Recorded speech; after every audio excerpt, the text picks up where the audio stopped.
Welcome. Uncrowned presents the UFC 309 Watch Party with your host, Eric Jackman and Connor Burks. Yes, welcome in another watch party. We're back after being here last night for Jake Paul and Mike Tyson. We return tonight for UFC 309, and we are joined in the midst of Marcus McGhee versus Jonathan Martinez, and Jonathan Martinez just landed a massive leg kick. Marcus McGhee is limping. We saw one at the end of the second round, and now he's going back to the well in the third round. Marcus McGhee's got to survive for these last 3 minutes on essentially one leg. Only 11 leg kicks for Jonathan Martinez. Yes. Some housekeeping? Should we get a few things out of the way? Yes, sorry. I thought we were about to see a finish there for a second.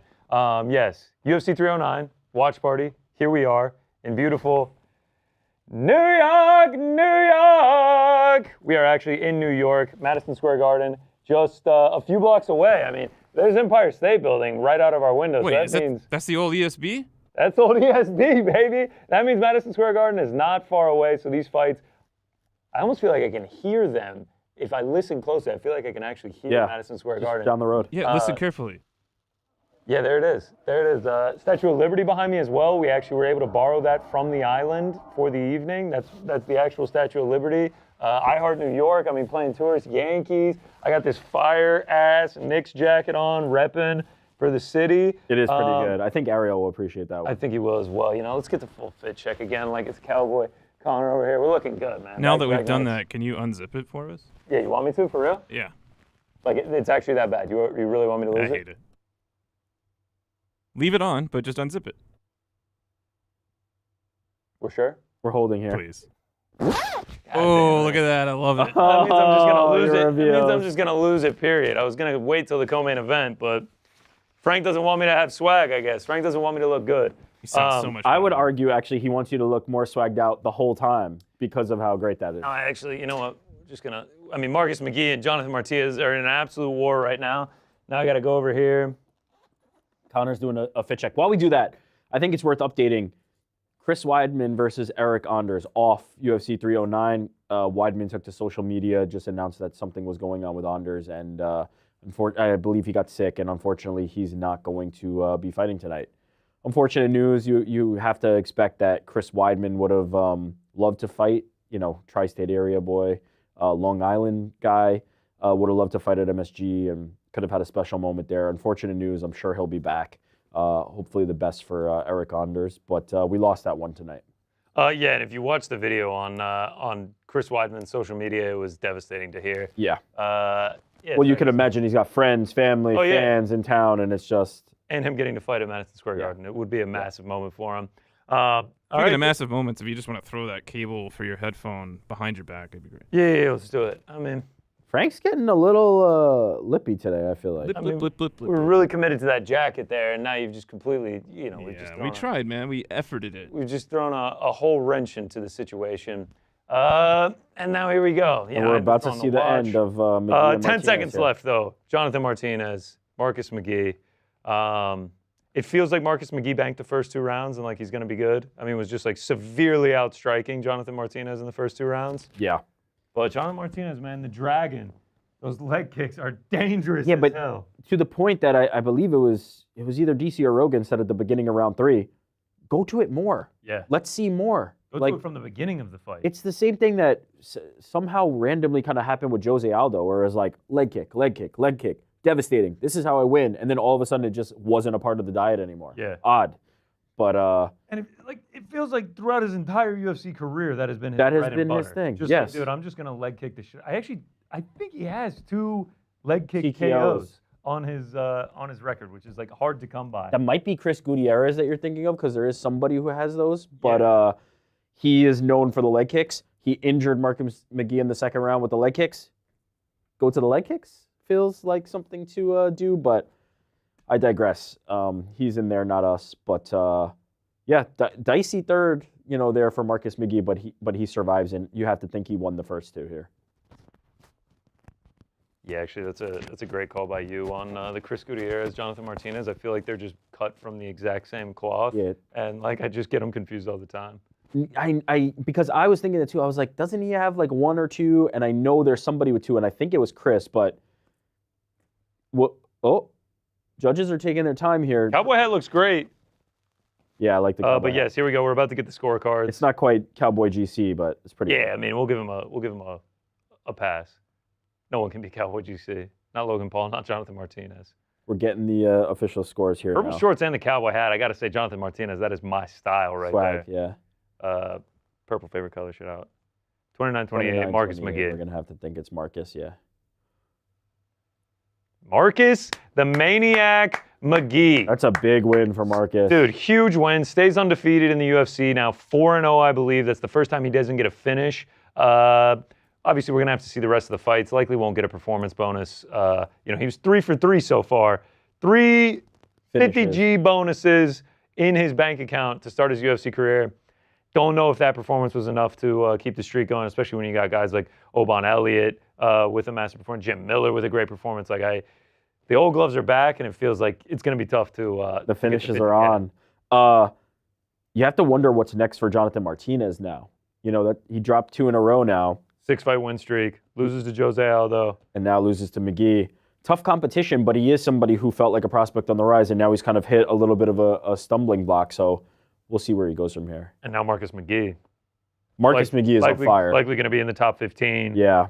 As you can see, if you're watching the UFC broadcast, 6-fight win streak for him. He's 4-0 in the UFC. Came in, I believe, on short notice last year as a replacement and was a fairly big underdog to Journey Newsom, I believe it was. Finished his next 2 opponents, and now gets a massive, gritty win over a really good guy in Jonathan Martinez, man. Yeah, now he's just rolling. It seems like the sky's the limit for him. It felt like this was the position that Jonathan Martinez was in not too long ago. It's just a fickle mistress, this sport. Dude, it's just so crazy how fast this sport moves, man. It's tough to keep up with sometimes. Like one day you're on top of the world, the next, you're riding a 2-fight losing streak and kind of wondering what's next. So congrats to Marcus McGee. Aiden Ross in the building. Oh, Deontay Wilder in the building. I'll be very brief. A couple people threw out to me, Deontay Wilder, Jake Paul. Yeah, no. If Jake Paul signed up for that, I'm so in. No thanks. You wouldn't watch that. I don't really need to see Deontay fight anymore. There it is. 47 makes his introduction. DT here. The president-elect Donald Trump makes his way into the arena. What's crazy to me is just how they keep getting this when it's not planned. It's not planned. They just happen to do this. Let's see who the squad is. Is it Mr. Musk back there? I see Elon Musk behind him. Frank, Elon Musk's biggest fan. Huge. Dana White. Who's the guy in the middle doing the finger guns? I need to know who that is. That looks like the guy from the house, right? Could be, sure. Sounds like the crowd's going wild. Joe Rogan going wild. Joe Rogan getting a decent amount of credit for the House Speaker Johnson? His election win. I don't know shit about politics, so a House Speaker is above my pay grade. Yeah, no, that's him. Shout out to him. You do have to wonder. Oh, Kid Rock, of course. Kid Rock has his name is what? Oh, I forget that his music. It's Jelly Roll. Oh, Jelly Roll doesn't even get the dap up. Doesn't even get the dap. Actually, who gets Jelly Roll? That reaction? Jelly Roll John didn't go for the dap up. Johnny Yannick, Joe Rogan, the guy. Getting hugs for Yannick Joe. showing some respect to that mic cable. Gotta love it. Gotta love it, man. The guy's a pro. I am not. I can accept that. What do you think Donald's saying? Is he like? He's saying thank you for winning me the election. Appreciate you, brother. Appreciate you. Cormier. Just boys being boys over here on the UFC broadcast. I can't believe they just happened to come across this. Didn't plan it. No, the timing always works out perfectly. It is a funny ass tradition that it's always right before the main card starts. No, it's just accident. He just comes when he comes, and that's how it happens. It is what it is. Quite a few people with 45, 47 shirts. Oh, that was like a production dude with a 45, 47 shirt. Now we're just doing shots around the crowd. Shots around the crowd. The American flag on the Jumbotron. MSG not taking flags from people like they did. Like they did when I went to Taylor Serrano. Here. They took my Puerto Rican flag. Hands with Hunter Donald. Campbell, Kid Rock, it's the whole thing. Do you think this Sage Steele in the back and the lime green? RFK. I mean, it's a who's who of incredible, the Republican National Convention here at Madison Square Garden right now. Does it feel elevated now that he's the president-elect rather than a nominee? Yeah, a little bit. I mean, But it also he's does- going to be the sitting president in a matter of like a month, 2.5 months. There is a part of me that is wondering though, is this still a UFC broadcast at this point? Like, are we just? This one seems to be This is the longer than I longest one for remember. sure. We're I doing think a it's 'cause he lot won. of. We're doing a lot of sitting here waiting. I mean, they got time to kill before Here we go. We got a promo now. Holy shit. It's a promo for Holy Donald Trump. shit. They really have a DT promo. I was like, we got a promo, and it's a promo for Trump. Wow. Oh, okay. This feels extra. Okay, so this is what I was saying. Is this still a UFC broadcast, or is this a political message at this point? It is what it is. I mean, yeah, I always get a kick out of this. Donald watching along. I thought that was Melania for a second. No. Saw Melania's book at the bookstore today. Why are they not going full screen on this? Why is it only for the arena? 45. It's about to 47. The flip. It is a bit bizarre. No, New York's a pretty blue state. I guess. Yeah, but I mean, there's enough people. A lot of I mean, we UFC see some young men in the guy was red doing hats the here. The Donald dance. Trump dance. Break it out, DT. Come on, give us some dance moves.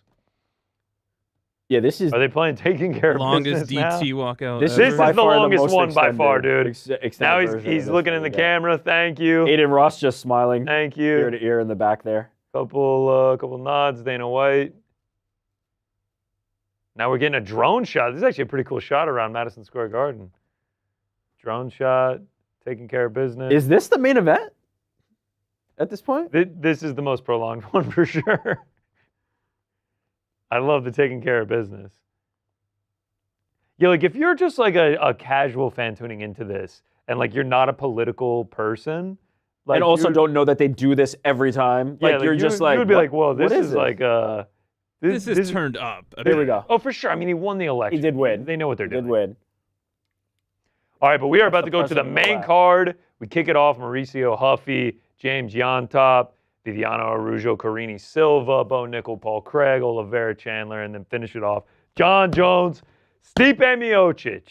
Dateline, New York. New York. It has been action-packed so far. It has been, man. Let's run Let's through a few of these, let's man. recap some of this. Started out Frank's favorite, my favorite, your, mine, the one and only Veronica Hardy. Unfortunately, faces her first defeat since her return from a lengthy layoff. Winning streak snapped. Are you okay back there, Frank? I know your Tool fandom that you and Veronica share. I know you're taking this with a heavy heart. And Jason Status, and Yep. her husband. Yeah, the whole thing. Like Yep. it's really bad to hear that she didn't win. Can you walk us through what happened? I haven't actually been able to stay on top of it. Had some technical things. Andy was actually asking me. I'm like, all I know is that she lost by decision. What was that decision? Like, The decision was for Eduardo Mora to be victorious. Oh, okay, yeah. So you got that, yeah. Andy. But no, like more realistically, like what happened? All Takedowns. 3 rounds. Takedowns, 29-28 on 2. One judge scored at 30-27. Yeah, Eduardo Mora was just able to get her to the ground and stuff. Yeah. I will say, Frank, though, we're still riding high on Jake Paul and Amanda Serrano, right? Like, you're not Absolutely. too down. I Whoa, could not go Amanda to bed Serrano. until like Yeah. 5 last night. Just all the memes all over Reddit. People talking about canceling their Netflix subscriptions, how much they hate Jake. It's like you're just adding to his stock by saying and doing these things. If you're watching the UFC broadcast right now, there is an incredible Ron Perlman narrated Yeah, the promo cold for open. Stipe right now with For Whom the Bell Tolls in the background. And it's showing Stipe, and I'm guessing they're going to show Jon Jones, but this thing is getting me hyped up right now. This is pretty sick. The Ron Perlman Ron addition to Perlman this is dude, it's always so good. Yeah. It's so good, man. And he does Countdown as well, and just absolutely kills it. Has an incredible voice for it. It's so good. It's iconic. When him and Bruce Buffer are out of the game, the production value for the UFC will go down. That's a good one for Andy for the movie night, Ron Perlman. That could be a good one. Like Sin City, maybe. Stipe hitting some pads in the firehouse, and now we show Jon Jones entering the octagon. I mean, What is your level of excitement? Obviously, the event is going to feel big. What's your level of excitement for the fight itself? Jon Jones is just laying down just like huge shots from on top with his left hand. Like it is like horrifying. The excitement for the fight.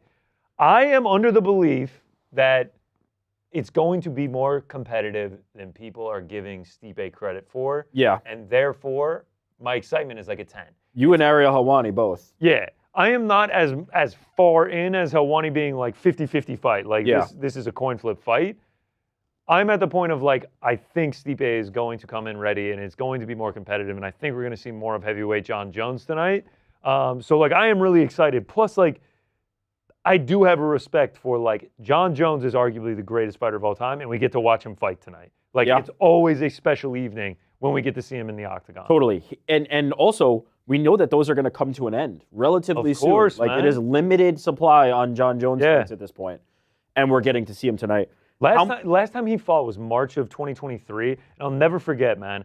Did a watch party the night before. Everything was hype. You know, everything goes bigger when it's a Jon Jones fight night. But I went to a diner in New Jersey the next morning and just like table next to me, I could hear him talking about Jon Jones. My waiter comes up to me and I was wearing a UFC shirt and he's just like, how about that Jon Jones fight? I'm just like, wow, like this is just like, he's just one of those fighters that like it just puts the sport more on the map when he fights. Was that a humble brag that waiters recognize you like wherever you go? Like no, did not recognize me. I was wearing a shirt because he saw like the a UFC shirt. No, absolutely not. He didn't recognize me. I was like, oh yeah, I love the UFC. Did you watch my watch party? He's like, who the fuck are you, man? I had that experience yesterday related to Mike Tyson and Jake Paul. Yeah, right. I was eating sushi in the city, and the table next to me was like, oh, Mike Tyson's fighting tonight. And she's like, he's fighting that boy, whatever his name is. And then the other guy's like, yeah, he's fighting Jake Paul. And I like, Jon Jones is a cultural thing, I feel like. And you start to hear those conversations around. And it's just so cool because like I know like sometimes people post the memes of like when you overhear people talking about UFC in public and it's like you like creeping around the corner. Like it actually is though. Like I perk up so much when I hear people talking about it. So yeah, dude, I'm excited, man. We don't have a ton of these left. You got to enjoy it when he does fight. Like we have never seen him lose a fight. I know the 12-6 elbows, but like I don't know how I can't be excited, man. He's one of the best in our sport to ever live. How far back, how deep into the Stipe and Jones catalog did you go? Like, because obviously in real time, you haven't seen a lot of these guys because they were just not active. I've watched a decent amount of Jon Jones title fights. And then obviously when I started coming into it was the DC era. Okay. Stipe was more, I watched the entire DC trilogy. Yeah. I watched maybe the title fight before that, but like, was that Overeem, like the Cleveland one when CM Punk debuted? You know, I actually watched his OG, the Francis Ngannou one as well. Oh, yeah. Where he won by decision. That was crazy. Yeah, but after surviving living hell in round one. Yeah. So yeah, man, it's like I am learning to appreciate the sport more and the historical perspective of it, and I'm really excited for like as my catalog of fights that I've watched grows, like in 10 years from now, it's just like I'm watching the legends. I'm like, say it's like Ilia Topuria retiring. It's like, oh brother, I remember all of these fucking fights. So like for a guy like you and for most fans out there who didn't get into it as recently as I did, like 2018 and like just the bigger fights before that, I can imagine a fight like this is special. Yeah, I was there UFC 128 when John won the title off Shogun. And first of all, I bought those tickets when it was Rashad and Shogun. Like, I was like, great, this is a great fight. I love Rashad, I love Shogun. Back when tickets were a little bit more affordable. They were nice. I was in section 1 for like $100. When it became Jon Jones, like he was somebody who I had my eye on. When it became Jon Jones, it was like it took it to a crazy level for me because I thought this guy could be something special. Like I'm not pretending that this was like I had my eye on that Jon Jones kid. I was the only one. Everybody knew Jon Jones was special, but for him to have the ascent that he had at that time and to do what he did so that quickly, it felt like we were living in a moment. And also, I don't know how much you know about this. He had this like squeaky clean church I do know about boy. That. Like I've watched like a couple like YouTube docs out there of just like his ascension to being like how great he was and like what is the story about him like saving a mugger woman from a mugger in the park and like that was that day that was that fight for 128. He stopped a mugger in the park. Crazy to think he was fighting for a title on UFC 128. 128. And it is now UFC 309. And he is defending his heavyweight belt. Like you have to appreciate the greatness that like we get to watch. The number of title fights, the number of high-level fights, there's really not a resume that stacks up with Jon Jones. Oh, dude, he has 15 title fight wins. Yeah. I guess, like, you know, obviously it was a no contest for the DC one due to PEDs, but it's just like 16. This could be, Look at 17. this. But this is at a time when horrifying. Lyoto Machida was the guy, and he just dropped him like a sack of potatoes. Also, like, dude, he fucking crumpled Yeah. Cyril Gahn. Like, he made a giant human being that is athletic as hell just, like, look like a chump. But on the other Stipe. side of the coin, Stipe, the best UFC heavyweight, I think that's inarguable. One of the best heavyweights across MMA, any promotion, any time period ever as well. That knockout is crazy. But He's got hands, bro. He's got power. He's got hands. In a fight with Cormier. JDS like that, JDS is supposed to be doing boxing. Oh, Cormier is literally. I hate how they do this. He's to him. literally narrating it, and he's watching himself get knocked the fuck out. I have to say, that's rough. maybe he's fine with it. I really hate how they do that to him. That's rough, man. It's just we could show that any Cormier other is time. one of the greatest to ever live. Yeah, too, man. come on, a little tough. respect. We don't need It's to tough. have him narrating his own demise. Shout out to DC. Hey, what do you think of this whole like? Talked about my kids, and then Stipe's just like, I didn't talk about your kids, and like, I think Stipe takes that very seriously because he is very much like I have a code. yeah, I'm not trying to be disrespectful or an asshole or whatever the actual code is. I still am not sure like that they found the correct video. I don't know. I think it came down to like Stipe talking about his own kids. Like, I don't know. Could be because we don't even know if that's the right video. John vaguely kind I of. know he's like, referenced I it. wouldn't lie about this. Yeah. It's just like, okay, Okay. Yeah. Sure. whatever you need to get motivated, man. But that's exactly what I was thinking. Is like, to me, this reeks of Michael Jordan finding a reason to hate somebody. Just Stipe is unhateable. Like, I'm not saying Stipe is lovable universally, but he is unhateable. There's nothing offensive that you can find about Stipe Miocic. He's super chill. He just wants to just go fight, leave, go home, and like that's it. And like he's put on incredible performances. And has no interest in drumming up the drama, doesn't want to make you feel that way. And so John is looking for a reason to get motivated. And you know what? The best do that. The best in the game. Like, I mean, did you see the clip of him and DC DC, talking yeah. at the weigh-ins? It was incredible. If you missed it, Jon Jones was essentially just like, man, when we fought, every single day I was in the gym because I didn't want you to out-train me. We both happened to go to the gym on Christmas Day because we couldn't let one day get away from each other. And like he talked about how he tried to build that up with Stipe in his head. And it is driven by pure animosity. He wants to hurt Daniel Cormier. Yeah. He wants to make Daniel Cormier suffer.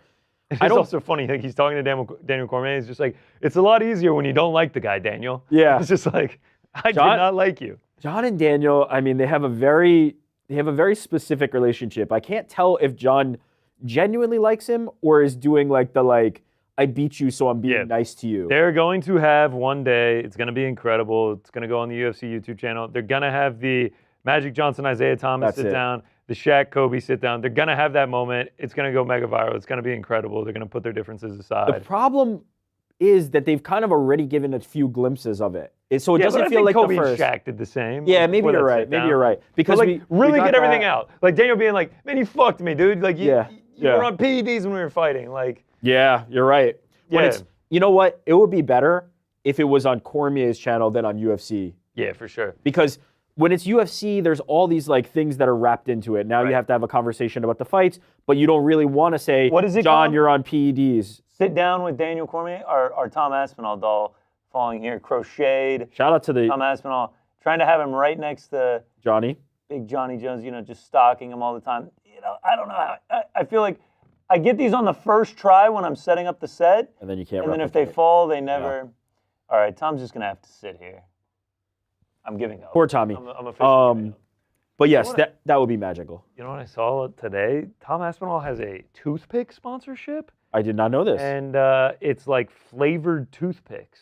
And he got his Is own he a big flavor. toothpick guy? I don't know, the veneers maybe. I don't know, but I saw him rocking one of those. And, There's a fighter named Benson Henderson. oh yeah, he used to fight with the men. Fought with the toothpicks, that's and then the fucking commission found out insane. about it, and they were like, That is insane, dude. So yes, main event. Cannot wait for it. Co-main event. You see the shirt. I love both sides of this fight. Michael Chandler returning. You know what's crazy, man? I saw a poster today for UFC 281, which was Israel Adesanya, Alex Pereira 2 years ago at MSG. Yeah. And Dustin Poirier and Michael Chandler on that poster. Sick And I'm fight. just like, is that the last time we saw Michael Chandler in the octagon? Like, Yeah. that is crazy, man. We get to see him back after 2 years. What was he doing in all that time? Do we know? What was Michael Chandler doing at all that time? Training, Filming The Ultimate Fighter. Filming The Ultimate Fighter and just waiting for the fight that never materialized. As I said when we did this on Boys in the Back, the best endorsement for this fight that you could possibly give, other than just like, duh, like look at it on paper, it's effing incredible. The best endorsement for this fight is, in any other scenario, the specter of Conor McGregor would be hanging over this, and the only thing we'd be talking about is Conor McGregor and how he didn't get the fight. Nobody has talked about Conor McGregor at all. They're just focused on how sick a fight Charles Oliveira versus Michael Chandler is. First one was incredible. Anytime these guys get in the octagon, it's incredible. They put on fireworks. Michael Chandler has talked a lot about like this new version of him. He's going to be more reserved. He's going to be more patient. Sure he is. I think once that crowd goes off. Yeah. Oh, look at Frankie Yeager in there. Jelly Roll, man, has skyrocketed to fame. I think once he gets in there in front of MSG, he sees old 47 sitting sidelines. He gets that adrenaline of being back in the octagon for the first time in 2 years. And he's just like, I think he's gonna be like, yeah, let's brawl. Wait, so we did? Oh, I see. They had to do it in the prelims and the pay-per-view. Elon Musk on the world stage when he gets in front of people is so awkward. That wave, just like he's just like, yeah. I feel like he didn't get a hero shot. RFK got the whole like ISO camera, like it's on him. Hoofy. Mauricio Ruffy about Hoofy. the fight. Speaking of Conor McGregor. Yeah, look at those glasses, fantastic. And I was just saying something.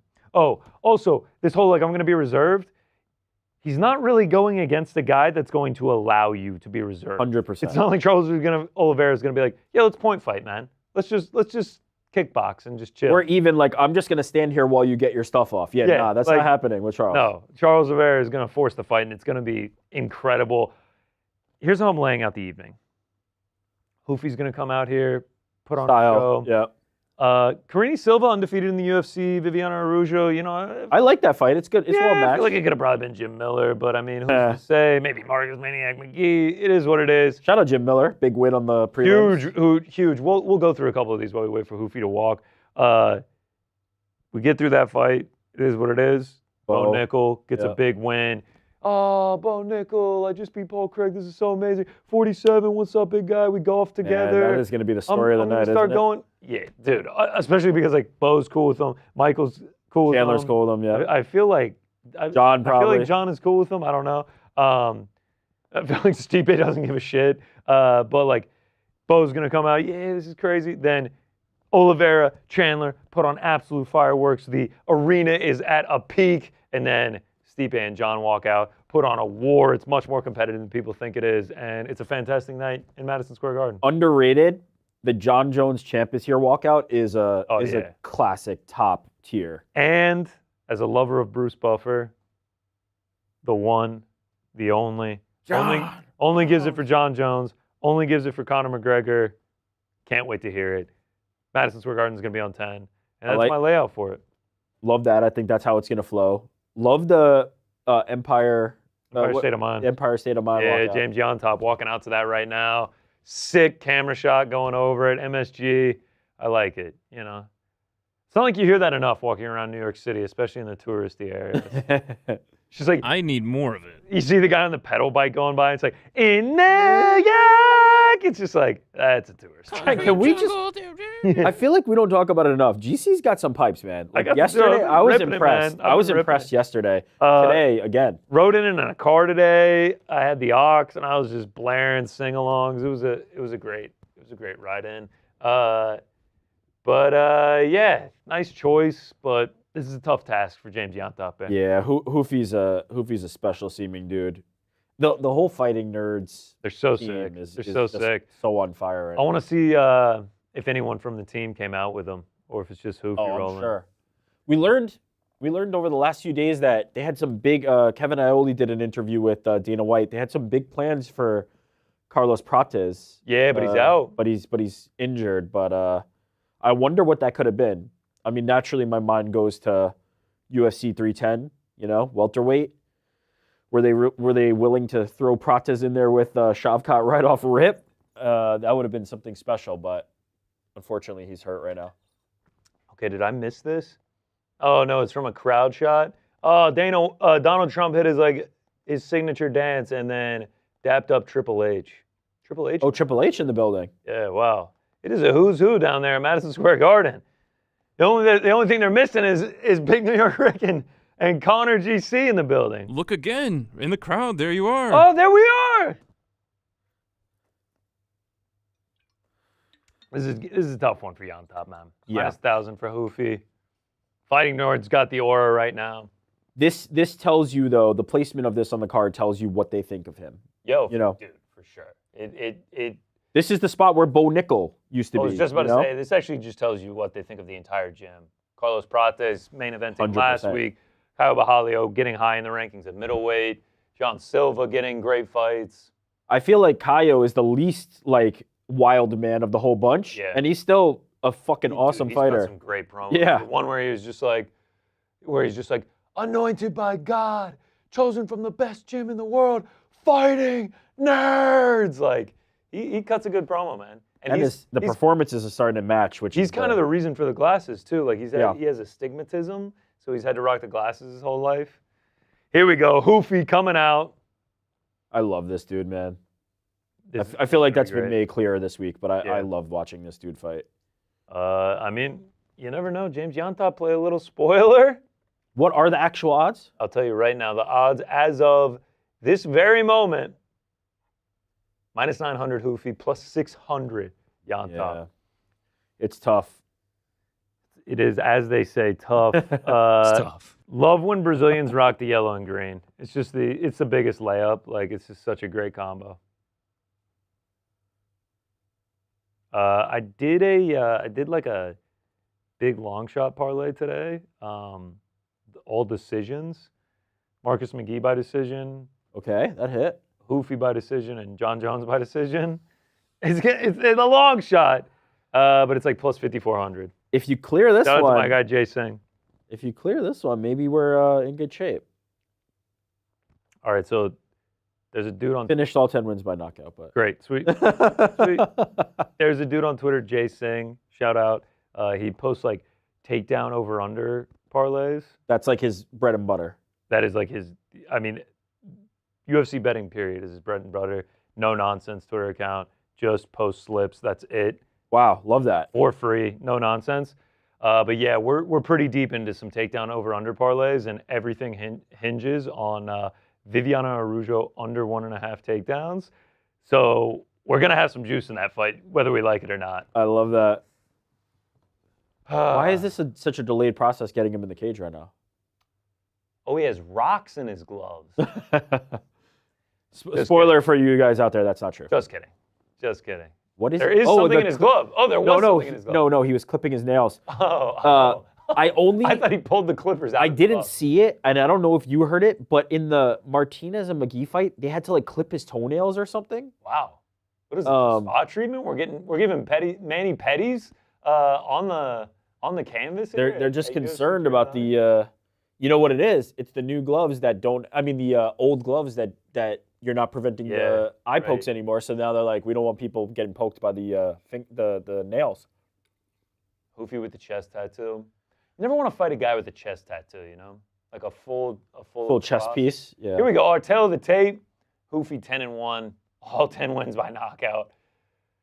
Fairly close on the size. 5'11", 6 foot, 75 versus 73-inch reach. 14-4 for James Llontop, coming in on short notice.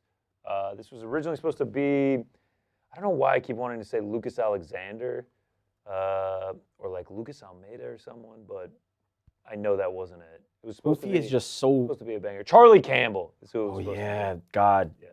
When you told me that during the week, I Yeah, was that like, would've yeah, been a that would have sick been fight. great. Would have been a sick fight. The Cannibal. Dude, these drone shots, I have to say, are sick. Around MSG, too.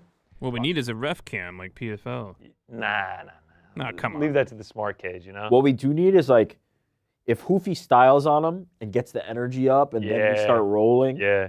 That's what's gonna. Also, can we set talk this about off just right. like the sheer pressure you must have if you're one of the drone flyers? Just like, don't hit something? yeah. Like, did you see like the Celtics did one where like he started outside and then like went through all the tunnels and everything and timed it out with the banner raising? And I'm like, you got one shot at that and the pressure is high. Should we try that for the show? Yeah, for sure. We fly it through the Yahoo offices into here. and then back out. You laugh. It's on the gear list as things we can check out from field. You're shitting me, seriously? I'm not. Yeah, it's definitely on there. Should we try that no rehearsal? Drone shots just got added to the fight fees. Fight fees. Let's I go ahead and honestly start was going to learning mention it last time. I'm like, nah, I know you guys. You're going to say yes. Drone in, microphones out. If we go abroad for any reason for fights, we have to get a drone. You imagine that line outside of Katz's if we had a drone? I mean, I will say you guys did a great job filming that anyway. So. I mean, you also. Rick also helped. Look at him trying to play hero ball as always, man. He did 90% of the filming. Yeah, crowd's going crazy. Looks like we got some house. Fighting Nerds glasses in the arena. Let's go. I always love the Kevin Mack seriousness is of actually Kevin reffing McDonald's this one. stance. He always looks very serious. The arena looks full already. Dude, if I had tickets to this, I would be in there Yeah. early. Jelly roll right behind loving it. Mauricio Ruffy. No love for Kevin Mack, huh? Sorry, Kev Mack. We just talked about him. Yeah, I missed it. All right, here we go. First fight of the main card underway. Mauricio Ruffy. James MSG Llontop. cards, I don't want to jinx it, so I'm hopefully not, sinking this right here. But MSG cards tend to deliver. They just really always. I just feel like the energy's always so high. Like you're in New York, you're excited. The fighters want to put on a good fight because they're fighting in MSG. Like There might have been a bad one, but I can't remember it. They have all kind of just been epic. Last year was Yuri and Alex. Yeah, delivered. The year before Alex that was and Alex and Stylebender. Izzy. The year before that was Usman and Covington too. That was another good one. And Zhang and Rose, right? No, you know what? I think that might have been Rose and Carla. Oh, maybe it was Rose and Carla. Yeah, you're right. I don't have to talk about that. Yeah, we'll skip that one. It was Chandler Gaethje though. Chandler Gaethje. Yeah. Which, because that was so good, we didn't get to talk about how great Shane Burgos, Billy Q was. That was a great card. Yeah, MSG just always delivers. MSG delivers, and the prelims are already looking that way. All right, minute down. Kind of just feeling each other out. But you can just see the Conor McGregor comparisons, the stance, that bladed stance with the light on the toes, just always bouncing, always springing. Especially, he just switched to orthodox, but he was standing in southpaw for a little bit. You really see it when he switches to southpaw. Look at the old gloves back, baby. Nice and thick. I love it. Is Llontop's hair greenish? It almost looks like he was gonna dye it blue and then decided not to. Oh, It's like he's blonde with with just 5% blue in it.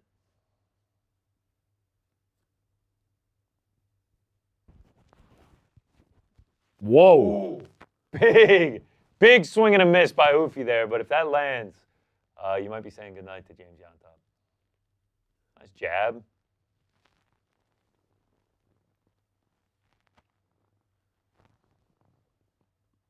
Oh, a few feints there from Llontop.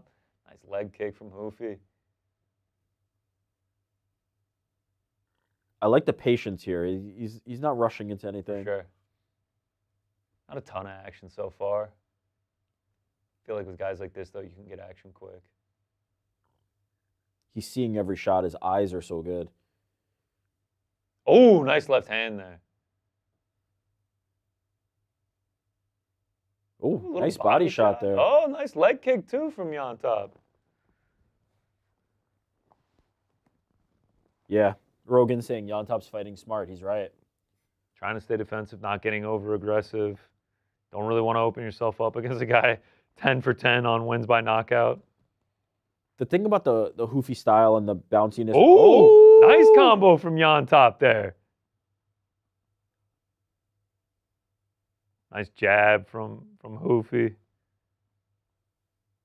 The thing about that style is it takes a lot of energy because you're always moving. There's no plant.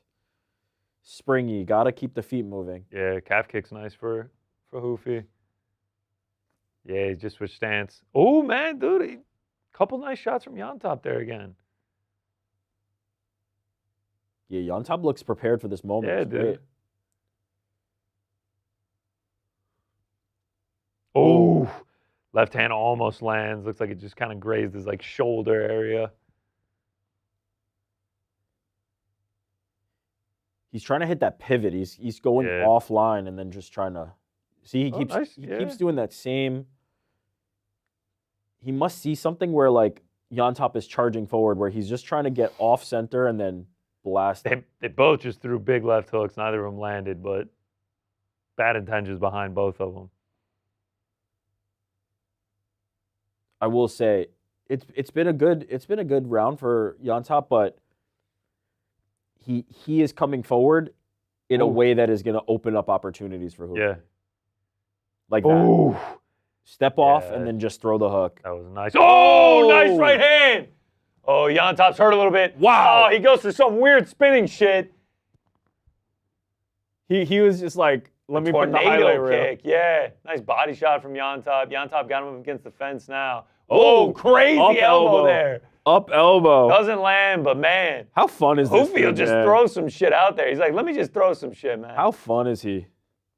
Shout out to Llontop. Good recovery. Ooh. Yeah, spinning back kick to the body. He sees something with the way that he can throw that while he's stepping out is so nice. Well, he's clearly he's been trying to land that the whole fight. I am gonna go 10-9. 10-9. Hoofy on that one. That was easily the biggest shot of the fight. He landed a few there at the end. He kind of rocked Llontop. Llontop still, like, that was for someone who's plus 600, man, that was a nice competitive round. Oh, yeah, I forgot. We're going portrait mode, not landscape. That's the way to do it with these fights. It's hot dog, not hamburger. Yeah, Frankie knows. Frankie knows. Grilled or boiled hot dogs, Frankie? Boiled until I die. Why? You're disgusting. In fact, just boil me when I'm dead. Instead of cremating you want us to boil you? Here we go. Yeah. Here's the right hand. Oh, that is as clean as it gets. Honestly, crazy that Llontop even stayed up, man. No, forget stayed up. He didn't even. Oh! He didn't even get rocked. He looked straight back at him. Shout out to the Costco guys. That's 5 booms right there by Huffy. Wow. Let's try this one more time. Hot dog, not hamburger. God, your handwriting is so much better. I got to work on that. You know what? By the end of the night, we're going to be locked in on the handwriting. I'm trying to get an iPad and start trying some that'd be art fun. out. Just start drawing random shit. All right, here we go. Round 2 underway. Even when I'm trying, it looks so bad.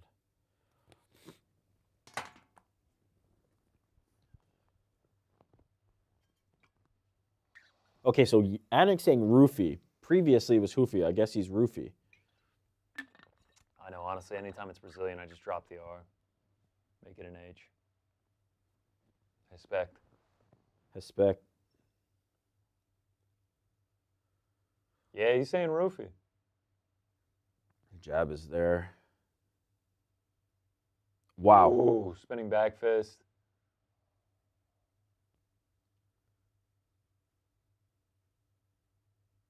Ooh.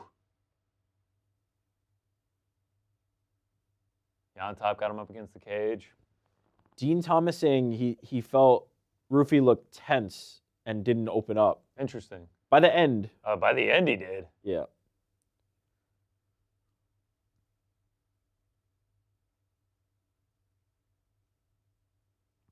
It almost the fight is starting to take the shape of like almost waiting for Ruffy to just land something big. Yeah, I thought we were about to see a big right hand there. Oh, huge left hand! Drops him! Oh, he's landing big shots now. They might call this. Oh, Llontop? Now, Ouch. Got him up against the cage. Llontop getting back up. Damn, Llontop is tough, man. Wow, man. Pushes him up against the cage. Didn't even phase him. Was that to the body or the head? Was he ducking into it? I need to see a rematch. I need to see a replay. You're like, go ahead, stop. Let's do a rematch. Yeah, stop. Let's just rematch it. Hoofy, man. It looked like the body, but he reacted like it was the head. I feel, am I tripping or is that massive swelling under the left eye? Another nice right straight from Hoofy. Well, he bombed him in that first round. Oh my God, that's swelling so fast, man. That thing's gonna be shut soon. Throws out a jab. He's in deep waters right now, man. Here we are. We're seeing a replay. Oh, chin. Oh my God. He wasn't even looking when it landed. He just landed a nuke and Llontop just ate it. Llontop's chin is... Wow, great duck there from Llontop. Llontop's showing out on the chin My God. Ruffy's looking for this kill shot now. His chin is legendary. He can't keep eating these, though. Feels like he's there, though. Feels like any cobwebs are shaking off right now. Yeah, no, he was not hurt for long.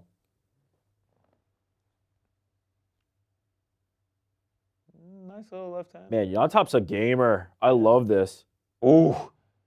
Ruffy almost landed again there. Nice jab from Ruffy. Another nice one. Ooh, right hand. Wobbles him. Man. Right over the temple. He's kind of doing a dance. Fakes a knee. Tries a flying knee. Ruffy showing patience right here. He's just fainting, trying to keep him off of him. Well, at this point, he just knows I can land this. So Yeah. he's just waiting for that one. Oh, man, he doesn't have much to throw. No, he's a sitting duck at this point. Yeah, it feels like we're just waiting on a bomb that's going to put his lights out. Face is showing serious damage. That eye is rough. Ooh, goes for a takedown. Nothing there. I love how Goes for an Ruffy elbow. rolls Misses. with the shots. He's nasty, bro. Oh, big overhand right doesn't land for Llontop.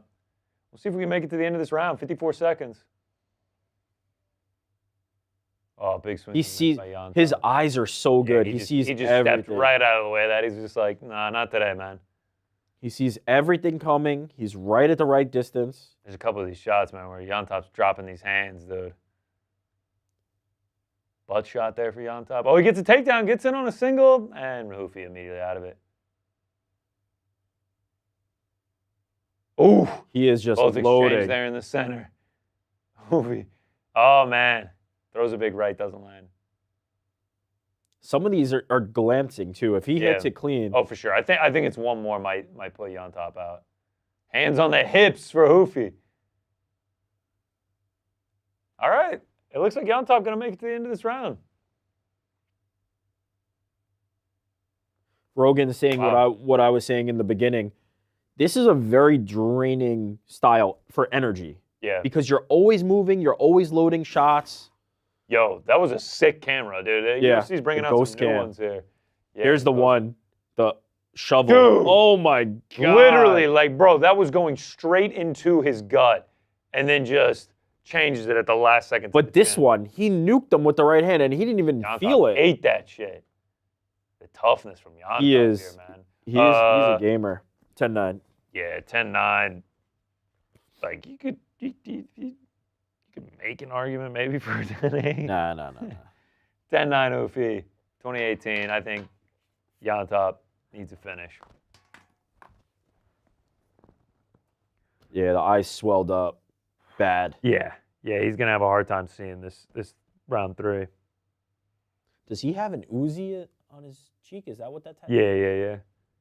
At first, I thought it was like an immediate bruise, but yeah, it's. Do you not have one, Rick? I don't. No. Oh, man. Tattoos tomorrow? A tattoo or an Uzi? Like an Uzi on my face? An Uzi on your face. No, I don't have You have a tattoo? I have an Uzi somewhere on my body, but Okay. it's hidden. You don't want to tell us about it? Yeah. I don't put that out there. Unless I get Mike Tyson on Netflix. As we start round 3, I feel like we forgot to explain that this is the Ohio flag for Stipe, and this is the New Mexico flag for Jon Jones. Like, a lot of people are like, what the fuck are those flags behind them? All right, here we go. Round 3 underway.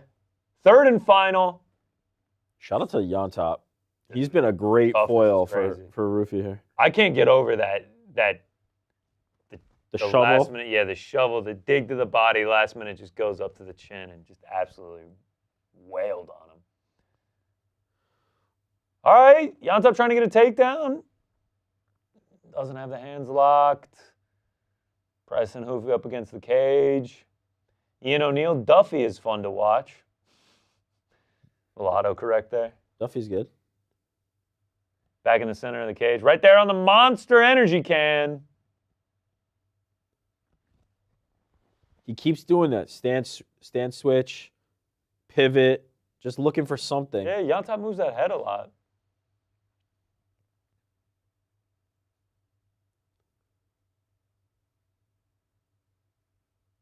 Gets him up against the cage. Ooh, Big shot from Hoofy doesn't land.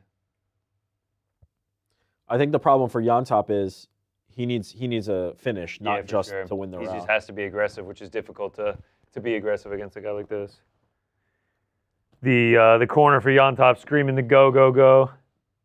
I mean, it wouldn't be bad to try and work a takedown. Yeah. I mean, he's got him up against the cage. Couple knees to the body. Shoulder strikes. McGregor-esque. Llontop is just like kind of thick, man. He's big. Oh! Elbow misses. Hoofy lands a right. Oh, another right. Nice combo. Glancing shots. Yeah, you look at the stats here. Llontop's been doing good work to the body and the legs. Yeah. Ooh, a little oblique kick there. Oh, man. Stepping back. Almost lands a right for Ruffy. Here's the thing about that style, though, and it's playing out here. Well, Joe Rogan's saying that right hand is a lot slower. The other thing about that right hand is he's backing up. He's trying to throw a check. Yeah. That's not going to be the most powerful shot. The most powerful shot is going to be that one where he's got his feet planted and he's throwing it forward. And now you have to think that Llontop has recovered a lot from those big shots that he's taken. No, yeah, he's good. 2 minutes to go. Oh, nice left check there from Mauricio I'm impressed Ruffy. by Llontop, man. For sure, now, obviously, I'm impressed by Ruffy as well. Like, Yeah, it's a clearly. great fight, man. This is a great fight, dude. Exciting, big shots landed. Great toughness shown from Llontop. You'd like to see him get a takedown and be on top so you can hit the Llontop on top. Yeah. And he must have heard me because now he goes for a takedown. Shot the single, got rejected. Yeah, now he gets him up against the cage. Needed the body. Hoofy throws him off. Goes again for the takedown. Ooh, elbow almost landed, but the way Hoofy just turned his head and got out of there was sick. I think Llontop is clearly winning this round. For sure, it's just no not doubt. going to be enough. Listen, man, if the judges are like Dean Thomas. No. Wow, man, he is significantly outstriking him in round 3. And, like, you can tell Hoofy's getting tired, man. Oh, a couple toe stomps. Love it. Usman versus Masvidal-esque. Oh, I think he might have the hand locks. No. Yeah, it's not going to be enough, but good round. Good debut for him. Yeah. Wait, debut? Or did he have one more? He might have had one already, right? No, yeah. This is his second, maybe even third fight in the UFC. Oh, a nice combo. What's up, Frankie? Quick shout out to Amber T and Steven for joining the Helwannabes. Let's go. Just the Helwannabes. Not the is it really? Yeah. Damn. Not the Helwannabes, right? Ooh, little up elbow there.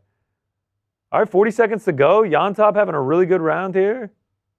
If you are a future opponent of Ruffy's, this is a fight you look at and go, okay, I can see beat some this guy. openings. Yeah, I can beat this guy. If you're Ruffy, this is a fight you look at and go, okay, I can make some improvements. I have some improvements to make. For But sure. the tools are there, man. The guy is a special kind of striker.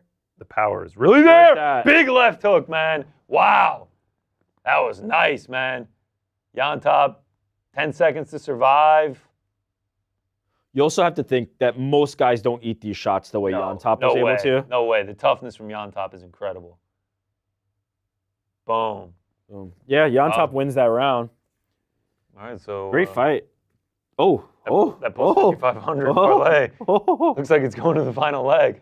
I feel like you should Venmo Llontop for the toughness. Honestly, bro. If it hits. Well, I'm going to need to see some toughness from Stipe and Jon.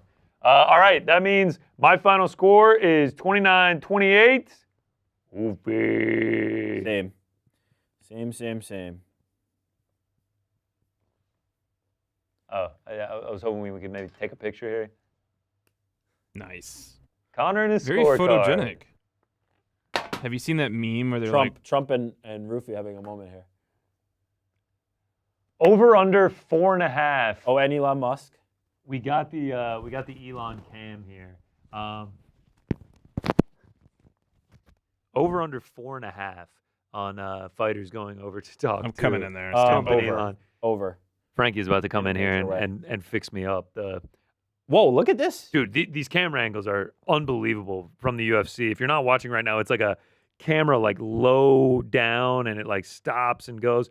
I'm going to watch that left hook by Hoofy about 20 more times where it looks like he's digging to the body. That shot, those shots that he's landing, most guys don't. Oh, yeah.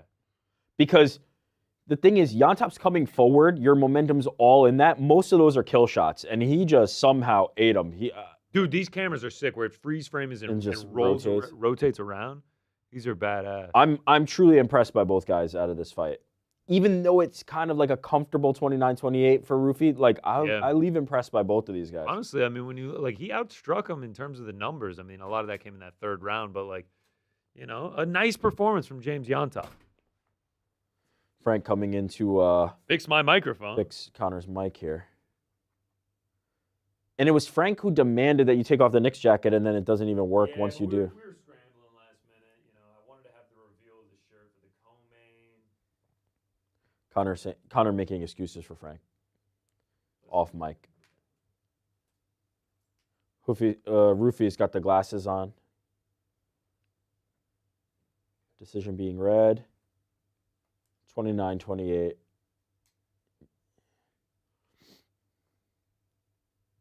Yeah, Ruffy.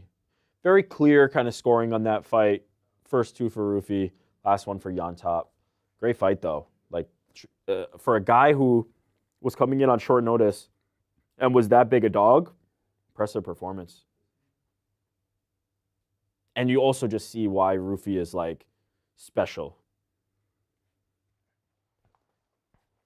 Look at that. Frankie on the fly, man. Shout out, Frankie. He's got me set up like that, baby. Legend. Look at those lower thirds, by the way, as well, from our new producer. We'll just call her TL. Love it. No on-air Jordan tonight, and she's just killing it. Shout out to TL. Shout out to Mauricio Ruffy. Shout out to James Llontop. Great performance by both guys. Got the Fighting Nerds glasses on. It's great, man. All right, guys. So I just have to, as Huffy cuts a promo, I just have to say. By the way, can you hedge that bet? I don't know because the last one is Jon Jones by decision. Yeah. So what if you go But if I go Jon Jones by finish and Stipe wins, I'm just gonna let it ride. It's too big of a. Okay, fair enough. Because they have that bet that's any outcome other than, and you can maybe. Yeah. Oh wow, Huffy telling people to learn about God, learn about Jesus. Shout out. He's the path. Okay, so this is the parlay, guys. Marcus McGee to win by decision plus 250. Mauricio Ruffy to win by decision plus 200. Jon Jones to win by decision plus 400. That parlay is 5150. And yeah, we have Jon Jones by decision left. Wow. Shout out to Jay Singh on Twitter who puts those out, and I just blindly tail him. Sounds like he knows what he's doing. I also have, if you're just joining the program here, I have so much writing on Viviane Araújo under 1.5 takedowns. The most random bet of all time. I love that. It's no takedowns, Viviane. It's like Cousin Sal on the Bill Simmons podcast. They always have a Super Bowl bet, and it's always some random fullback or tight end to have 2 yards. Kyle Juszczyk is my hero, by the way. If you ever want a Super Bowl bet and the Niners are in there, Kyle Juszczyk over a half yard. Over a half yard. Yeah. Always cash. Who did you just call out? Who was that? Who was it? Oh, Benoit Saint Denis. Mauricio Ruffy versus Benoit Saint Denis is a fight I am down for. I don't hate it. I'm down for. I mean, I feel BSD kind of down the on his luck. The ranking though is probably. Is he even ranked anymore after the 2 losses? That's a good point. I actually don't know. Mm-hmm. He was so high in the ranking, and now he might be out. Yeah, you're right. Oh, there's Kaio. Yeah, love to see it. All right, who do we got here? We got Trump Jr., Vivek, Taylor Lewan, busting with the boys. So is this just like a Trump friends and family event at this point? It is. Kamaru Usman and Holly Holm, everybody. Yeah, it is a lot of. Oh, Gladiator 2 trailer. Rick's already seen it. He's too cool for us all. He went to the premiere in Cannes, France. Yeah, it was pretty great. Have you ever had Howlerhead whiskey? I have not. Neither have I. Have you? No, I want to try it sometime. How have you not? I feel like that would have been a gimmick number 1. I know. And I love banana flavored stuff. There she is. I love Viviane Araújo practicing or striking, not even a thought of a takedown in that mind. you need that desperately. I think I have like 4 parlays. By the way, like the locker rooms at MSG are so nice. Like just a great arena. Am I gonna say something Nice crazy? flex, man.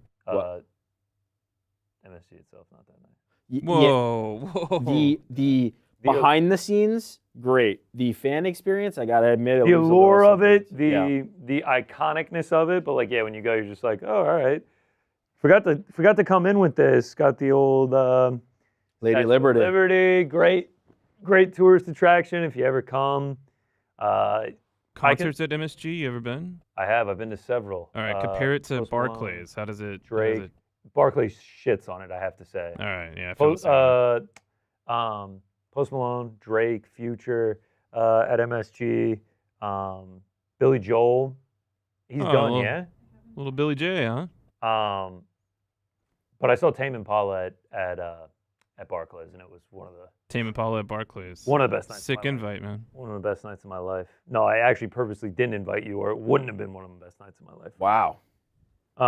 Just have to say, shout out to the chat. Shout out to the show. Don't know if you guys know this, but we got custom emojis Let's go. for this pay-per-view. I'm about to just throw some in the chat. Stipe, What are we throwing Speaking up? of the chat, Bo knows. Let's see what else we got. What else we Billy- got? Du Bronx, Iron, Mike Chandler, Mike Tyson. Bones. Shout out to our guy Ariel. Great night last night. Great night for him. Beelzebub, super chat. Is it Beelzebub? I think so, thank you. Beelzebub. You know, Oh, we got a super chat. Let's go. Shout out to Beelzebub. it reads as follows. John walking John in. Sorry, Jones Hart. walking in with Hold the- on 1 second, Frankie. The champ is here. I love those that's like a chocolate brown jacket that goes along with the walkout. Wow, Frank's so And- offended that we interrupted his question that he took down our stream. And shout out to my guy Brandon Gibson, longtime coach of Jon Jones. Just salt of the earth human. Great guy. To be clear, Jon Jones is one of your favorite fighters, yeah? Jon Jones is one of my favorite fighters. I would have said favorite fighter, but it's just hasn't been a lot of fighting recently. Okay, now Woo, we got Stipe with the pinstripe with the- suit. the 3-piece. It's looking kind of Three-piece. fresh. Man means business. I'm He's telling here you. for business. I'm telling you, what's lunch going to be like at the Firehouse on Monday if he wins? The same as He doesn't every even other go time. in. They're gonna No, be- he will definitely go in. He's Frank. gonna be like, "What'd you guys get up to this weekend?" They're like, "Oh, His- we barbecued, had a few beers. It is what it is." His whole thing is the fighting is not the thing he wants. He wants to be back at the Firehouse. Fuck me, guys. Sorry, Excuse my Beelzebub language. had a super chat. Yes, Beelzebub, so sorry, ask, update needed on, is Tommy allowed to have a drink yet? No. So what he's referring to is there's a video of Tom Aspinall sitting at the arena. He is not allowed to have a sip of alcohol until Jon and Stipe are warming up, Incredible. That's amazing. because he is the backup fighter. And if he should be needed, he has been told by Dana White that he's not alled to have a drink until I think it'd be cooler if they're he warmed was up. able to start drinking and then Do he they got say that called to in. everybody or just Tommy? What do you mean? Like, that's just the rule is nobody's allowed to drink while you're on backup. Yeah, I mean, But I just think it's funny that we're really pointing it out for Tommy. Like, well, I think there's an expectation that I think Tom has just been keeping us more updated on his Yeah. YouTube. generally, exactly. are you not supposed to work if you've been drinking? Frank, are you Frank, asking you- for Just a friend? asking for a friend. Yeah. Yeah, just Yeah. hypothetically. For sure, man. Definitely asking for Okay. a friend. No But doubt. I also wanted to let you guys know that Santiago Duran has invested some money and just gave us a couple thumbs up. So shout out for doing that. Amazing, Thank you, man. Santiago. Thank you, Santiago. Frank, I was gonna say, are you sipping that Funk Harbor back there? We got Funk Harbor Frank tonight. We had Funk Harbor. Okay. Last night we let the Funk Harbor talk. Shout out to Aljamain Sterling for bringing that by for us. Hey, for real, bro. And shout out to Oban Elliott, who got a massive win by knockout earlier Oban. tonight, and now he's going to come to the studio and I guess crush beers with Frankie. Wait, with Frankie or I mean, Helwani? with Helwani. Sorry. And Frank. Sorry, Frank. See, Well, the he's reason I bring miking this him up up. about Tommy is that there was a high chance that Oban had already been hitting some drinks before. Well, that's his dream, is that he could drink in the dressing room. He said he wants to drink for the fights. He just wants to drink. Just savage. What was the beer that him and Aljo drank? I don't remember what he said. We got to find it because we need to have it in. Yeah, he said him and Aljo had a great night, and I asked Aljo before he came on air, and he confirmed. He said they had a fun time.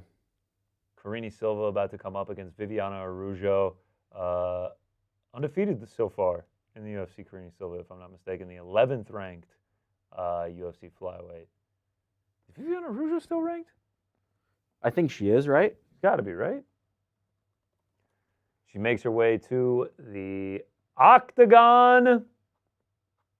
Well, yeah, because if Silva is walking first, Yeah, that means Araujo's ahead of her. 9. Yeah. Makes sense. I mean, she was fighting Alexa Grasso like 2 years ago. This is a good fight. One of 12 active Brazilian UFC flyweights. Sometimes they got to reach for the stats. Yeah, they do. That's It's like Jake Paul and Mike Tyson last night, where it was like Jake Paul, like entrepreneur. yeah. Owns an LLC. Yeah, he's in a boxing fight. I don't know how much that's going to come into play. Yeah. All right, current odds on this one, man. Karine Silva, like a fair-sized favorite. Okay. Minus 277, Viviane Araújo coming back at plus 237. You're walking out, UFC fight, Conor Burks.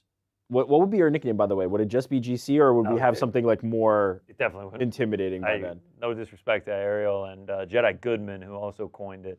It definitely would not be GC. It would be something a little more menacing. All right. You know, people are always like, that like haven't been watching for a while. They always ask me what it stands for. A lot of people thought it was Gambling Connor. Oh, that's not bad. It is just Georgia Connor, just because that's where I was born and raised. All right, so Started telling a couple people that my name is actually Giovanni Connor Burks, so they just call me GC. Giovanni would be his sick name. So here's the question. Yeah. Connor, insert later, Burks, Yeah. walking out for UFC fight. Yep. Are you slow walk, enjoy the music? Are you locked in, not really like vibing on the music? Are you run to the pit stop, the checkpoint? Are you Mike Perry singing Halo? Like, what's your vibe when you're walking in if you're doing it? Locked in, but also taking it in. Okay. And I can't decide if I would go song that like pertains to where we're fighting and change it up every time, or have like the iconic, just like, when that's The ritual. hits, that's what that man is making the walk. Yeah. The Foggy Dew, the Champ is here for Jon Euphoria, Jones. like having like that iconic Ain't No song. Sunshine for Silva. Yeah, Down Under. This is a good for song both. right here. Yeah. What is this? Not Like Us? No, this is the Future and Kendrick song. That's a woman. You don't walk out to this if you're planning on getting a takedown, okay? So is this kind of your vibe? You're locked in, but you're Yes. like, you're in it. Yep, You're like, for sure. And I'm getting like a murder rap song for Yeah, sure. yeah, yeah. Like, Something aggressive. yeah, I'm not doing Celine Dion. Or I think anything we've like that. been asked this on the Nose before, but I would go very light. I would want like good vibe music. Oh. I would want like. I'm thinking something- like Heat by 50 Cent. Yeah, see, you're like, or as we know, Pantoja walks out to Mini Right. Man. That's the- his song at my point now. But I would do like something very like relaxing. Oh no. I would have to get into a mindset of like, okay, it's like Going it's to either war. me or him that dies. Yeah. Have I ever told you that when I was at KSI Tommy Fury in Manchester? Humble brag. Yeah, no big Light flex, no big. no big deal. Just over in Manchester, Man, Nando's, English breakfast, the whole gaff, Maltesers, whatnot. Maltesers. But when I was over there, like 4 people on that card walked out to Many Men, including Logan Paul. Really? I was like, y'all are ruining this. I don't remember that, but that's incredible. Yeah, I was just like, come on, man. So from what It I is a understand, really good walkout. It's like a the best perfect- walkout song. Yeah. But to me, I can't use it because so many people have used Yeah. it now. What were you saying, Frank? from what I understand, like the nickname is given to you, right? Yeah. So if I was a fighter, which from what I understand, I'm only maybe a couple weeks away from being, I want my own nickname. I want to give it to myself. Can I give it to myself now because I'm not a fighter? And then I'm like, what I want it to be is Frank the Cut Man. Why? And then I don't know, because I just think it'd be funny. And they're like, and here's Frank Cut Man, and they're like, oh, he's just on the team. I just think it'd be funny. Or referee. I was gonna say Or tonight's official referee, judge. Frank Lenz. That's your Tonight's nickname. referee is the whole nickname. Tonight's referee, Frank. Here we go. That's Karine actually Silva, pretty good. Viviane Araújo. Shout out to On Air Jordan. I actually think he got their records flipped. So I think maybe Where's Bruce? I think maybe everything's flipped. Shout out to On Air Jordan there. Um, I hope you're enjoying your vacation. on Air Jordan. Frankie, why are you feeling like you're going to be fighting shortly? I don't know. I was just playing up the idea that maybe I'll become a fighter, but Oh. I could see that you're so skeptical of that. That ain't happening. No, I'm not skeptical. That's fine. If Ben Davis can do it, I don't know why Mysterious Frank can't do it. I was going to say, why not just Mysterious? What's wrong with that? I feel like... There's like Rey Mysterio, all of that. Nah, you're good. I want Bruce to be like, here's Frank, the cut man. Nah, it's good. Just want to give a quick update before we start this one. Georgia football fighting for their playoff lives right now. My alma mater. Up 24-17 driving. 5 minutes left in the fourth quarter against number 7 Tennessee.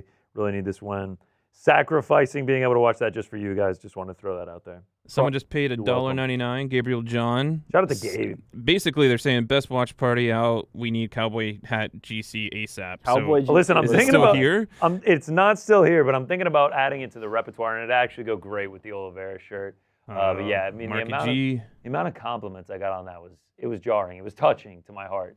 And then one of my close friends, who is a girl, texted me, "What the fuck are you wearing?" And I was like, "You just don't get it. You don't get We're it? no longer friends now." What?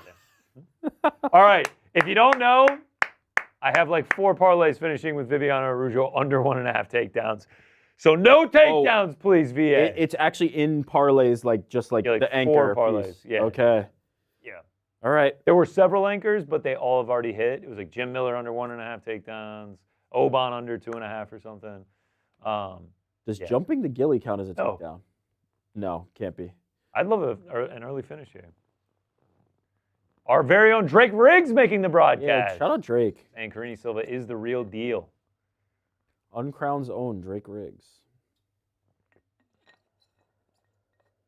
Gladiator 2 promo. Can't wait to see that in theaters. Little feeling out here. Denzel, Pedro Pascal.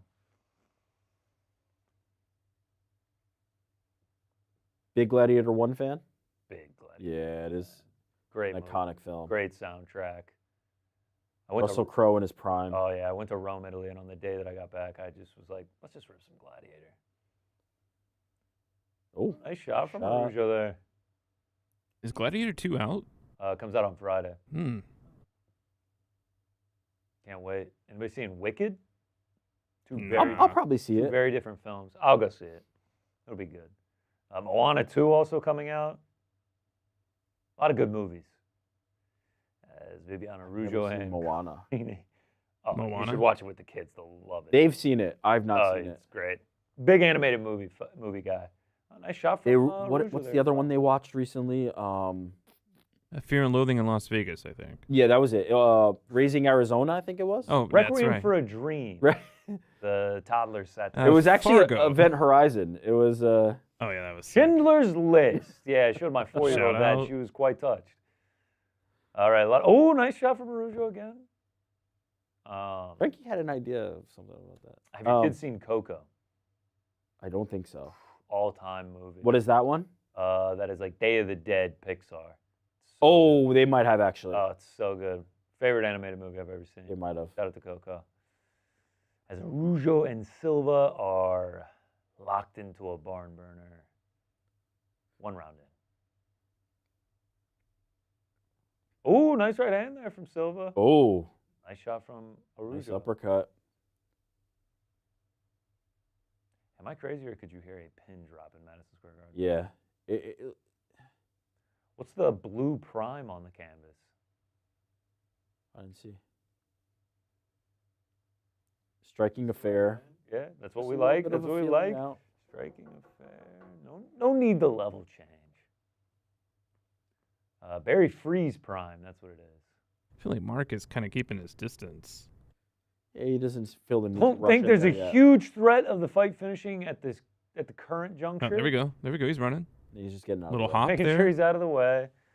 A lot of misses here for Karine Silva. A lot of movement here. Yeah, Araújo is on her Blocked bike the head here kick. today. from Oh, Araújo. nice Yeah, Araújo's straight like shot. sticking and moving, man. I think she's winning this round so far. Seems to have affected Karine Silva. Yeah, she's trying to. Dean Thomas with a great pronunciation. Araújo. That was nice, man.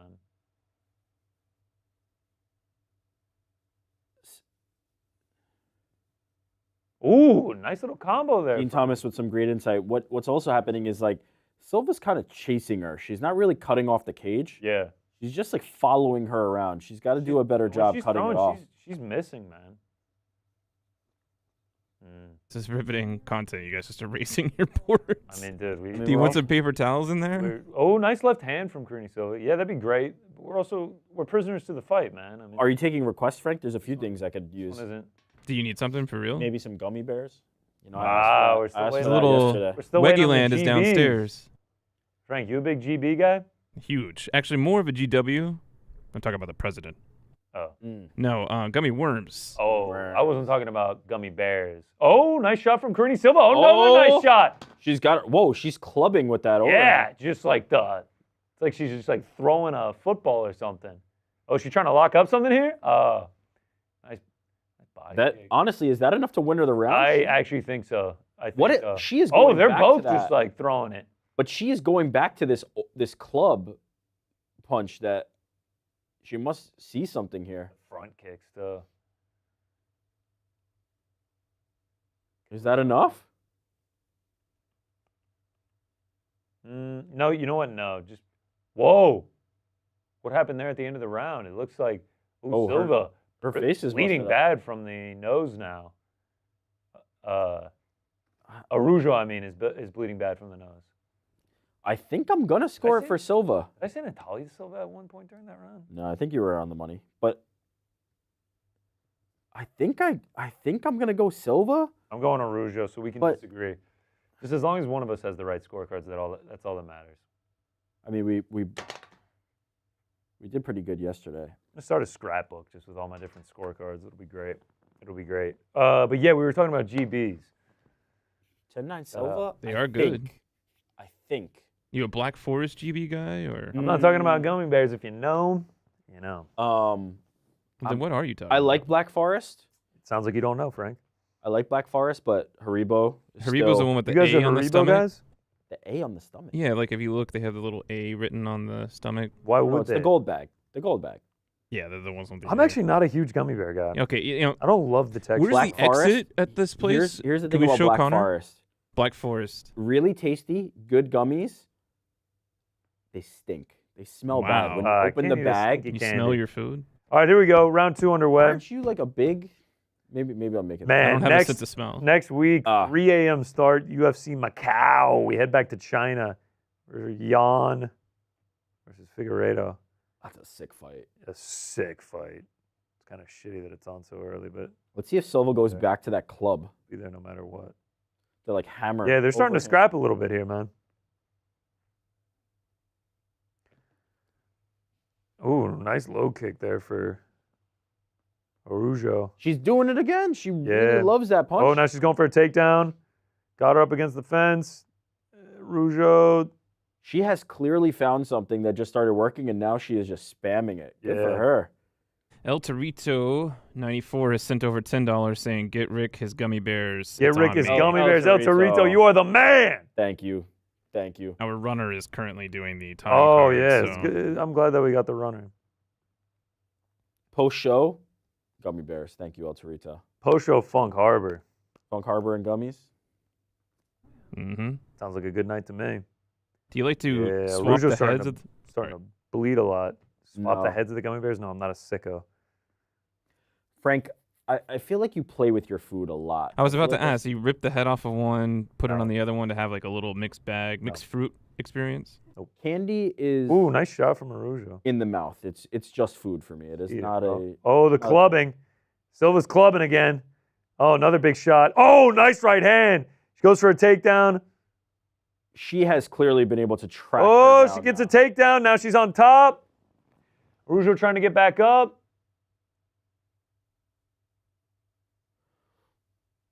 Oh, she's up. Oh, no, Silva trying to take her back down. Oh, she's almost grabbing the grabbed the fence for cage. sure. She had to have grabbed the fence at some point there. I think she had it on it, but she was getting close. Nice finger integrity there from Viviane Araújo. Greener666 asks if there was super chat. What's the boys' favorite fight snacks if at home? If at home. 666. I like pizza. You got to have like some sort of candy, chocolate-covered pretzels or something. I feel like he's asking more like that. Like, what's the snack? Yeah. Not the What were main. those Another chips takedown here for Karine that Silva. you used to do with the dip? There was the French onion dip. What was the dip? Help me out here, Connor. I don't know, Ruffles and French onion? No, it was a special chip that you're like, if I open this bag, I'm crushing the whole thing. Oh, dude, it's Trader Joe's Elote Fritos. Oh, like wow. Elote corn chips, and it's the jalapeno cauliflower dip. If I open up a bag, I will kill the entire thing. It's so good. Yeah, shout out Trader Joe's. It's Araujo trying to get an armbar here? oh. She might have it. Oh, if she can just pull this out. Karine Silva just like holding her arm up essentially like this. She's going belly down, but I don't think she has it. Yeah, I don't think. Yeah. Yeah, she gave up on it. Oh, wait. Oh, No, now she's trying to get it. Silva, Silva, good defense Yeah, here. Silva, good defense, moving around. So she's all right. Araujo still trying to turn it. Wow, Silva nice ends D up by back on top. Silva. Really good. Araujo was dangerous right Yeah, there. man, Good she's for bleeding her. bad out of that nose too. She's got the mouth wide open, just sucking in wind. My Breathe answer, out of that nose. some kind of candy, but if not, recently it's been dried mango. Shout out to Dried Costco mango. with the dried Really, mango. I just need like something I can pop, you know, that I can just be eating throughout. That's dangerous though, no? I like to live dangerous. Greener Pizza- also sent a super chat. They want to get a chiwiwi from the boys.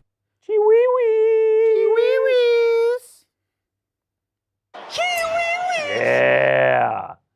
Shout out Raul. Uh-oh. Oh. Stars? Woo! Stars from Karine Silva? What the fuck is that? That doesn't look That was an comfortable. accident. Oh man. Oh. Oh man. I don't know if she's going to have this or not. She just needs to get the legs. She Got to just feed needs the to- hips, DC said. She's trying to fight the hands. Dude, this does not look comfortable. Oh, nope, she's out. She's out. She's back on top now. This is a good fight. Araujo's Yeah, it's really opened up. They're both bleeding out of the nose now. is really putting her in dangerous spots here. She's landing some nice shots right now to the head. Yeah, she's trying to get the arm bar again. Whew, Karine Silva not in a great spot here. Yeah, there we go, Araujo. I think I'm giving this round to Viviane. I'm going to, yeah. Great way to end it all on the ground and not get a single takedown. Yeah, I love that. She's doing Yeah. great groundwork and she didn't even have to. Now she's going to spam takedowns. All right, I have it 2019 Araujo, but I'm not wildly confident about the first round. Let's take a look at the live odds. Araujo? Yes, Araujo. Oh, Dogs scored for anyone that cares. Georgia up 31-17. Nice one. I know most people don't care. College football. I don't feel like college football and MMA have the big crossover. It's not a big crossover. It's very rare. It's very rare. Jordan told me 9.5 was too big of a point spread. Too big of a point spread, Jordan. Okay. Enjoy your vacation, Jordan. All right. I am definitely off having it 2018 Araujo. Minus 425 Karine Silva right now. I feel like there's a... That feels like a decent live. I'm not live wagering. play I'm not for- wagering on that. Decent live play for People are like, what do you think you're watching? Araujo. Oh, yeah, an idiot. Favorite thing about MSG? That just iconic ceiling, man. Ceiling's great. So sick. ESPN or UFC 310, Kaya Sakura, Alejandro Pantoja. Recently added. Roman Aveni and Gary Shavkat Rakhmonov. That'll be a fun card to watch, man. All right, a Hugs in the hug, a middle. show of respect to start off round 3. And we are underway. The Araujo corner says they think they got Silva fatigued, man. Let's see if they can act on it. Oh, Silva immediately goes for a takedown. Stuffed. Up against the cage. Oh, now she Oh. picks her up. And down they go. Oh, Araujo hunting a leg now. yeah. Yeah, They're just tied up and tangled. They look like a plate of spaghetti out there.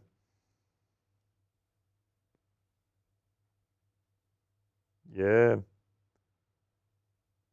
Araujo's game, man. Yeah, man. Always has been. Araujo landing some decent shots here. Oh, Now now she's she on gets top. on top.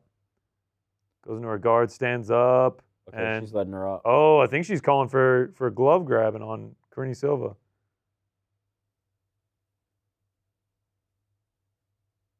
Ooh, front kick. Just make sure no freaky stuff's happening there. The takedowns, huh? No. We're good. We're good. It was Silva who shot that. I had one that died on protest last week. I think this fight is up for grabs. I think this is 1919. Ooh. Silva looks dog tired right now. Yeah, I think Araujo's corner is right that They're both look Silva kind of is tired, but I gassed. feel like Araujo needs to step on the gas here. yeah, like she's falling over. Oh From yeah, that. she's falling over. Silva trying to lure to the ground. Just let her up, Araujo. If I'm her, you let her up and you put on the gas, striking. I would try to keep kicking her legs a little bit here because this optically this is really good for you. Right. When she's on the ground, Yeah, looking you don't want to be gassed sitting. out. Getting the boos from the crowd. Oh, I can hear it all the way from MSG. Boo. Yeah, Silva is looking labored. Yeah, dude. I mean, Araujo's still not doing a ton. She's doing better than Silva, but she's still not doing a ton. Ooh, little uppercut. Oh, lands there. Oh, nice check right there. Another nice one. Araujo looking good in this round. This fight is up for grabs still, though. Well, Jon Anik has like the goofiest laugh. Yeah, he Like does. so like fragmented. Ah. There he goes again. Love Jon Anik.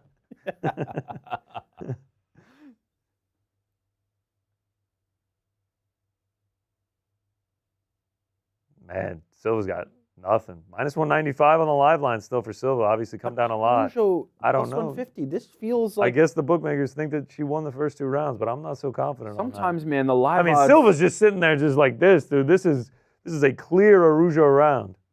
the live odds look so weird. I know, man. Remember when we were watching Cyborg and Pacheco, Crazy. and it was like Cyborg was like Crazy. a huge dog. Yeah, I while bought she in was on winning that. The fight. Yeah, when she was like plus like 350 at one point. I bought in at it. I just don't know sometimes. The live, yeah, It can just it's be dicey. tricky. It's just Yeah, a it's tricky game to dicey. play, man. Nice little combo there from Araujo. This is really slow down. Ooh, and now Karine Silva just going Silva's back just to the ground. falling at this point. Yeah, man. This is not a great performance She's for her. gassed out. If I was Araujo, I don't know if I want to leave it in the hands of the judges, but Of course not, but I don't know if she can finish her. She's tough.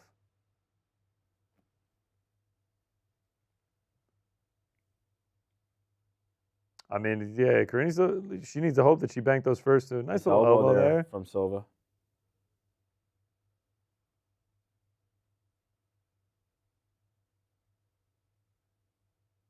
Got her pushed up against the cage.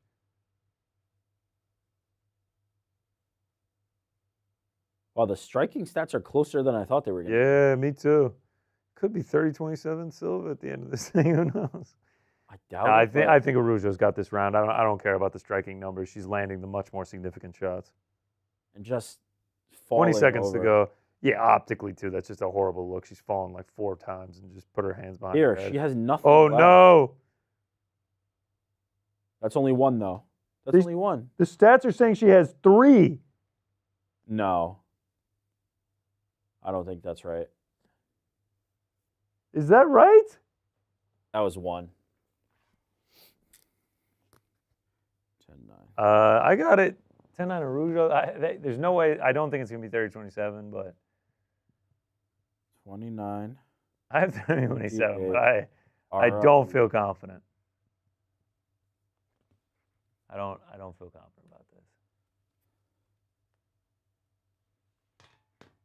Araujo. What are we talking about here, ESPN stats? 3 for 3 on takedowns? What about, isn't the official one UFC stats? Yeah, let's go to that. What are we talking about here? 3 takedowns for her? Where did they happen at? I'm not even sure that last one was a secured takedown.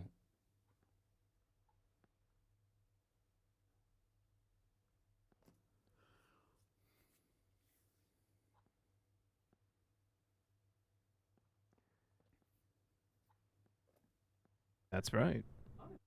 Yeah, sorry for the silence there, Frank. That's Yeah, all I'm good. just deep in UFCstats.com trying to figure this out. Whether I mean, it says 0 for 0 right now, but I don't know if it's fully updated or not.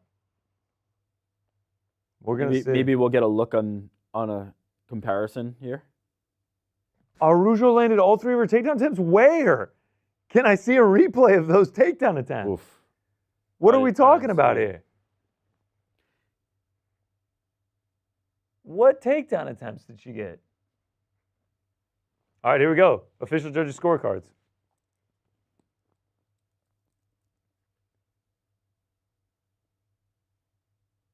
All 3 judges' scorecards. 29-28. It's going either way. Viviane cashes as a dog. Yeah. There we go. Yeah. Shout out. I think it was 2 and 3. It definitely wasn't 1. So yeah, it had to be 2 and 3. I guess just a little too much for Karine Silva. Biggest test for her, taking on the number 9th ranked girl in Viviane Araújo, and she gets it done, man. Yeah, let's hope that they rectify those takedown stats. Look at those. I'm quite nervous right now. UFC stats still reflecting 0, but I just I think this is a good time. Sweating over here. Oh, Tulsi Gabbard. all right. UFC stats is saying 0-0 on takedowns, and like the fight is final. What are we talking about? ESPN Miles stats Teller. over there. Miles Teller in the house. Oh, Kyler Murray Kyler in the Murray. house. God, it was 2018. Oh, our girl Juliana Pena was back there. Oh no! Show the parlay pass. Show the Juliana champ. Pena. Show the champ. Chuck Liddell, legend. Kyler Murray won the Heisman in 2018. Oh, new signing. Mikey Musumeci. Darth Rigatone. Legend. Grease lightning. He's like, Grease why lightning are in they the still back on right me? there. He's looking real awkward right now. He's like, why is this camera still here? I'm more concerned about big grease lightning in the back. Look at Vegas. I think I'm gonna go to the restroom real quick. Oh, we got Pee Pants Rick Yeah, on the we show go. today. If pee in your pants all is right, cool, man. First time for call me everything. Eric Yeah, Jackman. go pee those pants, man. Go pee him. No, you No, know what? leave I'll write him it out. solo. All right. Leave me solo. He's It's really all going to good. get gummy bears. I Let's can not deal with lie. it. I can deal with it. I can hop in the chat. So just if you weren't watching, if you're just getting updated here, have a takedowns over under parlay, and I had under 1.5 for Viviane Araújo. ESPN stats trying to tell me she had 3 takedowns. John Anik trying to tell me on the broadcast she had 3 takedowns. UFCstats.com reflecting 0 takedowns. I need to see that go final. I'm sweating over here. Frankie, what do you think? How many takedowns? 1 at most, yeah? Yeah, I thought I saw the second one in there. You shut your fucking mouth, Frankie. I mean, we just can't You disagree shut with that you. mouth, you son of a bitch. I'm going to lose money. What is that from? What? You son of a bitch. I can't remember. Is it a meme or? I don't know, dude, but did you see the viral video today of the dog in the MMA octagon? And he throws up like the sickest dap ever to his owner. No, I'm looking it up now. Oh, so good, dude. I'll send it to you. I actually wish we had that ready to go. Seeing a promo right now for Pantoja Asakura, and now the newly named Rachmanov versus Ian Machado Gary. Someone's O must go. Cyril Gane, Alexander Volkov, Bryce Mitchell, Cron Gracie, which could get crazy on the mat. And then Nate the Train Landwehr taking on Doohoo Choi. That's a nice main card, man. For like what's happened with the card, like the losses that we've seen happen to it. Obviously, it was supposed to be Shavkat versus Bilal for the title. I'm cool with this main card, man. Was Nick Diaz supposed to fight on this one and now he's out? I can't remember. Either can I. I think did I see that? Was that even a real report? Nope. I don't know. Did you find the video of the dog dapping up his guy? No, I guess not. Either way, UFC 310 looks like a pretty sick card. December 7th feels early for the last pay-per-view of the year, but maybe I'm tripping. I feel like last year was like December 16th or something. So we're going to go from like December 7th to like late January, no pay-per-views. That's right. Frankie's like, thank God, no more watch parties. Well, I mean, there's always Usyk and Fury. Yeah, Frank hates the watch parties. I love these watch parties. All right, let's hop. I'm about to just hop in the chat, man. That's what, throw some of those new emojis. Someone that said Ben put up. over UGA. Rick or GC seen the clip of Tom having to squeeze past John's brother's seats? No, but that is fantastic because Jon Jones' brother is Chandler Jones, and he is incredibly terrifying. Wow, no love for Kron Gracie in the chat. Yeah, what's Trial up with 18, Kron Gracie. Sleeto, why the fuck is Kron Gracie on the main card? LMAO. Wow, no love. So Araujo the winner. I should have taken her live at plus 300. Yeah, Sleeto with the GC. Professor Genki, yo GC. What was the 2015 Thugger show like, and what's your favorite tape of his? It was magical. Tabernacle, Atlanta. Roof almost fell off the place. It is an older building. Was under the influence that night. Gucci came out. Migos came out. Favorite tape of Thuggers is probably Slime Season 2. I mean, just an all-time classic. That's when he was at his peak. And Rick's back. Cammy Cam. I heard you guys talking about Tom Aspinall walking by Chandler and Art Jones, and I just, as I was coming back from the bathroom, had a chance to look at that. That's awkward. That's an awkward thing that's happening right there. They all handled it very professionally. Like, it wasn't like contentious at all. It wasn't like an ice grill. But Tom had his flavored toothpicks in. Just put him somewhere else. Yeah. Why does he have to walk in front of John's family? Cammy Cam asked, what does GC stand for? My first name is actually Giovanni. Middle name Connor. Last name Burks. Stands for Georgia Connor. Which, an update, Dogs on top. Not only do they win, beat number 7 ranked Tennessee 31-17, they also cover. Eat your heart out on Air Jordan. He said 9 was too big of a spread. Carson Beck goes for 346 yards and 2 touchdowns. Did we get a resolution on the takedown bet? Like, did it hit? Did it cash? Last I'm seeing UFC stats is reflecting 0. I just need to confirm. I didn't see any takedowns, but I saw some reversals. No takedowns. No takedowns for Viviane Araújo. ESPN stats, thank you for giving me a heart attack. John Anik, thank you for reiterating that heart attack. I really appreciate that. I was looking at the wrong camera that entire time. We were actually on the 2-shot. I was looking at the 1. All right, we live to see another day. We live to see another day. Love it. So let me give an update on what their Bo Nickal and Paul Craig is about to go down. Yeah, let's throw some bows in the chat. Throw the bows in the chat. Also, throw the bows is kind of like gangster to say. Oh, yo, El Torito, another $20. Shout out to NYRic, Gummy Bears for GC, and Mysterious Frank 2 on me. Let's enjoy the fights, too. El Torito 94 is my man. I hope 94 stands for 1994. I'm a 93 baby, but I feel like we're cut from the same cloth. Oh, my God, you children. Joshua Traffanstead says, say my name, Beach. I think I said it wrong. Joshua Traffanstead. At least you tried. Oh, yeah, wait. Hold on. Nolan Russell says, holy shit, yeah, what happened to Aljo Movsar? Isn't that supposed to be on the main card of 310? Yes. Is it not? They didn't have it just now.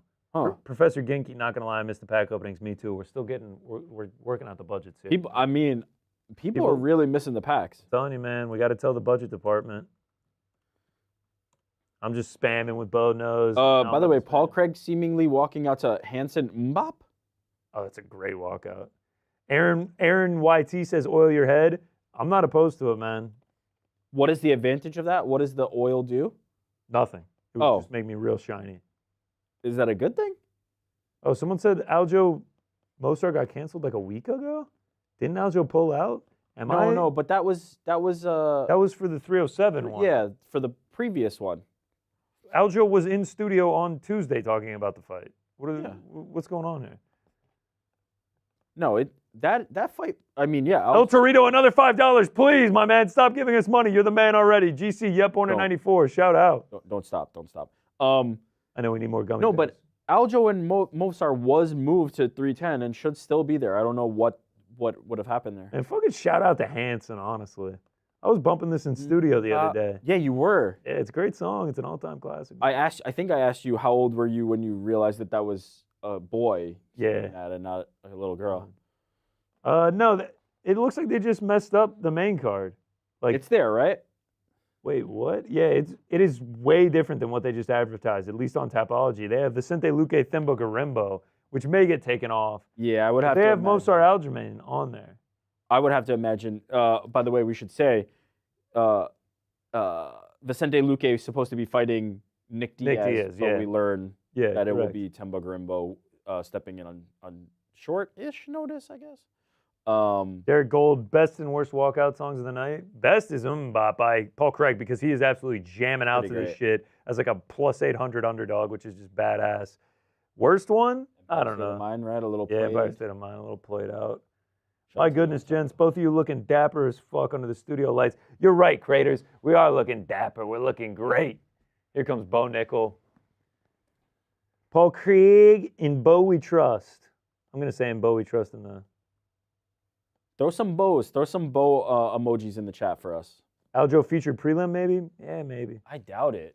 That's a... There's no way, dude. He's a former champ going up against an undefeated guy. Those are two, like might be next title contender. Those are two very highly ranked guys. Hey, UK gang in the chat for Paul Craig. Shout out to Sean Grant.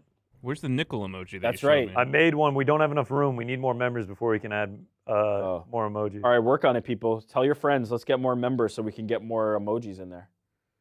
All right, man.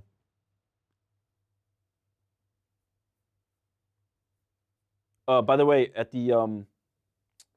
the post-fight press conference, Jim Miller basically said, like the scrums that they do backstage, Jim Miller basically said, I'm not going to do more than 50 fights. Like, that's my limit. All right, so like, 50th will be a UFC 400. Count me out after 50. Derek Gold asked, why a New Mexico flag in the background? We're doing it for Jon Jones. I know he's from New York, but like that's where he fights out of. New Mexico, Stipe, Ohio. We didn't want to do the double America, you know. This is a little too boring. We didn't want to do the double America. And why not? Because it's not as cool. We need variety up there. So we're showing love to the individual American states, New Mexico, Ohio. Bo Nickal about to make his entrance into the octagon, and he's in. I really hyped that up for nothing. He's in. Yeah, there wasn't much anticipation there. I'm really excited about this because, as I said in our break, he's ice grilling Donald Trump. Go Dern says, let's hear the predictions, boys. I'm going Bo Nickal, round 2, ground and pound. Bo Nickal, first round knockout.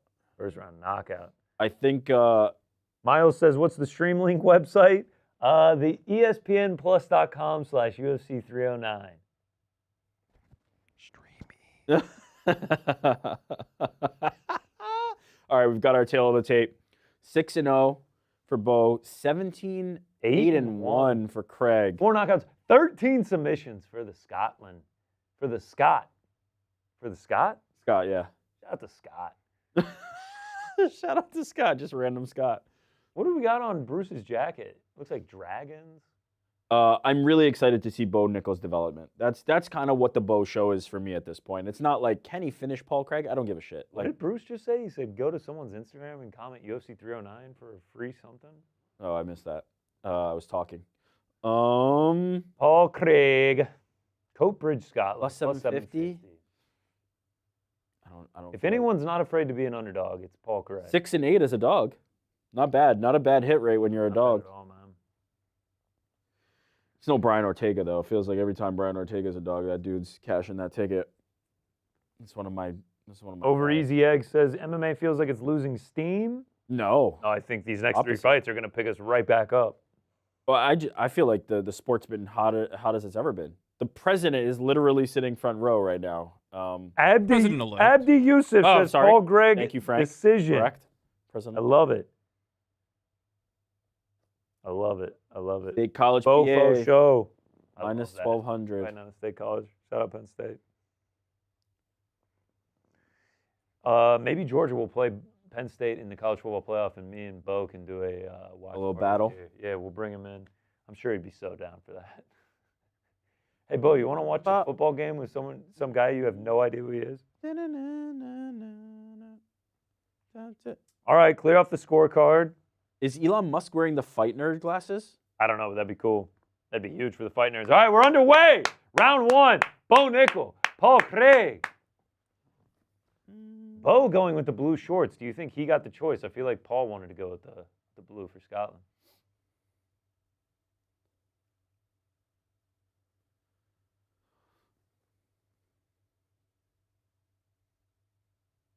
Yeah, Paul Craig. He's a big boy. I mean, he's obviously used to fight at 205. I don't think Bo looks small, though. No, Bo, for sure. In fact, Bo looks quite big. He's a very thick. Feeling out process here. If you're Bo, You have to think you have an advantage here. Just keep it here. Ooh. Calf kick heard around the city. Who was? Yeah, I actually heard that. Not on the broadcast here. If you saw, like, the flags actually blew a little bit from the energy. Wow, Bo really threw a telegraph left. Laying into the leg kicks here. Yeah, nice. Another nice one.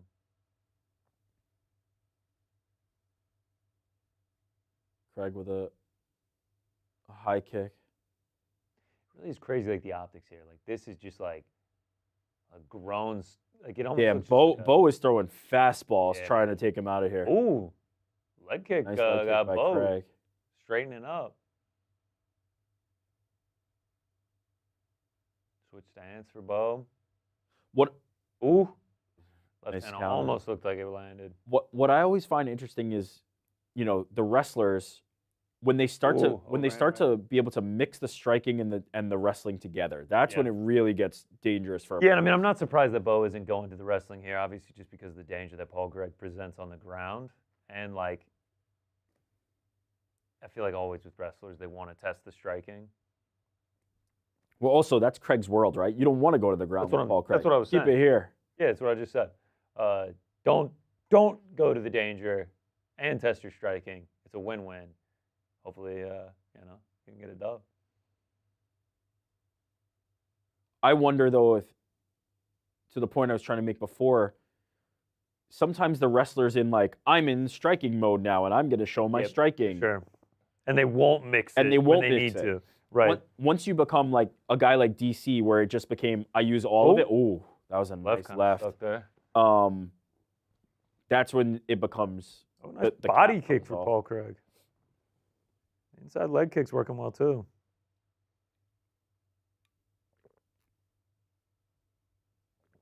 Bo is throwing heat. He is really trying to end it here.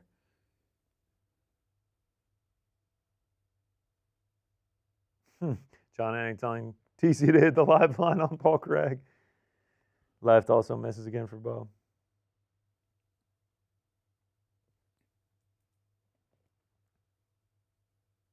See, this is the thing. You're testing the striking, but you're not doing it. You're not doing it much. Yeah, man.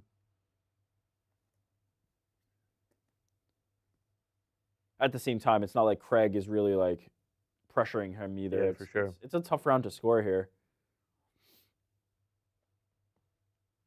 Nice little double overhand, right?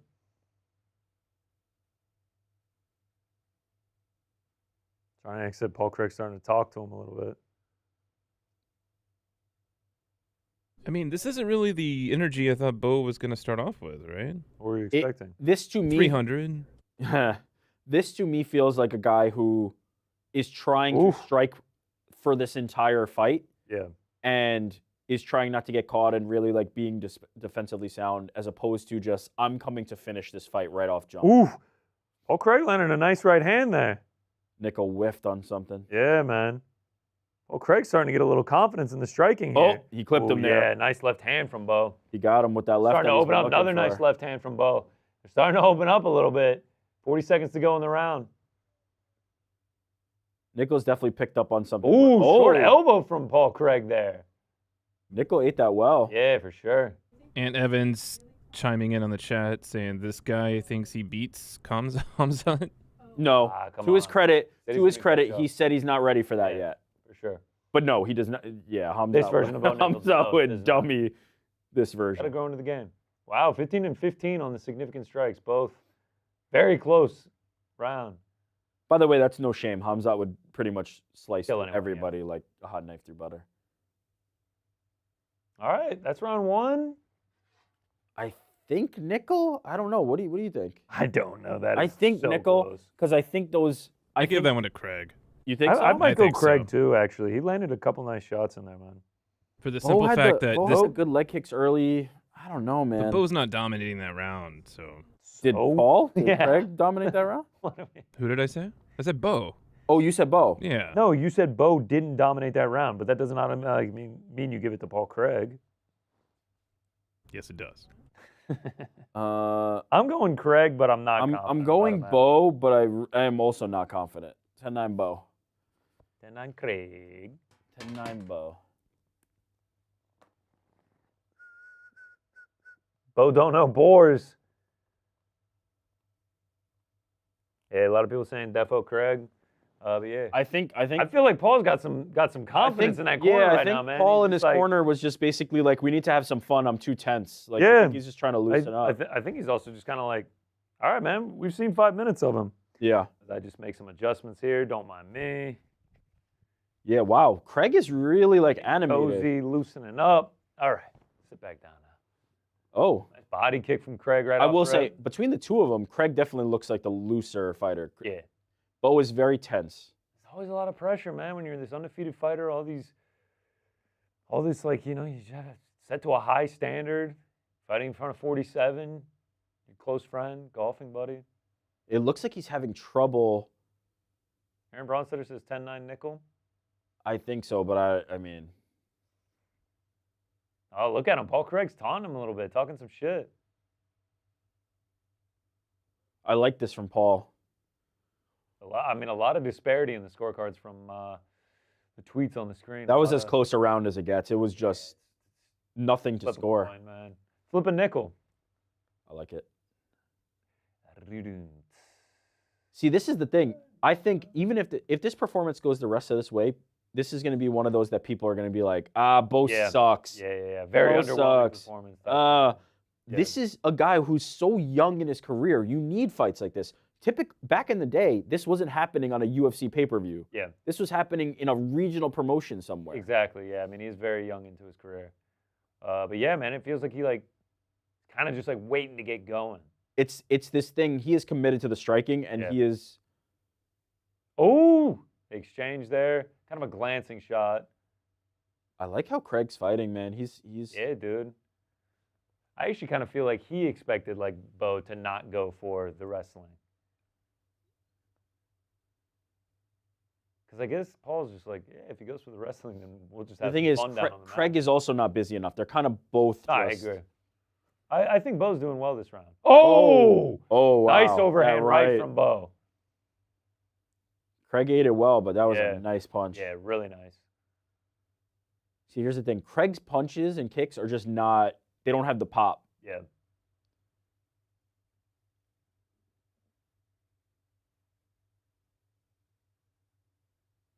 Yeah, DC pointing out that, Bo hasn't even, fainted. Nice return by Paul Craig there, though. And he just seems comfortable just striking for this 15 minutes if it goes that long. I kind of agree, but I don't think he looks comfortable. He looks very tense. He looks very wound up. He's not fluid yet here. Little stance switch for Bo.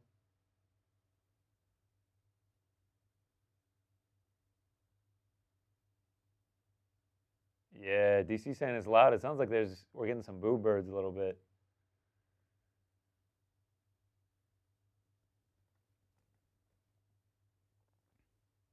Yeah, both just kind of tentative. Oh, left hand. Trying to land the big one. Yeah, glancing left hand.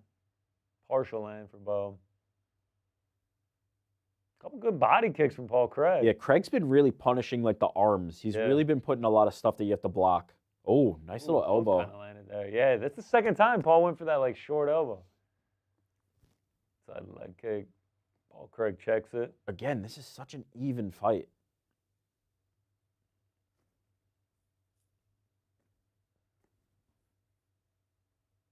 Yeah. Not a ton going on, Joe Rogan. Telling me, Joe Rogan. Difficult to score. I know we're the official judges over here, and we're having a hard time. They're really not doing much here, man. This is not a bad fight, though. It's just a lot of moments between the action. Yes. It's not a bad fight. It's a very evenly matched fight, which I can appreciate. Ooh. Oh, they Nice both left land hand, there. Yeah. John Anik pointing out this is the longest fight of Paul Craig's career. Bo Nickal. Yeah, Bo Nickal's career.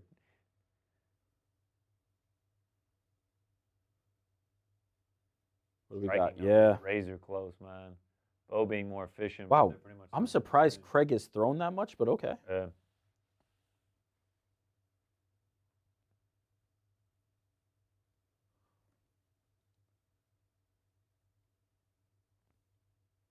Yeah, they're not giving much to score. No, nice left snapped hand his from head back Bo. a little bit. Yeah. Bo is doing the more damage. I'll That hate is for that, though. sure. Yeah, no, I think this is a Bo round for me so far. He's gotten him good with those overhands a few times, but That body kick for Craig's working, man. Even if it hits him in the arms.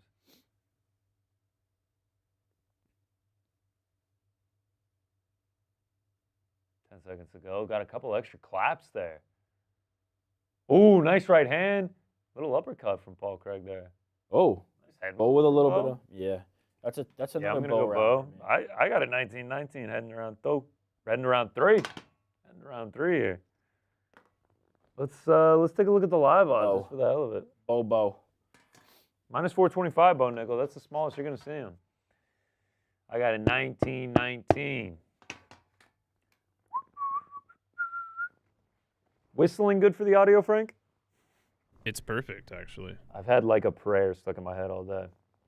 It's a great song. It is a great song. Shout out to Madonna. Shout out to Deadpool. They did the choir edition of it. Favorite Madonna track? Go. Like a Prayer. Nice. Easy. Minus 345 now on the live odds. Sheesh. Justify My Love. Thank you for asking. Oh, no. I didn't care. Oh no, I didn't mean to ask. No. It's all good. It's all good. Rick? Yes, Favorite Madonna track? it might be Like a Prayer, and I'm not saying that just because of the Deadpool. Low Free. I used to have. What was the name of the album that was on? Was it like a was the album titled Like a Prayer? Like a Virgin, Like a Prayer? Like a Virgin was the name of the album. Yeah, so Like a Virgin, I had that cassette when I was a kid, and I used to walk Sick. around the neighborhood banging that cassette. All right, here we go. Round 3 underway. I had the OG like Walkman. The Walkman with Yeah. the bass boost on the front. That was it. I had like the silver one, the like Yeah, boxy nice. one. How'd your earbuds stay in your ears, you freak? No, they didn't have those then. It was the headphones, shitty the like foam the, headphones. the foam headphones with the metal top. Yeah, those are still popular. At the Oh, overhand right. Partially lands. Bo coming out a little bit more aggressive here in round 3. I mean, I'd like to see it to make sure he puts a stamp on it if he's gonna win this one.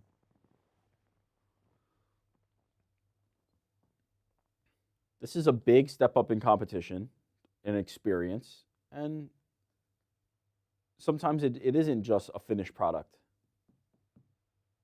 But I feel like we're gonna get a Bo Nickal fraud checked. I mean, people are always gonna complain. This is not the most impressive performance for sure, but like you said, we are seeing him go up in competition. We're seeing him use weapons that he's not used to using. Hasn't shot one takedown. Now he's frozen, and now they're back to it.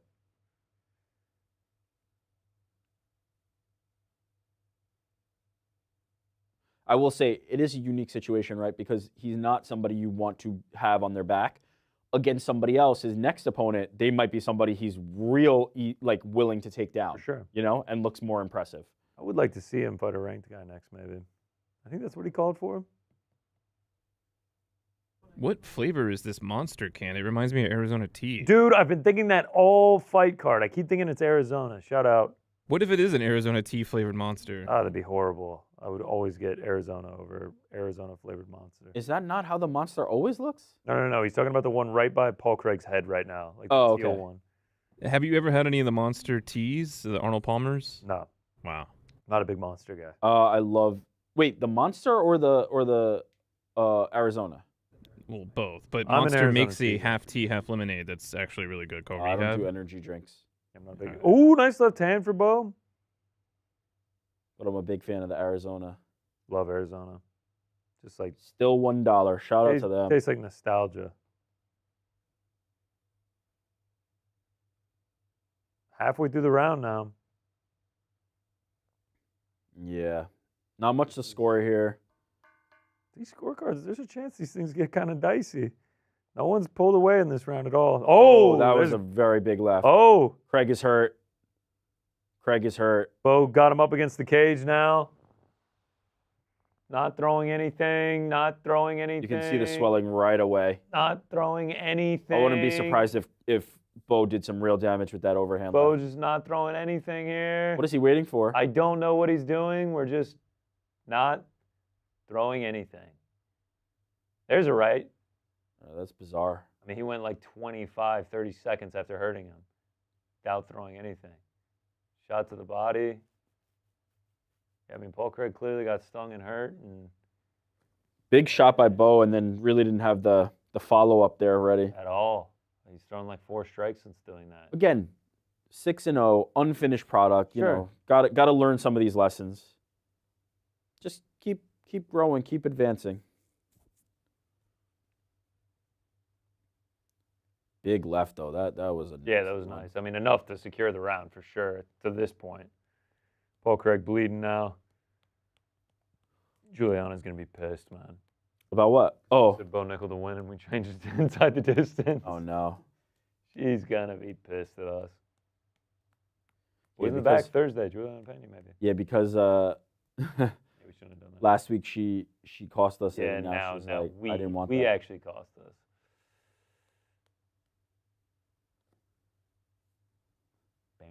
Ooh, shot to like the chest, body there by Bo.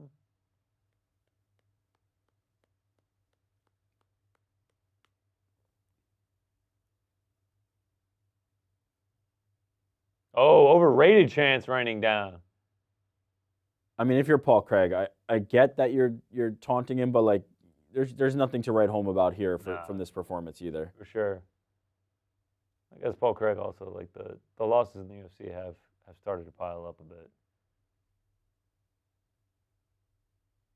Man, overrated chance and nothing from Bro. Doesn't throw a... Oh, there's a left hand. There's another one. Oh, nice left hand. Now Bo's trying to throw. Oh. All right, I got a 29-28 from Bo. Boos raining down on Bo Nickal. All right.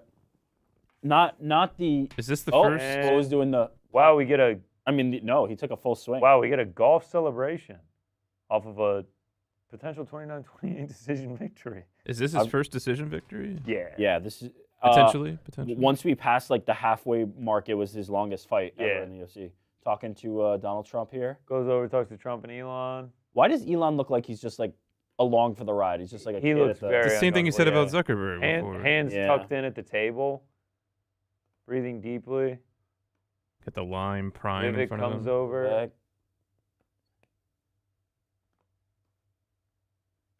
All right. Maybe talking after you win or not. 30-27 Bo here. Bo. I got 29-28. Oh, we got the Trump cam. Yeah.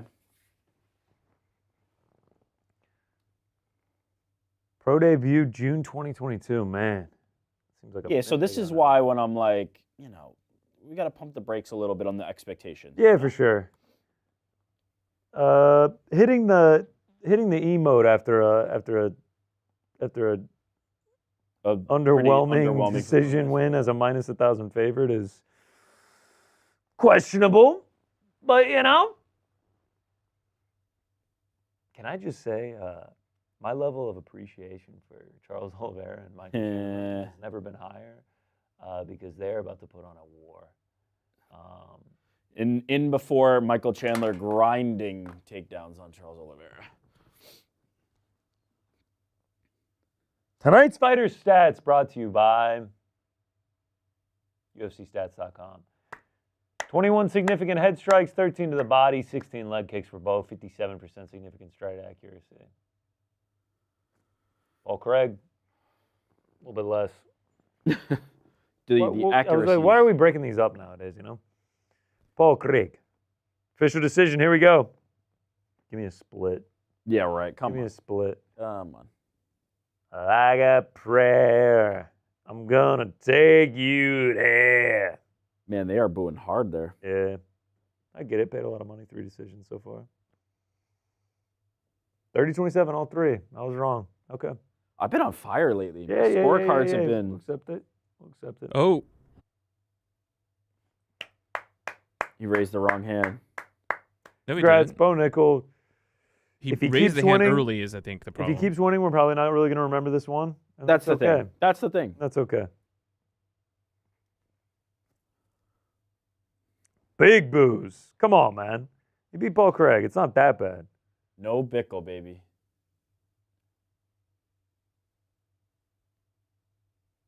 Feels great. Went out there and dominated for 15 minutes. You want to see blood? Expect me to knock everyone out. 25 seconds. Choke them out in a minute. Reality is they're all professional fighters. I mean, he's making a good point. Yeah. He's fired up about it. Dominated him. Got him. I think if they went 4 or 5 rounds, he would have got the finish. But he's happy about it. Bo Nickal by decision plus 700. You could have turned a minus 1,000 favorite into a plus 700 by taking it by decision.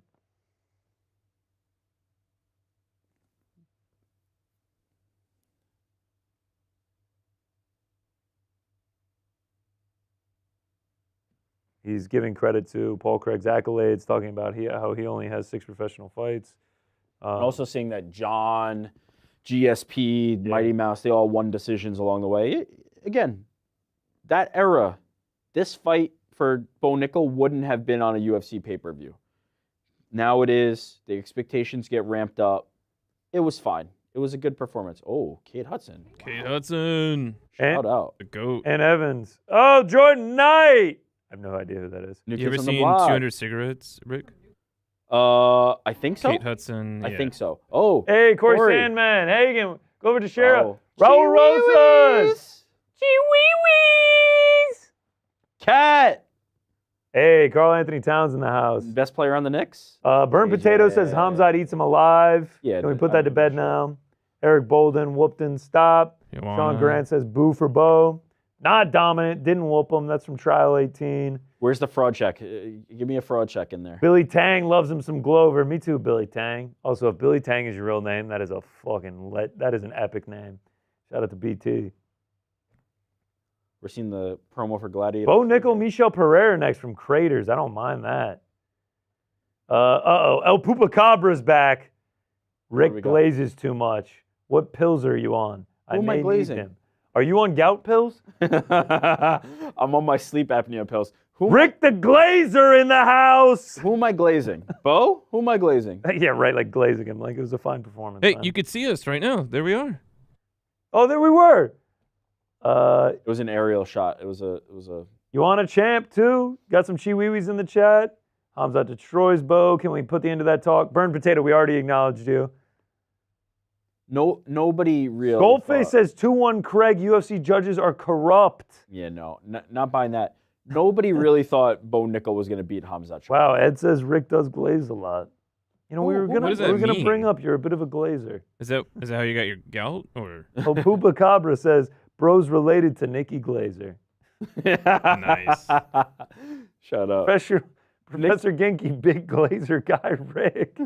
Nikki Glazer is very funny. You The were a Nikki glaze Glazer train fan, starting right? up on Rick here. This is foul. What's so funny This is is foul. I'm notoriously like the kind of contrarian, doubter, pessimist, and somehow now I've become like Mr. Big Up, Mr. Glazer. It's fine. Those I'll take fighting it. words. I'll take Oh, it. those fighting words. Give me a fighter I can glaze. I'll glaze him. John the Goat, Rick the Gout. Someone says. How is the sleep apnea? Someone coming out, asked, does bud? Rick have scurvy? Oh God. That's why you got to just eat some oranges and lemons and limes. They're gonna run out of. Of like random, like No way. They got a whole crazy DSM-5. Psoriasis Yes. is next. I'm sure. What's wrong with psoriasis? I'm just saying that's next. Oh man. Shout out to the guys who originated that one. throw some irons in the chat if you're for Mike. Throw some Dubronx in the chat if you're for Charles. And let's get it, man. Let's get it. Is it gonna be glazing if I big up this fight, or am I? Oh, Pupa Cabra says Krispy Kreme employees are impressed with your glazing, Rick. I listened to Working with a glaze over here. I listened to a podcast called The Midnight Boys. It's a great podcast that The Ringer puts out, and they have a Krispy Kreme award for who was like the glazer of that week. Oh, I love it. guess I'm That's always- actually great. I thought I this guess was I'm original. always- That actually is really great. Someone said overrated. I actually really love that. Someone was asking why is everyone booing Bo? Josh He did fine, Hogben. guys. He did fine. Josh Hogben has the mortgage payment on Chandler to KO Charles in round 1. Oh boy, I don't know about that. Peter Mitchell says, you know Rick is dying inside. I can actually confirm he definitely does not care. Yeah. Rick's gout has Confirmed. reached his bloodstream and is affecting his brain function. All right, That's why let's he's take it easy stroking on his Rick, head there. man. This is Yeah. crazy. Start shitting on me, honestly. I actually don't even know what gout is. Oh, I'm glad you asked. You know? Godern says that so far this card has been meh. Hope the next two are good. Frankie's I got Googling. hope. I got Furiously hope the next two are gonna be Googling. great, man. Oh, so Craters is asking for Ricky Glazer emojis. I'll work on them tomorrow. Ricky Glazer is pretty good. Yeah. Ricky Glazer is pretty good. If we get this big enough, maybe me and Nikki could do a collab. I'd love that. She's very funny. Ricky Glazer. Are you glazing Nikki Glazer Oh, right now? I'm glazing. I'm Wow. glazing Nikki This has Glazer. gotten meta. The Gout Father. So gout is when you have Okay, tell me, Frank. a defective metabolism of uric acid, which causes arthritis, especially in the smaller bones of the feet. And you'll have a. I actually don't want to disposition. know what it is. I just love the word gout. I agree. I feel like it's from now on. Let's Are your not feet Google hurting them. right now? It will be funnier. No, my pups are nice. Oh, your boy Mac D says Pickle Nation stand up. I'm going to go ahead What's and Pickle stand Nation? up, man. Shout out to Pickle Nation. What is Pickle Nation? I don't know, man, but You just like pickles. I crushed about How do you not know that that's like like- some Yeah. really What? bad Who organization? knows? You're That like, could be like some underground. I'm a secret- diehard Pickle Nation aficionado. I fucking railed like 6 Right. dill pickle spears today. So Pickle Nation, stand up. This is gonna be all over the Pickle Nation like message board, and that's Yeah, they're like all a rejoicing, hate like, group. we've got Connor. It's a hate group. Exactly. Connor Burke's newest member, Pickle Nation. Pickle Nation stand up. Wow, Aunt Evans calling for a Ricky Glazer emoji. I don't know if that would be a good emoji because nobody's gonna know, but Yeah. I do think that's a funny nickname. And we're still can figure, workshopping it. We can Rick- figure out a way to do something with that. Gout and about. Oh my God. Can we go back to the sleep apnea one? Sleep that apnea one needs some feels like more a deep love. cut. I'm gonna glaze sleep apnea until we bring that back. Look at this walkout. All right, here we go. Is this Michael Chandler walking out? Because this is epic. Blue lights. Done with the This love. is not like the normal Chandler No, this is walkout, right? Not the normal Chandler walkout. I need to get back in the gym, man. These small sleeves exposing my small biceps. I gotta get back in lifting. Just put that Stone Cold joint on. All right, here he comes. Iron Mike taking Yeah. it in. The last time we saw him was 2 years ago in this very building. Now he's back to fight Charles Oliveira in a rematch that we saw in May of 2021. He looks fired up. Yeah, he looks ready. He looks like he's very about to ready. have a reserved game plan and take it easy. And Yeah, for sure. goes into there. John Anik echoing that, saying he says he will be more calculated, more Yeah. composed. Calculated Chandler loading. One Said, of 12 active Missouri-born fighters. Yeah, we need That to is a not- horrible stat. Like, can we improve that a little bit? Like, fought for the UFC title in 2021. Like, most fight of the night bonuses or something. Like, I said this on Boys in the Back. looks jacked as shit. When Yeah. is Boys in the Back? It's Thursdays. It was Wednesday Tune in. this week. Thursdays, boys in the back. I said that at his best, I do think Michael Chandler could achieve a level that is higher than Charles Oliveira. Do you agree with that? Do you feel like they're Star power? No. Oh. Not star power. In a fight. If Yes. if Michael Chandler fights the right game plan, there's Can a he beat world him? where he's better than Charles. Yeah, for sure. No doubt, dude. This is I think the odds are reflecting because of how big of a star Charles is, how many fans he has, how many people like to bet on him, and because he won the last fight, and we haven't seen Chandler in 2 years, and his last one is the Tony Ferguson fight. But dude, this is a very close fight. The Chandler that fights these like Man, he looks knockdown, hyped drag out and ready wars. to go. That guy's not beating Charles though. He needs Yeah. the different game plan. I'm wondering if that's what we're gonna say. We're only gonna know when he gets into it. When you get in that fire, that's when you know. And there's a man that's gonna put you in the fire, and his name is Charles du Bronx. The man that's gonna put you in the Oliveira. fire has a name, and his name is Charles Oliveira. The champ has a name. Yeah, Chandler looks like locked in. Ancient David, man, Pickle Nation Missouri chapter, stand up. Michael Chandler must be in Pickle Nation. Yeah, All Chandler. right, here we go. MSG turns the green and the yellow. And that can only mean one thing. Charles du Bronx Oliveira is making his way to the octagon. I love how we go from like heavy rap to just like kind of like And is this jam band Brazilian. Is this Oliveira's usual walkout? Maybe it is. It almost sounds like some like Brazilian gospel. Or something. The yellow and green looks so good. Oh, big pop when they showed him on the screen. Big pop. He's a star, man. Star. I love it. Get the jog as he's walking out. Shorts look good. Shorts look good, man. I kind of miss the yellow and the green. It's so iconic with him. We got the favela shorts on. 1 of 11 active. What the fuck are these stats? 1 of 11 active Brazilian UFC lightweights? Like, are they just showing us the stats of where they're born? Like, It might be that, and then they're like, all right, here's the good stats. Yeah.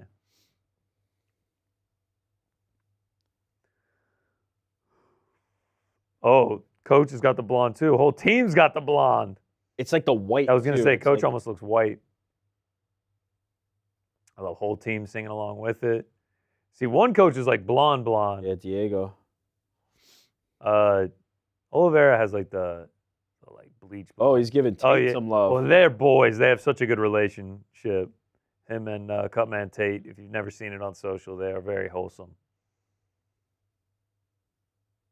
God, it's so crazy to me. I mean, just thinking of where Charles Oliveira was when he started in the UFC to this version is just nuts to me. It's incomparable to like try and compare to like someone now in the UFC becoming. You couldn't do it. Becoming Oliveira.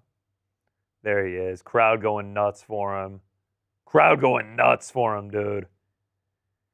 All right, if you thought the card was mad, like we are about to get a Charles Oliveira and a Jon Jones fight, and they are fighting Michael Chandler and Stipe Miocic. The card is about to get sick. The card is about to get sick right now. Oh, let's go. Oh, let's go. Show respect. Wow. Big love between these Hug two. between them. Dapping up. This is Charles Oliveira's thing, though. He shows respect to the whole team beforehand. Heads over. Let's go to war, boys. Wow. Let's go to war. This is going to be great. This is going to be great. I can't wait for this, man. Goes to Bronx, Oliveira. Iron Mike Chandler. Drop some New Bronx in the chat. Drop some irons in the chat. Minus 250, Charles Oliveira. Plus 205, Michael Chandler. All right, what's your prediction? Do we get reserved Michael Chandler? Do we get calculated Michael Chandler? Nope. You think we get wild man? man? Not the guy to do calculated against. I think he's going to try and come out calculated, and Charles Oliveira isn't going to have it. I think we're going to have a wild back and forth first round, and I think it actually might end there. We got our tail of the tape here. 45th professional fight for Charles Oliveira, if I'm doing the math there, or 46th. I wasn't doing the math correctly. And Michael Chandler's been around the block, man. Strikeforce, Bellator, 10 knockouts, 21 submissions for Charles Oliveira. Whew. Sign me up, brother.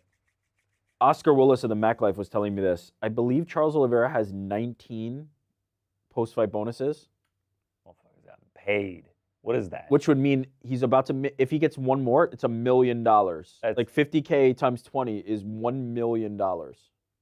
Just in bonuses. Yeah. In just the regular bonuses, just the like standard fight bonuses. Yeah, I was gonna say just the ones we know about. Yeah, just the ones we know about, because not whatever he got as a champion, as an extra pay-per-views. 50K after like a decade is still crazy.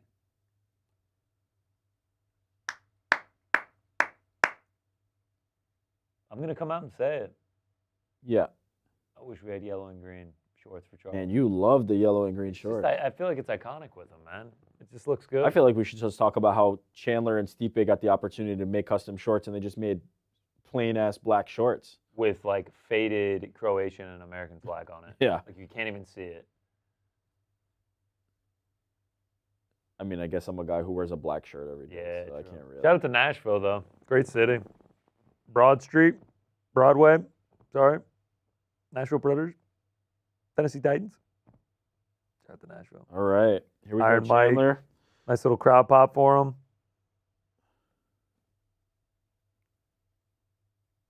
Big crowd pop for Charles Oliveira.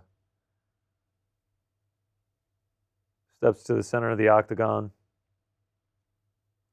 Bows to all four sides. Makes his way back to the cage. Big fist bump from Bruce Buffer. Was hoping for bigger, I'm not going to lie. I think Buffer tries to do it at the end. Yeah. Charles just wasn't going to let him. Here, like all his accolades, but he is one of 12 active Brazilian lightweights. 1 of 12, yeah. Wow, some woman in the crowd cheering for him. Brazilian flags out. Oh, Keith Peterson. No nonsense in this one. No nonsense. All right, let's go, baby. Let's go. Charles versus Mike, part 2. Oh, man. Michael Chandler, welcome back, brother. We missed you. Been a minute. 2 years later. New Bronx. Let's go. We're underway. Right to the monster can we go.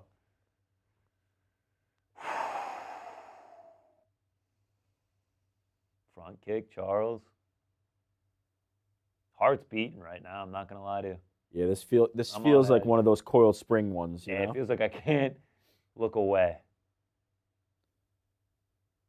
USA chance for Big Mike. Right hand for Charles. Oh, wait.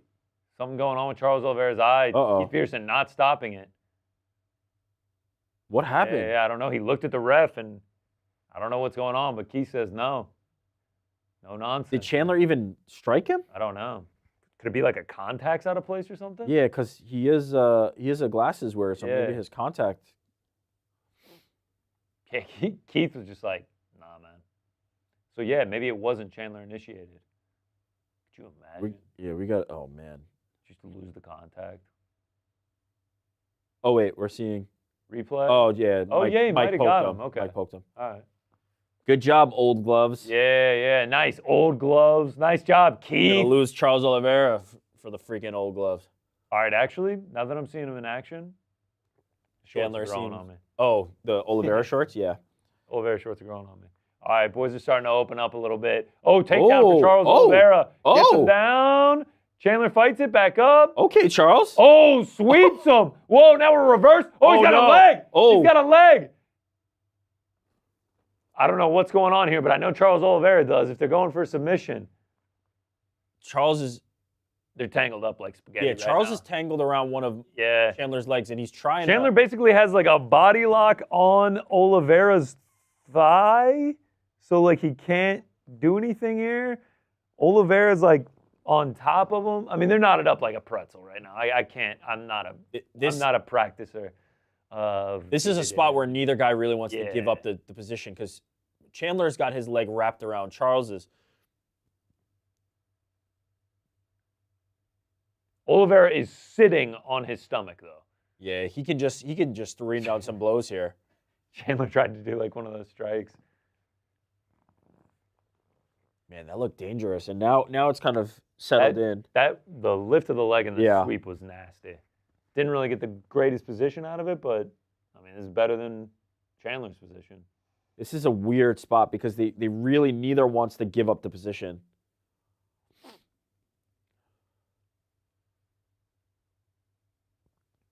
Charles seems to be trying to scoot, trying to figure out a way to. Feels like he's about to get into Chandler's guard. Moves the hand from the back of the neck. Yeah, it's moving slowly. Charles is just trying to advance. Yeah. Chandler with good defense, but not much punching happening either. There's really not much going on. Is this what Chandler meant? Yeah, he's got to keep Charles Yeah. wrapped so that Charles can't just like sneak that leg out and be straight on top into the mount.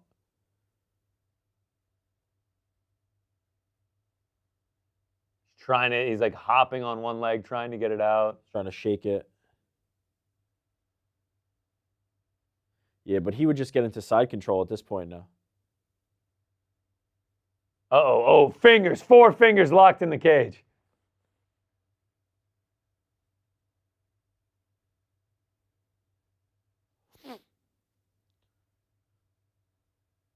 Yeah, Charles patient down here.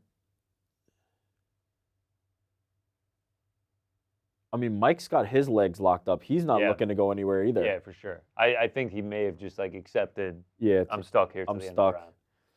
I would like to see more urgency, if I'm being honest, from Chandler. I'd like to see him moving his hips and trying to like get out, but again, that's easier said than done against a guy like Charles. And don't want to put yourself in danger. Yeah, you put yourself in danger. Compromising position.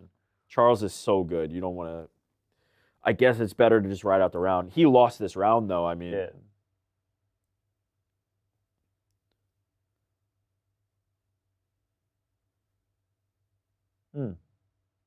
Okay. Yeah, TC's saying the same. Like, you're giving this round up to not put yourself in a dangerous position, which is fair enough. But now you got 2 rounds to win. Oh, this is 5 rounds. This is a 5 round. Okay, fair enough. Got 4 rounds. I don't think we're going. I don't think we're going 5, despite that not being like the most dangerous round.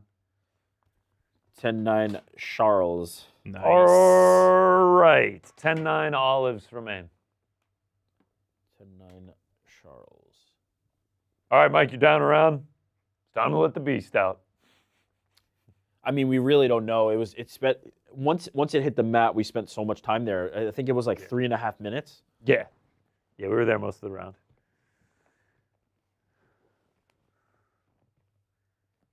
The whole blonde corner is sick.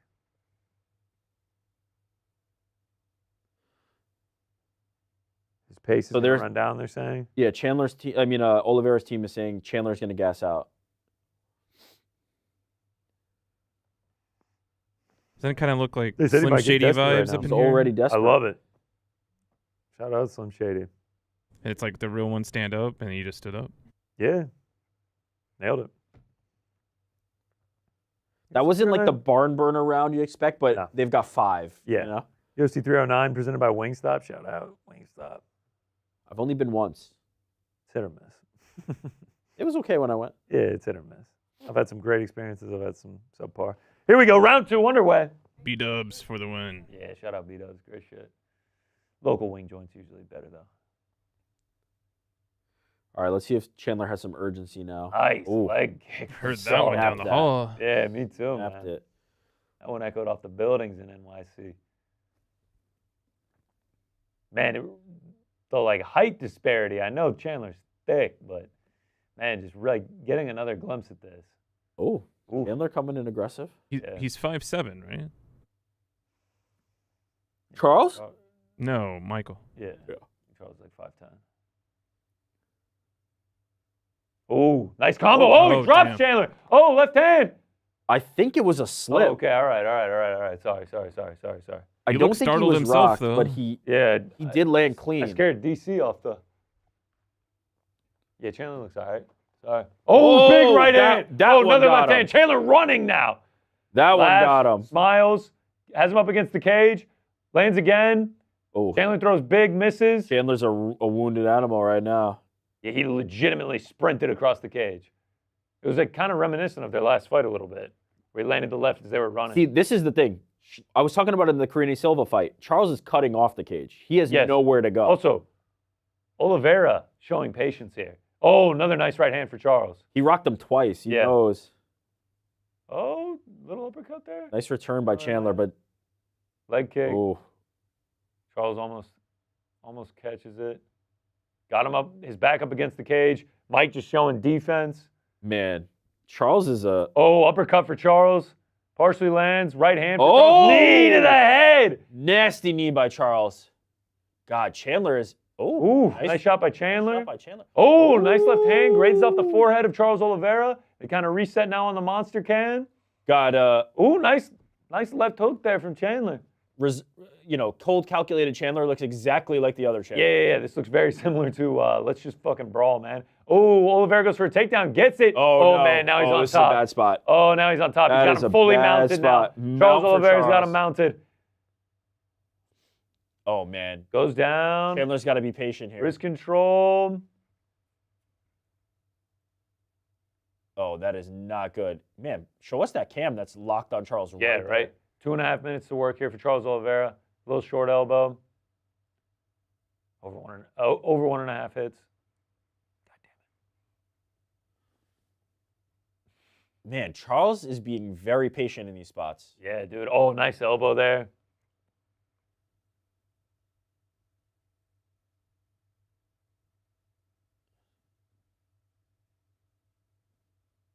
Oh, those might be those cams that are doing the whip pan. Yeah. Plus, I think it would be too close anyway. Yeah, I mean, full mount really hasn't done much. Like Chandler's landing some shots to the back of the head. Yeah, but this can quickly turn into like a choke. This can quickly turn into some. Oh, now elbows. It looks like he's mounting up elbow. The 12-6 is now. Yeah. legal. Oh, yeah. Let's see him throw some 12-6s here, Charlie. Yep, he's going with the elbows. See, Chandler needs to move. As always, easier said than done. Yeah, with Charles on you, because if you move, man, you got a chance of giving up your back. For sure. Oh, another nice elbow by Charles. That elbow looked like it cut him. Yeah. Can't right be on down the forehead, right? Yeah, saw that too. Yep. God, Charles Couple is shots so there dangerous. from Chandler. Oh, now we're setting something up. Oh, he Chandler gets aborted out on of it. yeah. He was setting that arm bar up. Yeah, dude, I thought he was about to sit on his chest and break his arm. Jon Anik just said it perfectly. Danger factor everywhere. Get rocked on the feet, get taken down, get full mounted. Subs are live, elbows to knock you out. Charles is just To his credit, Michael is doing a really good job defensively. That was a nice left elbow there from Charles. These aren't considered 12-6s, right? No. No. You'll know a 12-6, Frankie. You'll know. If you got to ask, it ain't one. Oh, just reminded him of it. Charles lands a nice right elbow. Chandler hanging on now. Rogan saying it took so long to get that dumb roll out. Yeah, it looked like he grabbed that cage. Man. Chandler's grabbed the cage a few times now. All right, so Chandler looks like he's going to survive to round 3. But now he's down 2 rounds here. Oh, and that was a dominant round for Charles Oliveira. Chandler Beat looked him up good. on the feet, took him down, fully mounted, landed big shots. Chandler looked good recovering from the early onslaught by Charles, but then once he got it to the mat, that was it. 2018, Charles Dubrong. Charles. That sprint across the cage by Yeah. Dude, that knee was watching that back in slow Chelsea motion. Chandler-esque, the sprint. That knee to the head was nasty. And then straight to mount. That's what's so sick Straight about to Charles. mount, dude. He's just fucking so sick to watch. I'm actually glad we're getting a 3rd round because I just can't wait to watch another round. Chandler's never out of it, though. Remember that. Chandler is never out of it. Double ice packs, back and front for Charles Oliveira. I'm squishing up Charles Oliveira's face here. He's starting to look kind of weird. There we go. Joe Rogan said, someone check Conor McGregor's Twitter right now. The game plan has to change now. I will for do Michael just Chandler. that, Joe. If you're Michael Chandler, the game plan has to be to get more aggressive. Conor McGregor's Twitter, 0 tweets. The last thing from Conor McGregor on Twitter was a retweet by our man Andrew Feldman. Shout out. All right, here we go. Round 3. Oliveira, Chandler. Chandler looks like he's trying to dry his feet off or something. All right, here we go. Round 3. Underway. Oliveira clearly up 2018. Okay. Oliveira looks just like way bigger than him. Yeah. Well, this is one of the taller guys in the weight class and one of the shorter guys in the weight class. Kind of just like jarring. Like when they hit a right angle, it's just like, damn, he looks huge. Chandler's got to he's got to throw. Oh, he's got to get super busy, and Oliveira's showing great patience, man. Oh, nice front kick there by Charles. Left hand miss. Chandler with a hook. Mike. Oh, Another man. takedown attempt for Charles. Charles really wants the takedowns. I'm liking it. Talk about cutting off the cage, man. He's jogging with him. Nice left hand by Charles. Leg kick from Mike. Right hand by Charles. Man, Chandler hasn't gotten Oliveira's respect in this fight yet. No, not at all. Oh, uppercut. Couple big shots by Charles. Oh, nice return from Mike. Oh, they're just throwing up against the fence right now. Both just standing there. I feel like something's about to explode. See Charles pointing at his shoulder like that? No, I didn't. Oh, nice nice shot shot by Chandler. Yeah, man, he's landing some now. Nice leg kick by Charles. Ooh, big uppercut by Charles. Oh, man. Goes for another one. Grabbed the back of his head and then uppercutted it. Knee. Dude, man, Charles is flowing right now. Bro, he looks sick. I mean, the commentary Nice team left saying hand by Mike. the Oh, big miss by Mike. Another nice knee by Charles. Nice elbow by Charles. Uppercut. Right hand. Nice elbow. Oh, just says, fuck it, we're going for a ride, man. Goes for a takedown. I gotta be honest. I thought he could have had him on the feet there. Dude, I don't know why he's going down. Chandler has grabbing to the be. fence. He had to have had all 4 fingers. damn. Oh, no, he might get his back here. Got the back. No. Hooks in. This is a bad spot. 253. Oh, he's already trying to lock up the rear naked. Oh, man, the hands. Chandler's fighting the hands. 3 minutes with Charles Oliveira on your back. Now, to be fair, in the first fight, he was here and he survived it. It's a tall task, though. My God, Charles. The commentary team was saying it. He just has too many weapons. Dude. Offensively, he is just... He's a fucking Swiss Army knife, man. It truly is crazy. This is very bad. Joe Rogan said it perfectly. Michael Chandler is in a terrible spot here. A terrible spot. It looks like dude, what is he trying to do? It looks like he might be trying to go to... You know what's crazy? I think he's saying Chandler's holding his gloves, but I think he's... By the way, didn't Dustin complain about that? Yeah. I think Dustin said that Chandler was holding his gloves. Yeah, I think. Oh, he's trying to roll. He's either going to mount or roll him. Yep. Oh no. Oh no! Now he's literally got him. Oh, elbows to the top of the head. Love it. Chandler looks like he was calling for back of the head. Ooh. Oh, nice shot to the body to mix it up. This is hell. This is actual hell, dude. Charles Oliveira is putting it on Michael Chandler right now.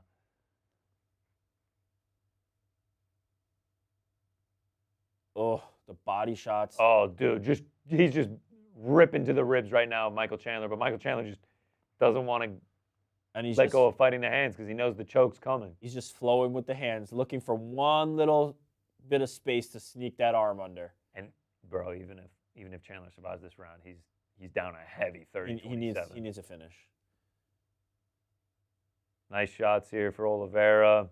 Another nice one to the body, man. He's just putting it on those ribs. It's a masterclass by Charles right now. Dude, it is wildly impressive watching this.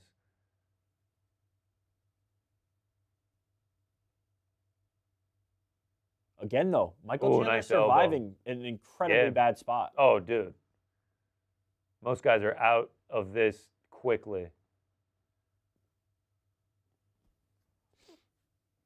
3 takedowns, 8:27 of top position, 2:12 of back control time. So 10 minutes of control time. Over 10 minutes. Uh-oh. This might be it. Oh, he's squeezing. Mike fights out of it. Good defense. Trying to mount him. Yeah, he doesn't quite get it. Drags him up against the fence. Now he's squeezing the jaw for a second. Yeah. I think Mike might survive this. 15 seconds to go. He's laughing. He's looking at somebody cage side and laughing. I almost feel like if you're Charles, you just stay on the feet, huh? He's been having success. I wouldn't have shot for that last takedown. I would have just punched him. It seemed like the uppercut was going. But then again, he just completely dominated him on the normal to hug after the 3rd round when you still got 2 to go? I just think they respect each other. I think they were also just like, Mike was a little bit like, go to your corner. Yep, 30-27. Mr. Oliveira in this one. I actually love the idea of them starting out on the feet because the way Charles is just flowing on the feet right now is beautiful to watch. It looked like he had him hurt bad here. This uppercut, it looked like he had him bad here. Can we show the one where he grabbed the back of his head and just landed? Mm-hmm. Honestly, this should be worse than 30-27. Is there a case for 10-8 that round? Yes. There's a case. Maybe. There's a case. We could take it to court. There's definitely a case. I think Chandler... Also, Chandler definitely should have lost the point at this point for grabbing the fence. If you're Chandler, I mean... Minus 2,100, Charles DuBronx Oliveira. I didn't hear the urgency from Henry Hooft. I would like to... Sick drone shot.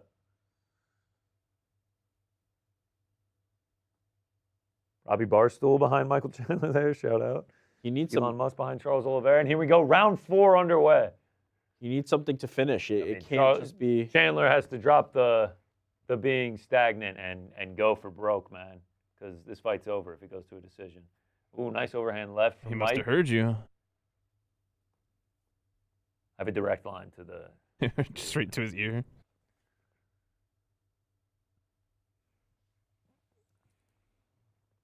Henry Cejudo has his 30-27. I think if you don't have a 30-27, you're not watching the fight. I'd be shocked. Only thing that you could have other than 30-27 is 30-26. Oh, nice combo there from Charles. Mike says it doesn't land. The part that's daunting for Chandler is on the feet. He's also getting clipped hard. Oh, nice right hand from Charles. Oh, flying knee. Oh, nice Mike return. lands there. Oh, Mike lands again. Oh, man. Yeah, Chandler. Get him, boy. Oh, big swing and a now miss. he just got clipped.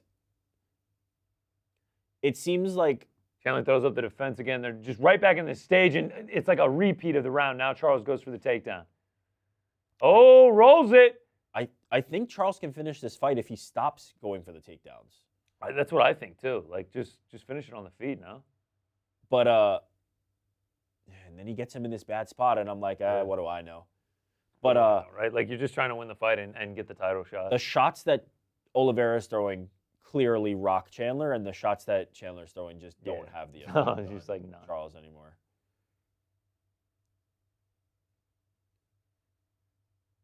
Trying to get he's a gonna hook have him on his back for another 3 minutes. Yeah, trying to get a hook in.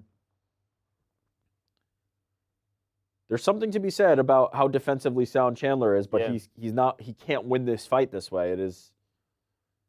Man. Uh-oh. He's trying to scramble. No, Charles is back on the back now. Charles Oliveira on the back now.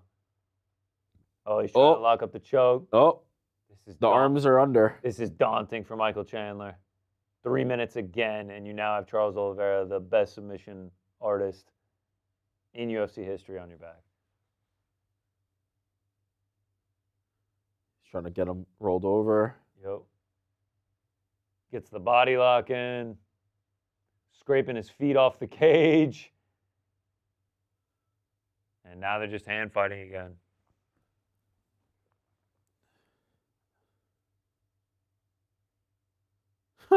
Charles is just like, we could be here. I'll be fine.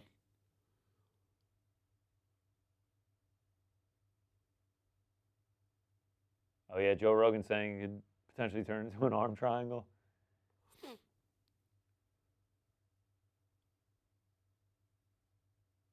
Oh, Michael Chandler tries to roll out of it. Charles flows stays right on with the him. back, flows right with him, yeah. Trying to lock up a choke. Did get the hooks out. Yeah, he doesn't have the second hook in. Just beautiful jiu-jitsu. Charles is next level. I might be more impressed with the striking today from Charles. He's looked so good on the feet, too. I think he could have finished this fight. Yes, I'm certain he could have.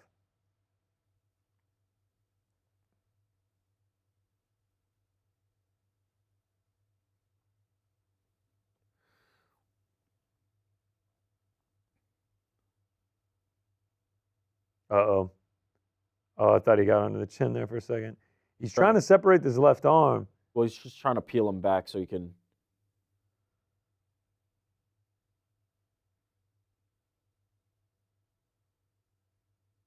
Uh-oh. Oh, he might have it now. Oh, he's locking something up. I think Chandler's going to tap. I think he's going to tap. He's got it tight. 57 seconds like this. I don't know if Chandler can survive. Oh, he's squeezing. Chandler fights the hand. He keeps fighting the hands. Look at this defense from Chandler, man. He survives it. It's impressive. It's very impressive. This is very impressive. I thought that was it, man. Credit to Michael Chandler. Chandler's talking to him. Yeah. Fucking hell, man. Credit to Michael Chandler for surviving that. He deserves a ton of credit for this defense, but again, this cannot win you the fight. No. This is dire circumstances. Round 5, he needs to go for broke. Yeah, because at absolute best, he is down 40-36. At best, he is down 40-36. Just surviving is not going to do anything. He could 10-7 Charles and still lose the fight. He needs to really go for broke. Yeah. All right.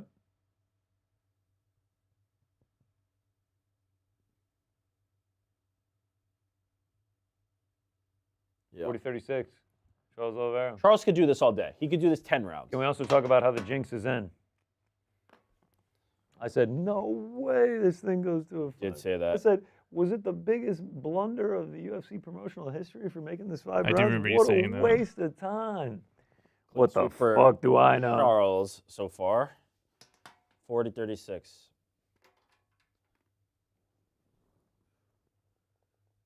Tristan P wants to remind us that he's got a puncher's chance this last round. I mean, of course, That's all has he's a got. chance. He needs it. But like, he has to go for broke, man.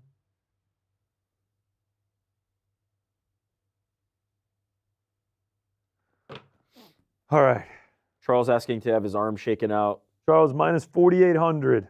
The lactic acid's built up, but I just feel like he could do what he did those 4 rounds. He might just like the way it feels. I wonder if the lactic acid building up, he just stands and strikes. You come to the corner, you're like, can you scratch my back real quick? It's all about the comfort. We just get a couple little shoulder squeezes in there. A couple gummy bears, please. All right, here we go. 5th and final.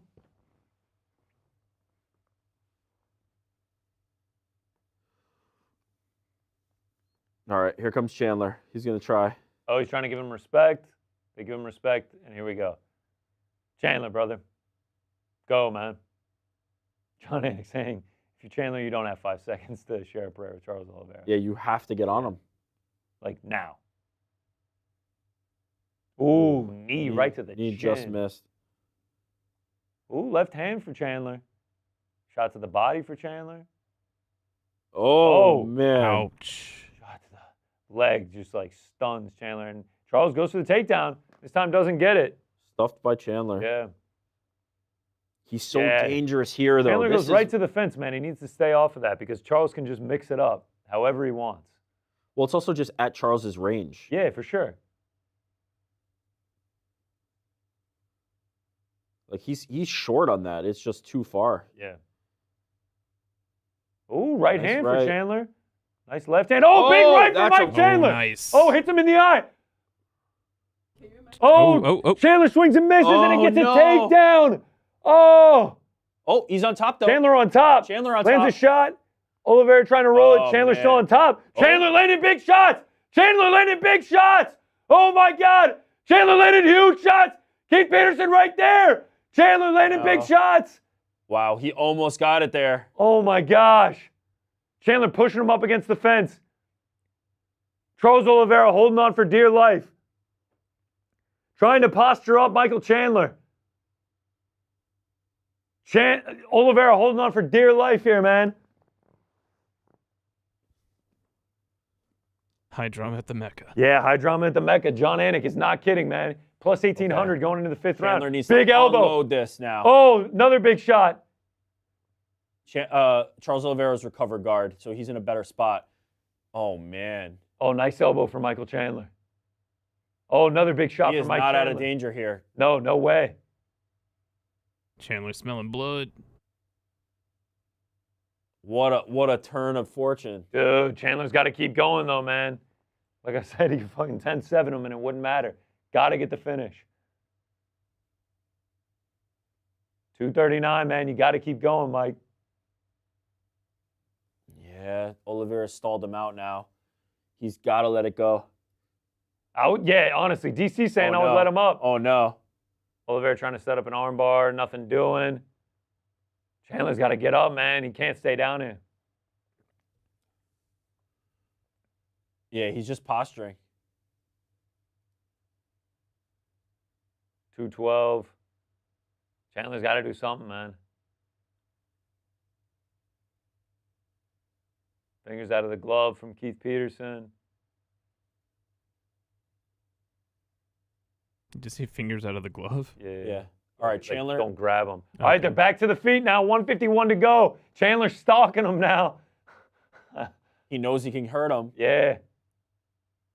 Charles looks Charles back up against the cage, grabbing up on his nose. Chandler's got to go, man. Oh, left hand for Chandler. He's got him. Kind of wobbled him. Charles returns. Chandler saying, come on, let's do it, man. Chandler waving him on. Back up against the cage. Oliveira shoots a takedown. Oliveira. You can't do that, man. You can't. Chandler really had a good opportunity here, and now Charles Oliveira may have just ended the fight. That's it. What an effort by Chandler, man. Yeah. That's it. Charles Oliveira, most takedowns he ever landed in a fight. Yeah, he's kind of got his back. 1:07 to go. Man, Michael Chandler did as good as you can do down 4 rounds. That was... Almost had him, man. Almost had him. Oliveira's still trying to lock up the choke. He might get finished here. I don't think this is underneath it. No, but if he can...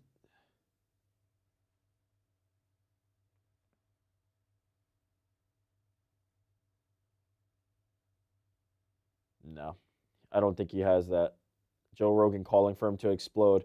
Is he going to do the slam one more time? Jump. I don't know if he's got it. Why, he stands up with Oliveira on his back. Here comes the slam one more time. He's taking him to the center of the octagon. He's dragging him. He's limping, and he slams him on the back. Let's go. I think he just did that one for the fans, dude. That's so awesome. That was great. That was great. He stands back up again. I think he's going to do it again. Look at him. Oliveira just hanging on his back, and he slams him again. Let's go. Charles is laughing. Let's go, man. Charles is laughing. Wow. Wow. Chandler's like, great fight, man. Great fight. Oliveira, massive win. Wow. Fun-ass fight, dude. Fun-ass fight. That Charles Oliveira is a scary dude. Scary. Scary, man. That version is scary, man. Wow. Shout out to Michael Chandler, though. Great fight, man. You're down. You've got nothing left, and he gives everything that he had left. He just the ounce that he had, he gave it. That was awesome. That was Charles doing the strut. Big respect. Wow, and he's not going over to DT. He's going over to William Shatner. Look at him. No love to DT, Oliveira. Walked right by him. And Kid Rock. I mean, come on. And Kid Rock. I mean, makes sense, though. He's not from America. Why would he care? Dude, Chandler standing up like that was insane. Well, he also recognized he was putting himself in a position if Charles locked something up, he knew, this could end. That was a nasty kick by Charles. Dude. Oh, man. The left that he rocked Charles with. Dude, that was... Ooh. There was a little bit of an eye poke. This is where it ends. He slips here. Damn. Chandler really gave that everything. Whew. All right. Will this go the distance? Yes, we now know that. Yeah. Wow. That was amazing, man. I cannot believe he did that. Oh, yeah. 10-9 Charles. No, man. I mean, 10-9 Chandler, sorry. Yeah. Not like that matters. It still matters. Legacy matters. 49-46 Charles. Watch it be a split decision. Can you tell this is an olive? That's pretty good. Trump. We are all better for having witnessed. Oh, that was amazing. Good on Chandler, man. Wow. There are a lot of fighters who just pack that up. Dude, I thought he had it. I was going fucking crazy. I really thought he was. Actually, there are a lot of fighters that once Charles is on your back, they're packing it up. So shout out to that dude.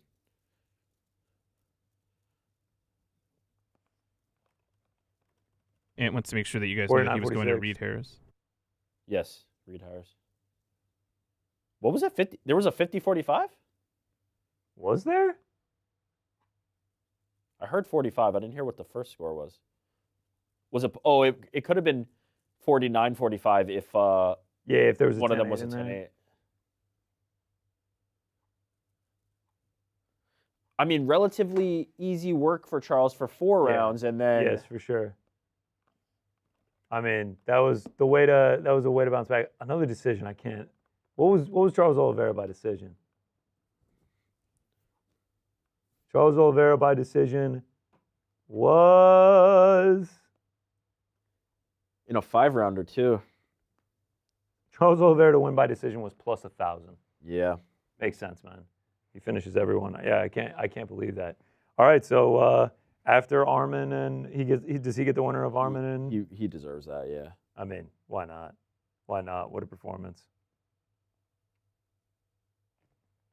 That was incredible. Whew. Wow. That fifth round got me excited, man.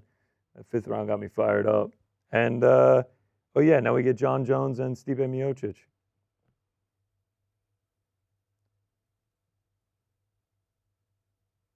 Wow, Corey Danis saying, give me Charles versus Max. Nah. Nat Cirque says, dude, we still got the main event. Jon Jones time. Jon Jones time. What was that? Jon Jones time. Thank you. Michael Chandler didn't even win one round. What are you guys talking about? Michael Chandler won the 5th round. What are you What? like? You're who was that? Curtis. Come on, man. He essentially dropped Charles Oliveira and was raining down heavy shots almost the entire time. Charles Oliveira was hanging on for dear life to survive. Chandler's still walking around. Why? Yeah. Why is he in there?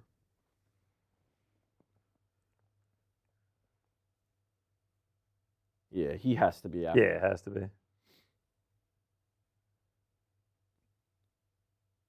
Whew. Dr. Nimrod. This is it. This is where Mike Chandler wins it for Chandler Bang.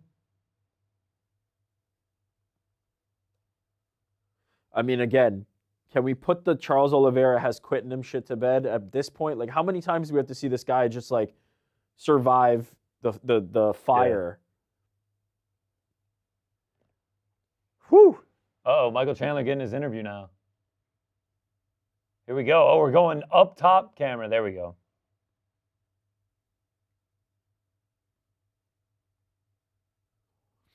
Oh, that 5th round was sick, man.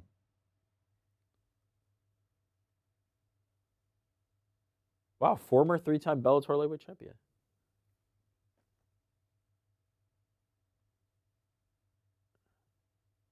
Oh my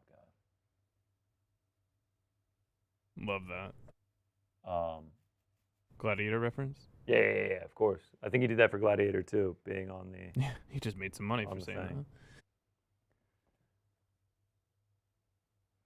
He's going to call out Conor.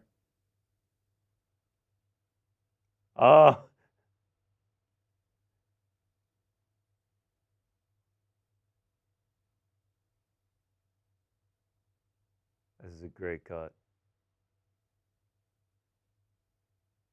Cutting a promo after a 49-46 loss. He's the greatest, man. Shout out Mike Chandler. Yeah, great promo. Conor's the fight for Chandler, but you have to wonder if Conor now wants it, you know? I don't know. I can tell you he doesn't want Oliveira. Mm-hmm. He might, but I don't know if that's a good fight. But, man, that Charles, the version of Charles that has the striking on point like that, is taking down a guy as good as Michael Chandler. That's scary, even for Islam. That's scary, even for Islam. Oh, Tommy Aspinall in the house with the sunglasses on, and there they go down. Tommy. God, here we go. Chandler and Trump. Chandler goes over to Trump.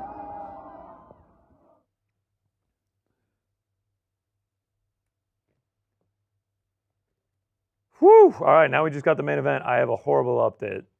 What? They credited Viviane Araújo with 3 takedowns. Oh, no. I don't know how. Yeah, I'm sorry, man. I don't know how. That is awful. I don't know where 3 takedowns came from. Please stop. All right. It's main event time. Jon Jones, Stipe Miocic, the GOAT, the MMA GOAT, and the heavyweight GOAT. Consensus heavyweight GOAT about to come on right now.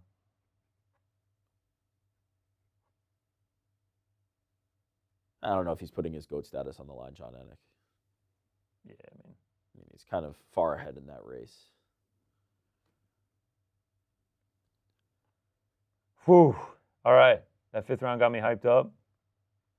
Got to put out a nice, tweeting. Michael Chandler could run fun fights with all these guys forever. I'm down. If he wants to keep doing it, Gaethje rematch, let's do it.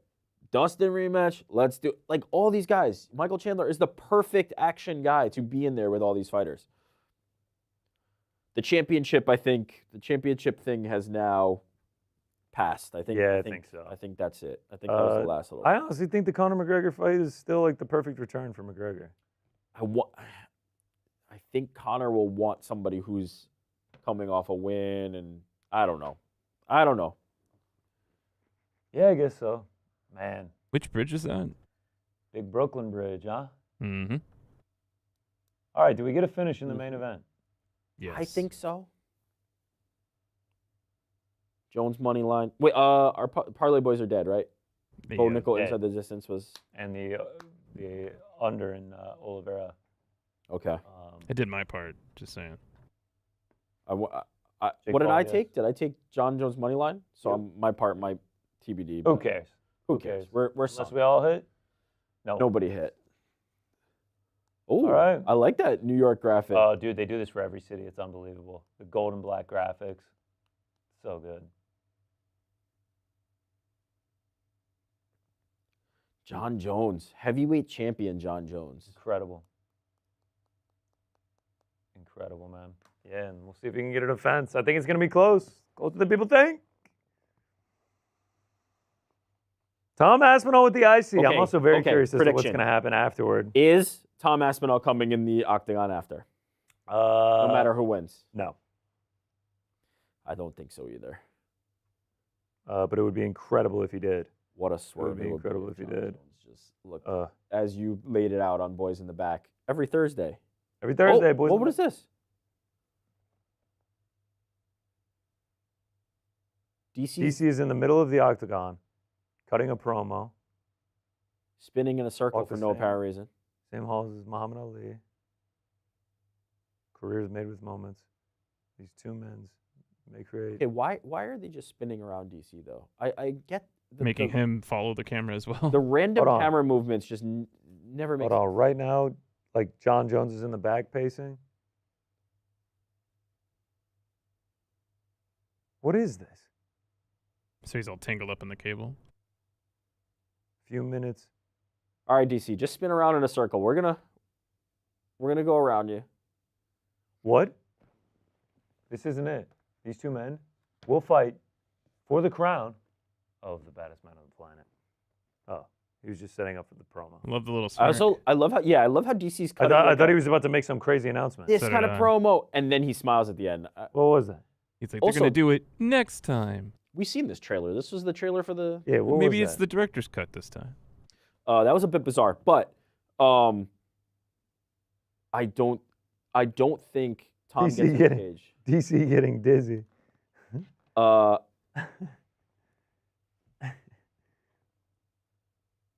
Does Jon call anybody out, or does he? Does Jon? Okay, how about this? Does Jon retire? Does Stipe retire? No. Neither. No, I think Stipe would retire. I think he would just drop the belt and walk out. I don't think Jon Jones retires. I feel confidently that Jon Jones will not retire. I wonder if Stipe would retire too. Maybe he'll just hold it and then Right, 'cause see. I you get, know? right. I guess also if you just beat Jon Jones, then like you definitely feel like you can. You can you still do compete. more. Yeah. Oh man, I mean, just like showing Jon Jones' younger days, like dude was such an athletic freak. Still is, obviously, but it's just crazy, man. There's just some moments you'll never forget, and some of those finishes in the early run of Jon are some of the best MMA you'll ever see. 285, Charles Oliveira. I really want to see more of Jon Jones. That's the biggest thing I want to come out of this. Like I want to see Jon Jones at heavyweight more than we've seen him so far. That's it. 2 I wanna minutes see more. it will not suffice for me. But I guess if he just KOs him, there's nothing I can do about it.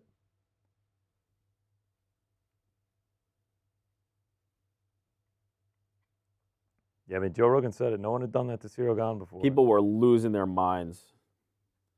Y'all want to see me beat up Stipe? We're about to find out, Johnny.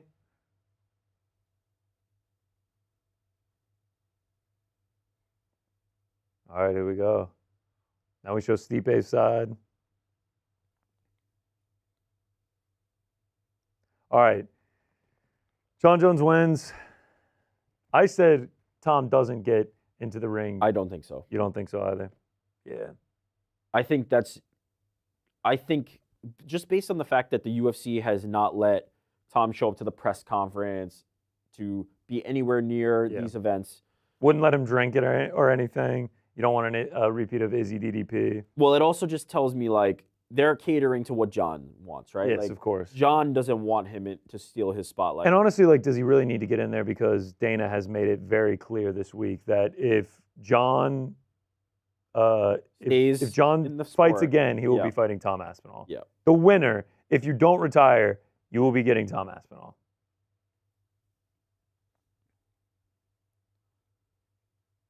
Dana's selling it.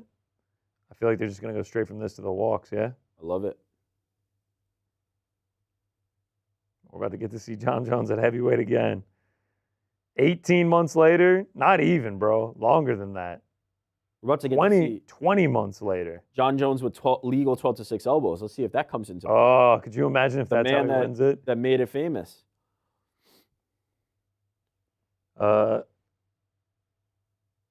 Against Matt Hamill, yeah? Yeah.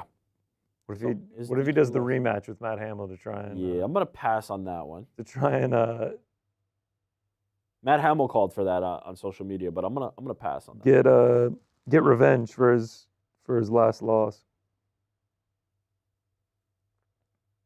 The one, the only. It's a good promo. Yeah. All right. Sick promo. It's time. Now it's time for Stipe to make the walk.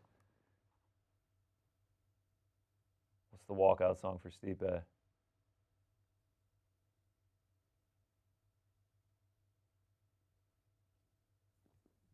All right, what do we got in the chat? Some Stipe emojis. Some Bones emojis. They're saying Tom is in the crowd. Yes, Tom is in the crowd, but will he get into the octagon afterward if Jon wins? I doubt it. Does Rogan ask Jon about Aspinall? 100%. Rogan will. I think they'll show him on camera. Rogan always has been like trying to make that next fight. Yeah. He will definitely ask him about it. Derek Gold says, quick win by Jon or a boring 25-minute fight. Yeah. Did they show Aljo? Was he there? I don't know why. Why Aljo specifically? Remember he was saying that he was trying to go?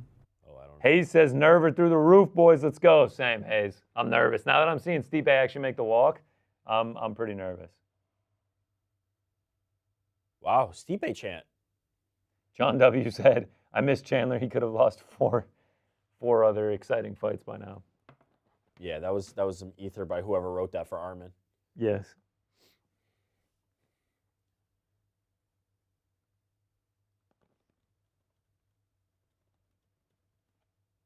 All right, here we go. Ohio, New Mexico, main event. Repping the states here. We could have done America, but, like a variation. Okay, so I didn't know the Ohio flag was shaped like that. It was one of 6 Ohio. So you're right. It's just all location based. Okay. Sorry for shitting on you guys, UFC. Kind of silly though. Does anybody care about that? Yeah, I don't know. I don't.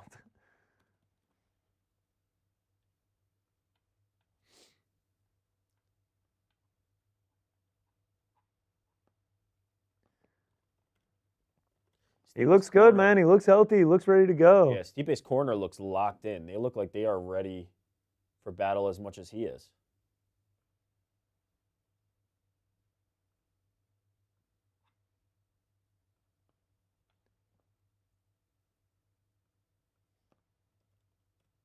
Yeah, Joe's saying, think about the resume that Stipe has and don't overlook him.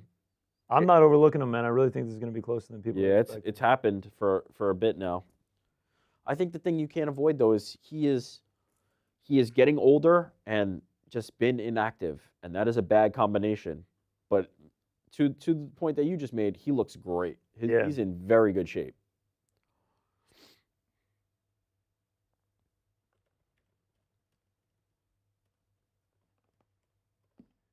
All right. Got my tweets out, responded to the chat. Cormier. Oh, let me order some of those custom Miocic shorts. No, that's a hard pass. UFC, use the QR code. It was right there for them. Oh, excuse me. Crow Cop. Just do the Crow Cop shorts. It was right there. Does this go over 2.5? I got it going over 1.5 at least, so we'll see. I think second round. Third round. Alexandra in the chat, who I don't think is a normal watcher, says, how long is this fight? My husband is watching it with friends, and I just want him to come home. You've got about, is this many men? Jon Jones walking out to many men? Stipe is dead. The line just moved to minus 10,000 Jon Jones. This fight is over. There's no point in even happening it. Jon Jones walking out to many men? Either way, Alexandra, 25 minutes, and then your husband will be home.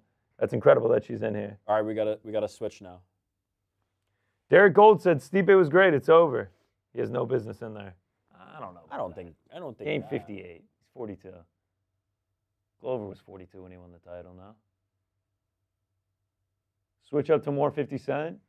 Homage to New York. Really do like the spectral analyzer there. Yeah, now the champ is here. This is a great intro.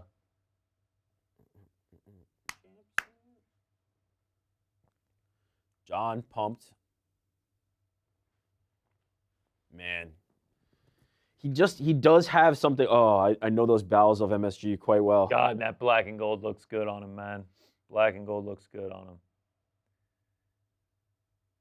He seems happy. He seems like he's taken in this moment here. I wouldn't say he looks nervous.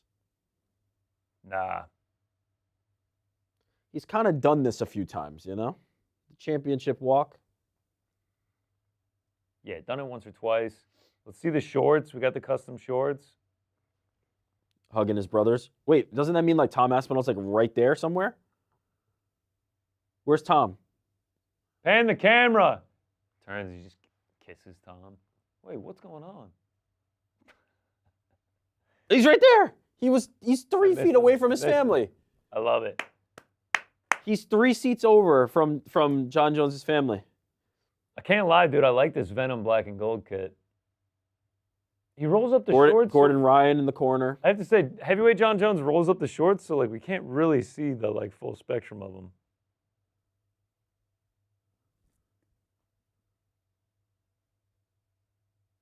All right. Daniel Cormier is saying we'll never see anyone like Jon Jones again. I think he's right to the extent that like you won't see LeBron again, right? Yeah. LeBron played against multiple generations. You could cut his career into like 4 parts, and he's like a Hall of Famer in all 4. And what's insane is Jon Jones fights people. Jon is in the same thing. Yeah. Here he goes.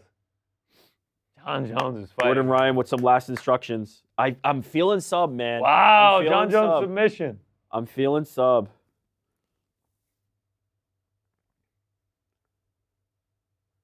Greg Jackson, Brandon Gibson. I'm feeling sub, man.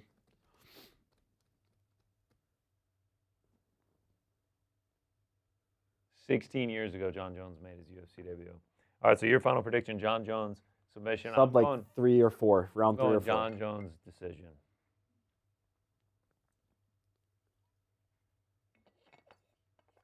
Cutman wishes him some luck. Shout out to the Cutman. Shout out to the Cutman. Jon Jones Like to win inside distance, locked minus in. 250.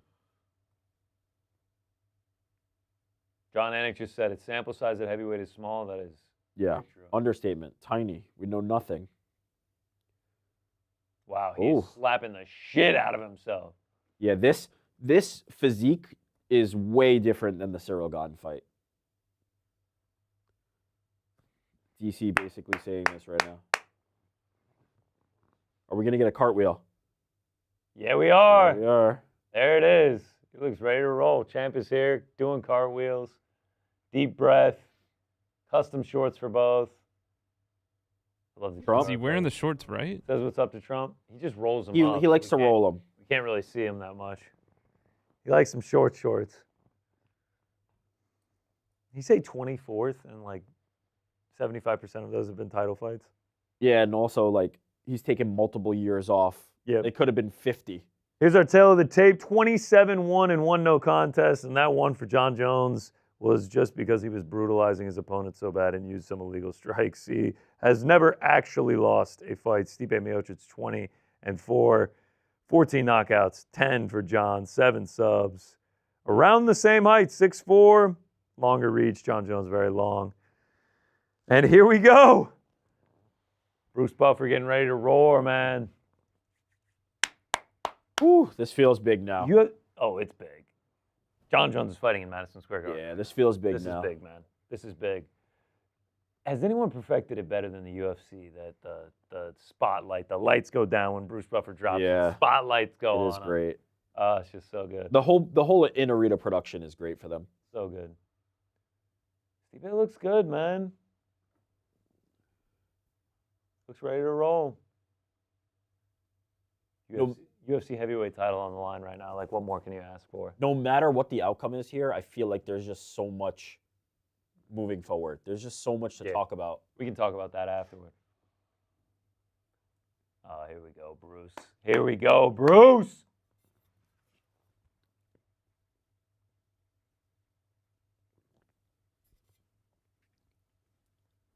Got to get my scoreboard ready. Who knows how long we'll need it for? All right. Here it is.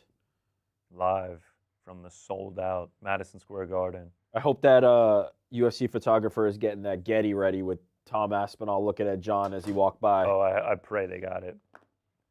Let's go. It's time. Drop the lights down. Get the spotlights going. Oh, it's so good. It's so good. Johnny getting the last sip of water. He looks ready. Stipe looks ready. Introducing first, blue corner. Stipe. Plus 455 underdog right now. 5-2 as a dog in the UFC. Damn, that's Fighting not bad. out of Independence, Ohio. Look at that Ohio flag. The cut of the jib of it. Shocking to me.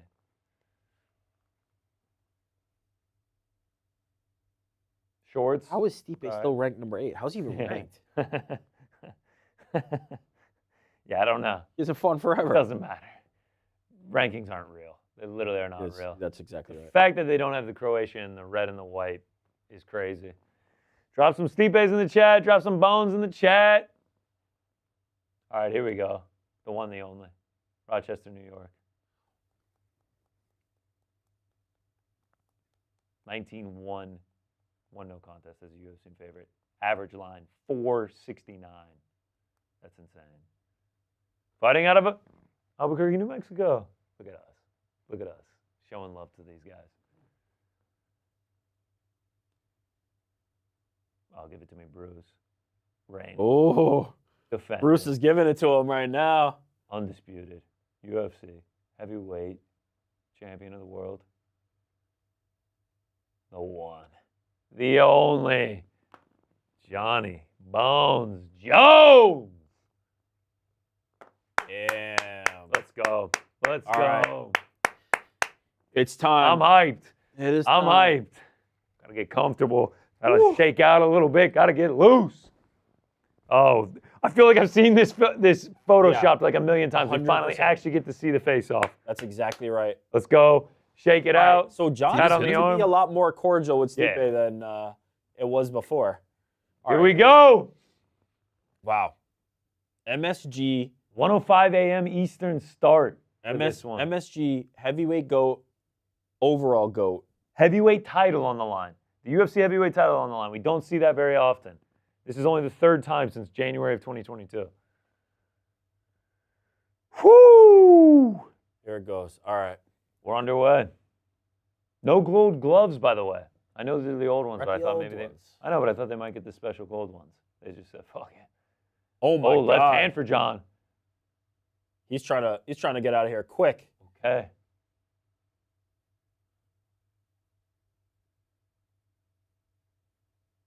It seemed like he was trying to do the spinning elbow. Yeah, it feels twitchy right now. Oh my Front God. kick for Jon. Oh, Stipe chants from the Stipe crowd. Inside kick. Del one. Stipe's shorts are actually really cool. Yeah, I like him. I just wish there Yeah, was some color on For him. sure, Frank. Oh, inside kick kick. for Jon Jones. Returned by Stipe. Composed Stipe. Jon hunting. Jon Yeah, really man. like on the Ooh. to the body. Stipe coming Stipe up short. chasing him, but nothing really there. Coming up short. Oh, Jon on the hands. He's got to be careful with those. Oh, elbows. right hand barely misses for Stipe.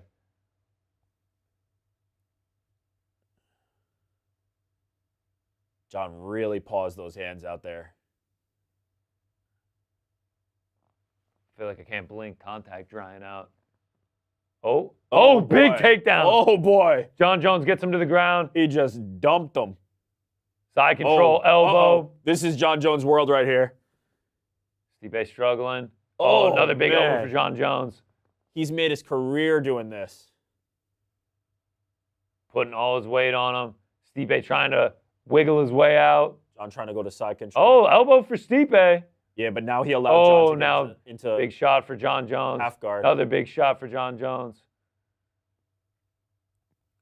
Stipe's in a bad spot, but he's looking composed. Yeah. Oh, man. Another elbow the for Jon elbows. Jones.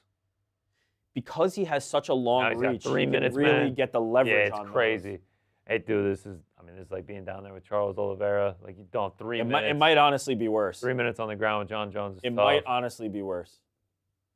This is Another nice shot. Another nice elbow. Oh, my God. He's already Oh, yeah, cut up. him open. Forehead's open for Stipe. Yeah. This is very bad for Stipe.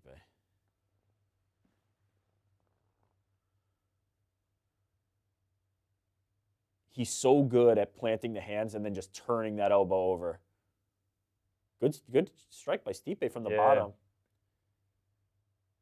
Oh, man, this is basically crushing. This is just like survival for Stipe. Oh, my another nice God. shot for Jon. Stipe trying to push him off. Now he's trying to get the crucifix. Oh, yeah. Trying to pin that arm down. Stipe trying to work his way back up. Jon just pushes him right back down. Another elbow. Another elbow. Another elbow. Another elbow. Another elbow. Another elbow. He's raining him down. Oh. He is raining him down. Stipe's looking all right. Doing all right. 1:47 to go. A couple of little shots there for Jon Jones. Oh, another elbow, dude. Whew. God bless, man. Stipe's a tough son of a bitch, man. 23 ground strikes so far for Jon Jones.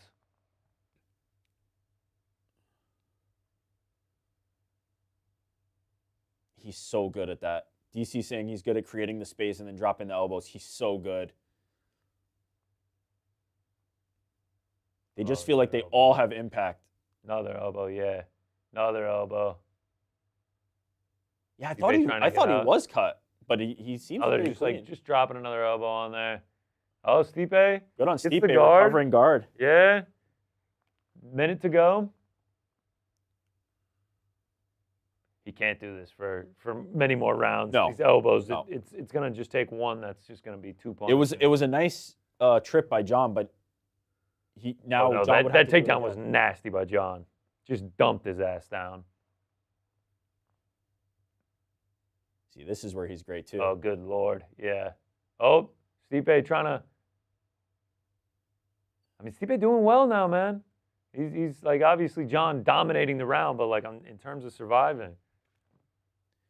The crazy part is, you get the sense that Jon could have done this in his entire career if he wanted, but he really just never, like early he did this, and then he kind of just wanted to strike with guys, do major side control, nice elbow from Jon Jones. Oh, he almost had nice elbow. Another elbow, another elbow, another one, man. another one, just punishing him at the end of the round. My that God. 10-8? Dude, you could. Is that 10-8? That's 10-8 for me. I'm gonna go 10-9, but 10-8 Jones. But you could make the argument, man. There was some. He just obliterated him. All right, let's see what Stipe has to offer in round Jones. 2. He looks tired, man.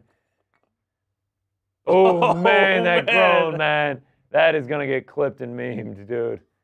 He's got a little cut under the eye. The head is a little dented up, but I mean that's for what he took, he's relatively unscathed, but that is not that grown, that just like ooh, like that's 42 years old in there with Jon Jones, basically. That was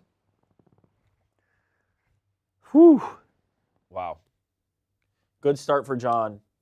Tough start for Stipe.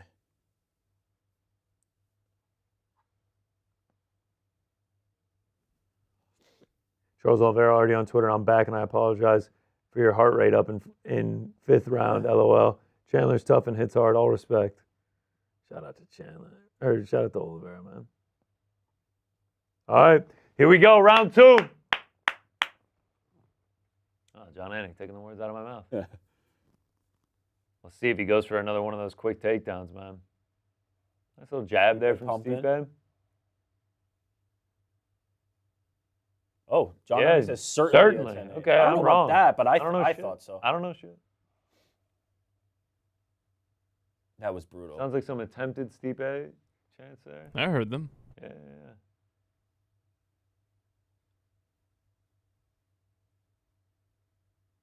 Couple pumps there.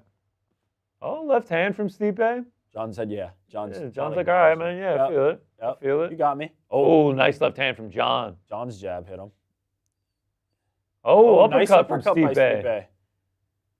All right, we have a fight. Oh, left hand glancing. John's able maybe. to avoid. Stipe's here to fight, though. I love this.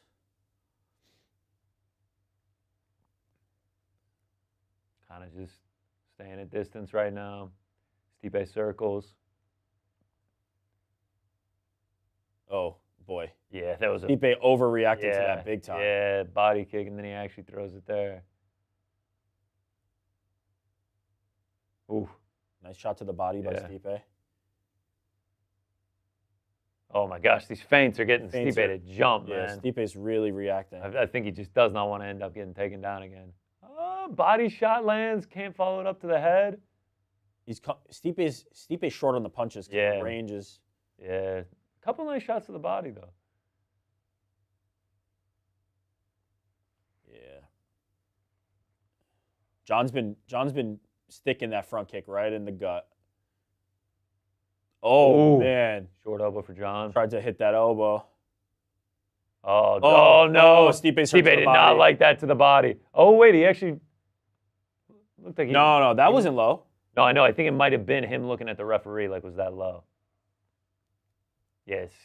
They're pointing out on the broadcast, Stipe does look flat-footed, man. Yep. Jones is just kind of stalking patient. Him. Yeah, just patiently waiting.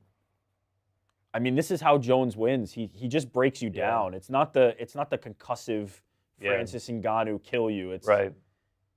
At a certain point, you can't take the wave of punishment that he's delivering. Sure. His last win was like that, though, right?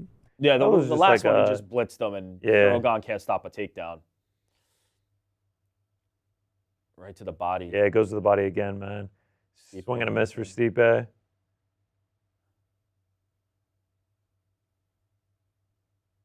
Stipe is trying to come forward here. He's had better moments in this round, obviously. Oh, nice knee to the body for Jon. Jones has been really focusing on the body in particular. Yeah, man. Just kind of like working him, breaking him down. Oh, the jab lands. Yeah, Stipe's corner telling him to jab with him. He's right. Decent right hand. Nice right by Stipe.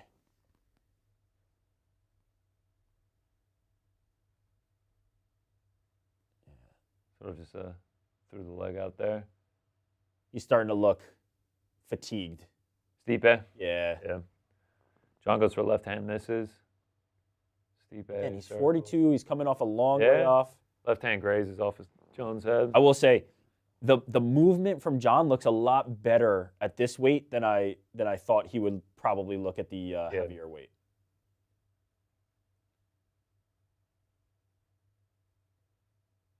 Oh, nice shot to like that. Yeah. Kick to the chest.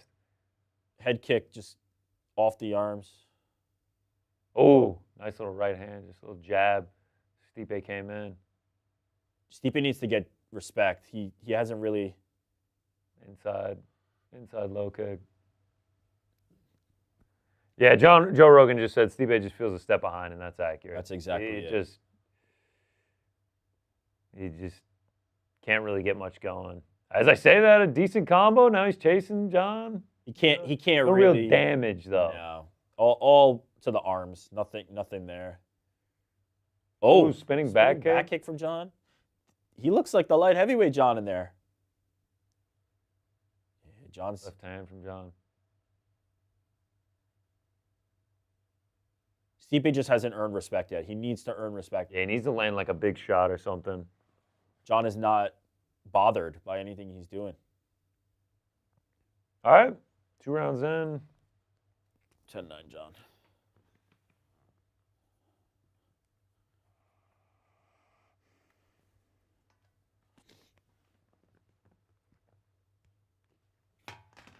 And 9 JJ. Is Stipe all right? He just looks like he's not there. 42 years old, man. He hasn't fought in almost 4 years. Might just not have it anymore.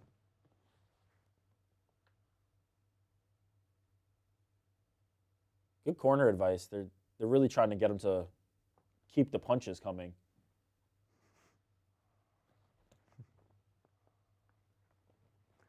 Brandon Gibson, legend. They're calling out codes like this is locked in right now. Yeah, locked in, dude. Sweet black. Maybe a sweet black this round. Yeah, that body shot. Stipe did not like it.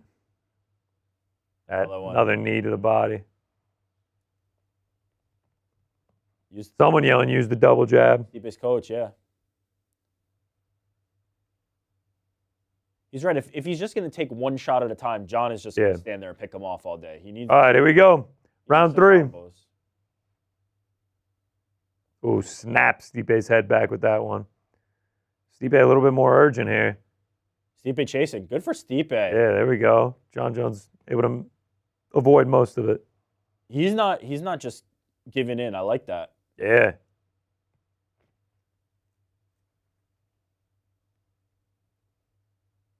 A lot of 2017 scorecards from the tweets. Yeah.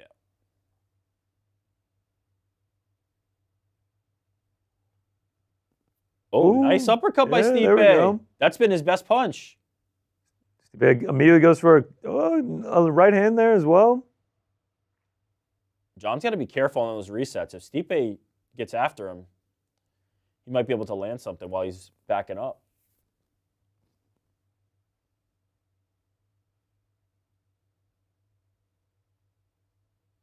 Yeah. No more takedowns since round 1. Interesting so far. It's always kind of been the way Jon, like, he's only opportunistic with it. Yeah. He's not really like... It just presents itself. Yeah. Oh, right hand from Jon. Did that elbow land at all? I couldn't see. That right hand landed nicely. Oh. There's the jab by Stipe and lands. Big right hand from Jon. I think Stipe's hurt. I think Stipe's hurt. No, now they're both throwing. Here comes a potential takedown. Jon Jones pushes him up against the cage. I mean, I wouldn't be surprised if he tries an elbow here. Yeah, that shot really hurts Stipe. If he just keeps the hands tied Shoulder up. shrug. Tries an elbow. They break apart. Stipe circling. Jon Jones looking great, man. Oh, head kick almost lands. Partial. Stipe blocks. Here, we're going to see it here. Oh, yeah, that jab just stopped Stipe in his tracks, man. Oh, it was the right to follow up was nasty. Oh, Stipe's eyes are getting watery when he's... Yeah, that right eye was so red during the break. Oh, nice inside leg kick by Jon. Jon's just stinging him. Man, just adding him up. Yeah, we are halfway through the fight, and this is a one-sided affair. The other thing is Jon's been able to really avoid power shots from Stipe. Yeah, for sure. Stipe hasn't landed anything overly significant, whereas Jon is landing a lot significant. Jab is there. Oh, nice left nice hand stiff. there. Yeah.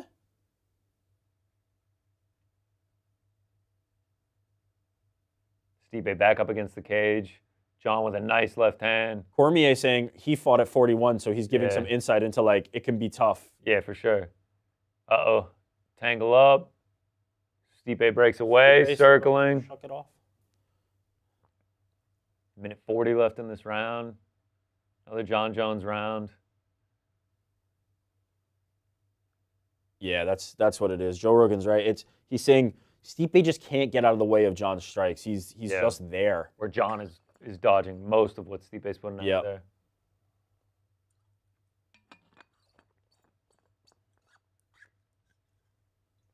Yeah, the numbers are just... Oh, man. Big left hand from Jon. Stipe fires back, glances off. Another shot doesn't land for Stipe. Here's a problem that I'm seeing, though. Jon Jones is dominating this fight, right? I think Jon Jones has a problem. He does not have heavyweight power. Oh, Stipe with a nice left hand there. Yeah, I mean... Tom Aspinall puts people out. I was going to say, we can get into this after the fight of, what we'd like to see next. Nice body kick for Jon. Oh, spinning that's back it. kick crumples That's it. him. Oh, my God. Oh, and then another shot. Follows up. He's That's landing it. big elbows. That's That's it. it. He's done. Wow, spinning Wow. back kick for Jon Vintage. Jones. Vintage. Just absolutely puts Stipe down, and then he finishes it, and then he hits the Donald Trump dance and points right to him and gives him a thumbs up. Wow. Vintage Jon Jones. Wow. Vintage Spinning back Jon kick Jones. to the body puts Stipe out. And still. The GOAT. He sure is, man. The GOAT, man. It's hard to argue it. I mean, people will argue it, but Nah, nobody. Unbelievable. Can argue it. There's nothing to argue. 31 or 28, 1-1 now. Unbelievable. God, he looks good, man. It was one-sided, man. It was one-sided.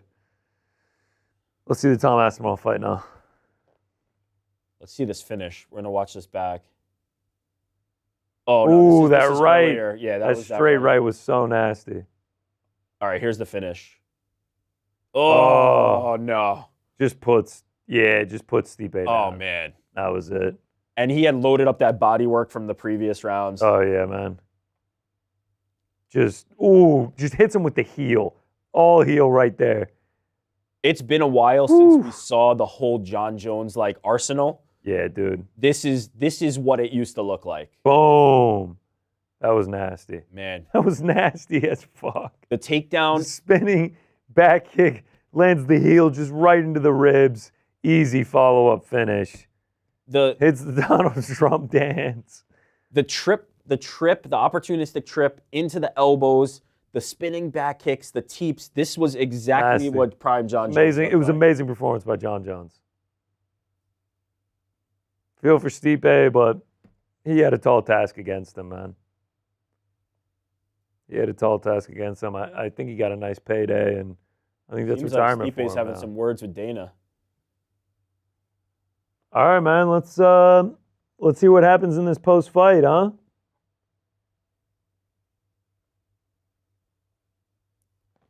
I am very curious as to what happens from here. Yeah, what we about to hear. Man, that was nasty. Yeah. Yeah. Just that slow motion replay, the heel just digging into the ribs. That was nasty. All right, here we go. Heavyweight champ and still. Give him the monster can.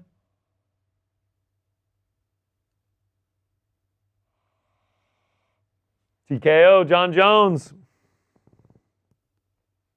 And still, Jon Jones. Undisputed, man. Wow. However, Disputed. that actually is true. Disputed. Get in there, Joe. Get in there, Joe.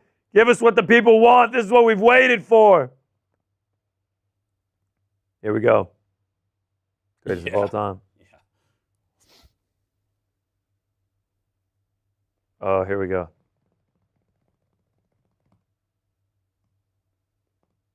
Jon says he's really good, really tough, really durable. He was landing some pretty decent shots.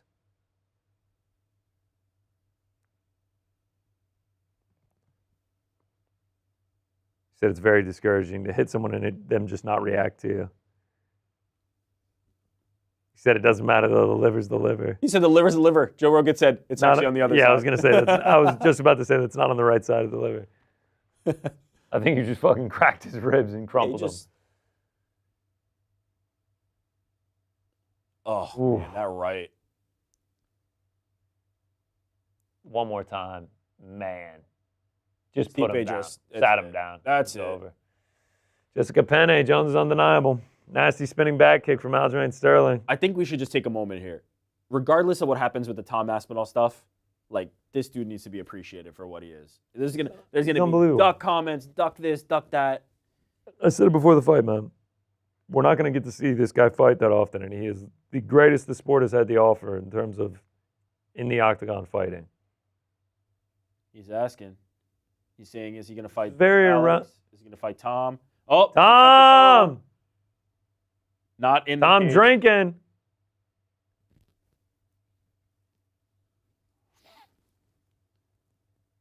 I knew it. Dude, I swear to God I said this. That he's just going to be like, I just want to thank my Lord and Savior, Jesus Christ. Just no sell it at all. Can't take credit for gifts like this. He owes it all to Jesus Christ. Okay, but what about Tom and Alex? That's all he'll say about that, is that Jesus loves you so much. Okay, here we go. As far as his future in the octagon, he decided maybe he will not retire. Maybe he will. Maybe. John. Have some conversations with Dan and Hunter. Negotiating to do. Everything goes right. Maybe we'll give you guys what you want to see. Ooh. Okay. He opened the door for it. He said, fucking pay me and I'll fight him. Yeah. By the way, he said that earlier. And Yeah. by the way, I've said that all along. Yeah. I know we have options. He's going to see what Dan offers. Okay. What Uncle Hunter? Uncle Hunter. We'll hear about it soon. He wants to say big thank you to President Donald Trump for being here. Big pop. Elon looking at who, God knows what. He's just like facing the Yeah, not even looking at whole the other right way. direction. Oh, and then he's like, oh, I got to turn this way. Oh, here he goes. Another Donald Trump dance. Let's go. Now he starts the USA chant. Door clearly open. Clearly open. I think he literally just stated, pay me and I'll fight him. That's it. It's almost like Math equation's that's simple. every fighter. Yeah, math equation's simple. Proud to be an American champion, proud to be a Christian American champion. Honored to call his fight. Whatever you do next. Can't wait. I'll be here for it. Congratulations. Greatest of all time, Jon Jones defends his heavyweight title against Stipe Miocic, third round TKO. Heel straight to the ribs, that crumpled one. Stipe Miocic. Oh, here we go. Stipe Miocic with Jon Jones, or with Joe Rogan. Was anything surprising? John says, or Stipe says, sucks ass. He lost. They knew he was going to be good. They felt good and strong. Didn't work out, and he caught him in the ribs. Man, look at his body. It's just like peppered. Poured up. Like,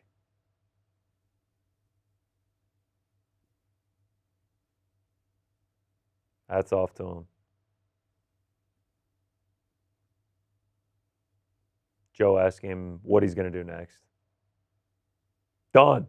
Stipe, hanging him up, brother. I'm out. I'm done, he said. Yeah, man. I love it. That's the most Stipe retirement of all time. Doesn't take the gloves off ceremoniously or anything. Oh, he is taking the gloves off. Or he was about to try, but then. And he's just like, that's it, I'm out. Wow. No thank you necessary. Oh, John gives Trump the belt. Trump gets the belt. Is he going to put it over his shoulder or? Nope. Nope, he's just going to kind of hold it. Put it over the shoulder, brother.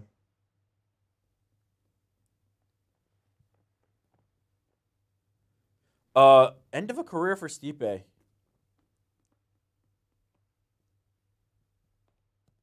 Bittersweet, but Yeah, I mean, the right move. a great career, but like, dude, yeah, it was clear that he doesn't have much to offer at the highest level anymore. I don't think, we need to see him at 43 or anything like that. I think it's the right call. And yeah, man, Stipe, great career. Shout out to him, Jon Jones, heavyweight champion, trying to extend his resume beyond into, being the heavyweight GOAT as well, overtaking Stipe Miocic.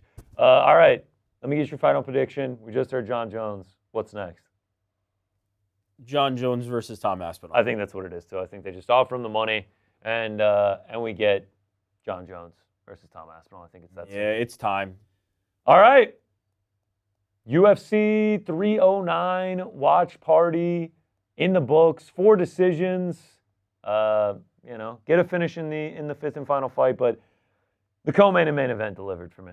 Absolutely. But we might be done here on the watch party, but that doesn't mean you need to go anywhere. You can stay right here on this feed. We're going to take you right in to the Uncrowned post-fight show, and we're going to kick that off with our man, Ariel Helwani. He is back from Dallas. Ariel, take it away, my man. Back in your life on this Sunday, November 17, 2024. Hello again, everyone. And shout out to the boys in the back for not only holding it down this evening, but yesterday as well, and on Wednesday, and PT on Thursday. What a week for us here at Uncrowned, and what a week in combat sports. 24 hours after we saw the youngest heavyweight champion in boxing history remind us all that Father Time remains undefeated. Mike Tyson, 58, not quite who he was back in 1987. We witness the youngest champion in UFC history remind us all that he is still the best, that he is still the man, that he is still the greatest of all time, and perhaps backs up Dana White's claim that he is the pound-for-pound king. Because if you ask me, what he did tonight to Stipe Miocic was more impressive than what he did against Ciryl Gane about a year and a half or so ago. Yes, Jon Jones is the reigning, defending now UFC heavyweight champion. Not quite undisputed, as Bruce Buffer said, but certainly there's no disputing that he was the man tonight, that he is the man in the current UFC heavyweight division. We'll get to what is next, but let us give him his flowers. I thought what he did tonight against Stipe, as I said, was way more impressive than what he did against Ciryl Gane. Gane didn't really show up back in March of 2023. Stipe showed up as best as he could. The problem is he had not fought since 2021. He's in his early 40s. He was 1 foot out the door before Jon pulled him back in. There's a very good chance that if Jon never campaigned for this fight, that we would have never seen Stipe ever again after the Francis fight. UFC wasn't clamoring to do business with him. There were no fights that made sense for him. He was a full-time firefighter, but Jon wanted this legacy fight. The UFC obliged. We were supposed to get it last November. It didn't happen because of the injury, so we get it tonight. And what happens? Jon's in better shape. Jon's aggressive. Jon dominates the first round. 10-8 first round. A beautiful back trip. And then you're reminded just how effective, just how dangerous, just how vicious, just how violent those elbows are. That ground and pound is unbelievable, and it was a clear 10-8 round, if you ask me. I have not seen, actually, the scorecards, but as far as, me sitting here and watching it, I thought it was 10-8. Second round wasn't 10-8, but it was more of the same dominance, 10-9 Jones. And then third round, he's kicking to the body. He's front kicking to the chest, a little bit lower than the chest, and then he just unleashes a vicious spinning back kick to the ribs, and that was it. It crumpled Stipe. At that point, Stipe's, he's bleeding, he's cut open. It appears to be en route to a fait accompli, and that's what it was. Jon Jones was quicker, faster, more powerful, more dominant. It was a master class. And I know that Stipe had not fought since 2021. And I know he's a little bit older, but to do that against Stipe, I don't know. Even when DC fought him, and beat him, it wasn't that. Like, I don't know if we've ever seen that version of Stipe. He had the loss to Stefan Struve way back when, and of course the loss to Francis. But this was just from the jump. In those fights, he had moments from the jump against Jon tonight. He had nothing, and afterwards, he tells Joe Rogan, Stipe, which is kind of like the worst kept secret in the sport going into the fight, but he would never quite confirm it or lean into it. The quote was, he was asked, "Are you going to keep fighting?" "I'm done. I'm hanging him up. I'm retiring. Thank God." God bless Stipe Miocic. Nothing left to prove. No reason to keep on fighting. Doesn't really want to keep on fighting. Doesn't want to do this, doesn't want to do the media, doesn't want to be an active fighter anymore, has done it all, most decorated champion in UFC history. At least for now, Jon could very well beat that with a couple more wins, but an incredible career, and tough to see him get beat up like that in his last UFC fight. And I don't think Stipe is going to be the kind of guy who comes back in a year or 2 years. I don't think he's going to be the kind of guy who goes into bare knuckle or something like that. Maybe I'm wrong, but he seems to just be happy being a fireman and being a dad and being a husband and a family man. Tough to see him go out like that, but golly, this was, by the way, if you ask me, arguably the most significant heavyweight title fight to happen at Madison Square Garden since Ali Frazier won back on March 8, 1971. The only other heavyweight title fight in MMA to take place at MSG was DC against Derek Lewis back in 2018, and that really felt cobbled together. And I know there were issues surrounding this one, but when you have Jon Jones and Stipe fighting for a heavyweight title at the Mecca, site of where the Knicks beat the Nets last night in an absolute thriller, it feels like a big deal. And it was a tremendous performance from Jon. It wasn't the 50-50 fight that I thought it would be. And that's maybe because I have so much respect for Stipe, and his team was telling me a lot of great things. And I thought maybe he would be able to hang with Jon a little bit more. This was as one-sided as it gets. Jon beats Stipe. He wins via TKO. He goes to the center of the cage, and as was the theme throughout the night, he pays homage to Donald Trump, who was sitting cage side. And it wasn't just Donald Trump. It was Donald Trump and the Republican Avengers. It was Donald Trump. It was Elon Musk. It was Don Jr. It was Eric Trump. It was Kid Rock. It was Dana White.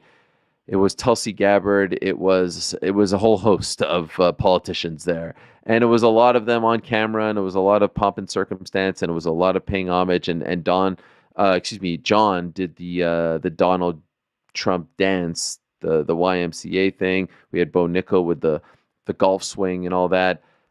Even went over to him afterwards, gave him the title. There was a nice moment between them. Who knows what they're talking about in those moments, like when they're holding each other's hands and going like this and doing all that stuff.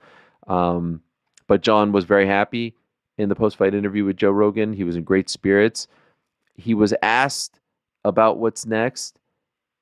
Off the top of my head now, I don't think Tom Aspinall's name was mentioned. He was shown alongside his father, Andy, on the screen. The crowd popped for him.